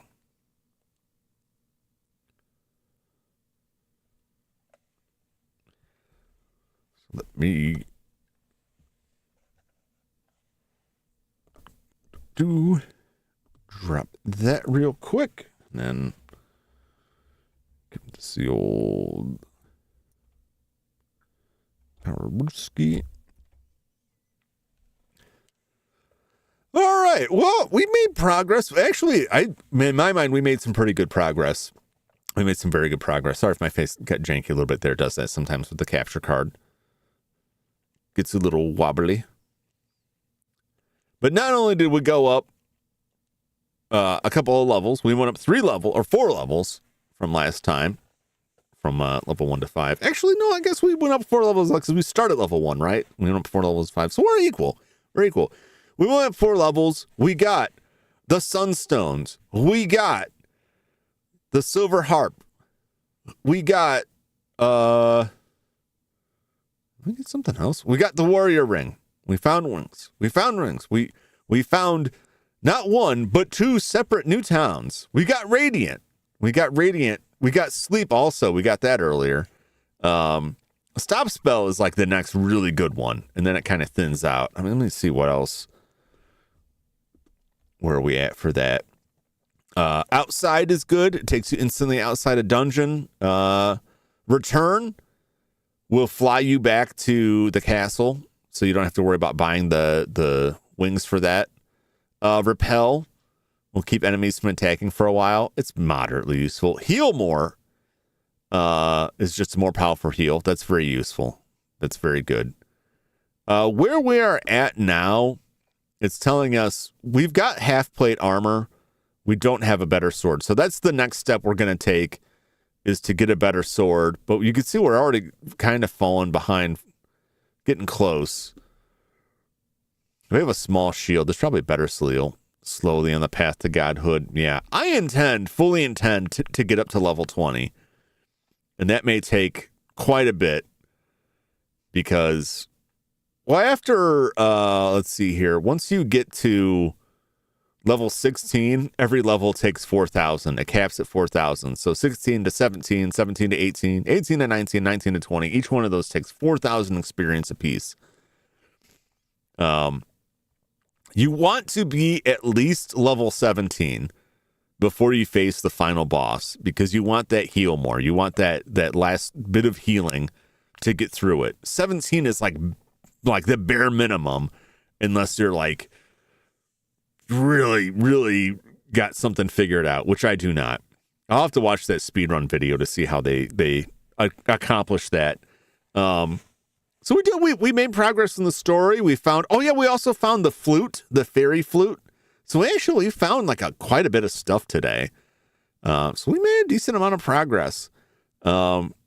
Numerically on the map, we're on 9, I want to say. We may be further than that. So next week, we will turn in that harp for the Staff of Rain. But we probably can't use them yet and do anything. But we'll go back to Rimildar, I think is the town, in the lake. It's right by my head here, number 9. We'll go back there, and we'll travel south from there, do some combat, grinding around there. That's about the level we're at. We'll travel south from there to the cave to the south and talk to that guy, or whatever is in there. I think there's a dude in there. I can't really see it on here. I think there's a dude. And a cave on the south, mighty number 9 town. Yeah. And then we'll see what's up with him and see where we go next in the quest. We've still have the entire lower left portion of the screen there that we really haven't touched. We were at 7, if you look at my on the left there, but we haven't really gone any further south than that. So we've still got quite a bit of ground to cover here to go through stuff. But it's still mostly combat and grinding. Anyway, thank you so much for watching, but don't go anywhere yet, because it's time for Bubble Bobble.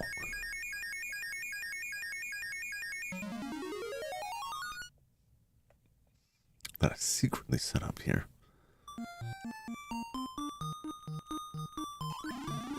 Oh! He juked me. I thought I was going to juke him. He juked me.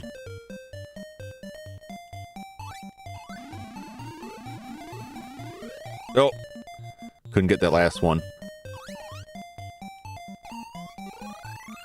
I can get the shoe. I'm shoed up, baby.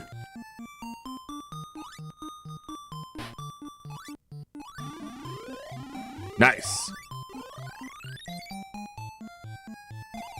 Give me the tomato. Give me all your tomatoes. Beautiful. Beautiful. We'll leave it at that for this evening. Can't go too far. 41. We're approaching the midway point of Bubble Bobble. We're approaching the point of Super Bubble Bobble. I should specify it, Super Bubble Bobble, because we've already gone through the final boss once. We're on our second path through to get the ultimate excellent ending. A lot of steps involved, but we will get there. We will get there. All the tamacos for Jum. All my tamacos. I remember the tamacos. Remember the farm animals who got addicted? Tomaco! Like when they take him to the farmer's market and someone takes a bite out of him and they spit it out instantly. It's like Wiggum. He's like, Ralph Wiggum's like, this tastes like grandma's ashtray. And it tastes like grandma's kisses. And Wiggum's like, yeah.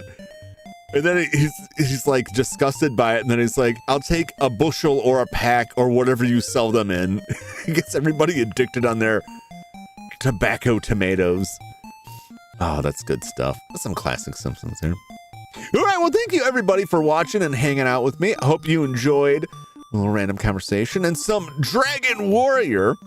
I will be back next week for some more of that. I'm going to bring in, if I can, without, hopefully this doesn't break anything. Sometimes when I go to access my network drives, my network connection dies. Yay! All right, here's my schedule for the week. It's posted in the Discord right now. I'll post it on the YouTube after this. You can see I'm... Man, I love Mega Man, but that game has like beaten me down.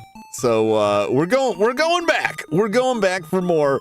One more time. We got Tales of Fantasia on Tuesday. Mega Man and Bass.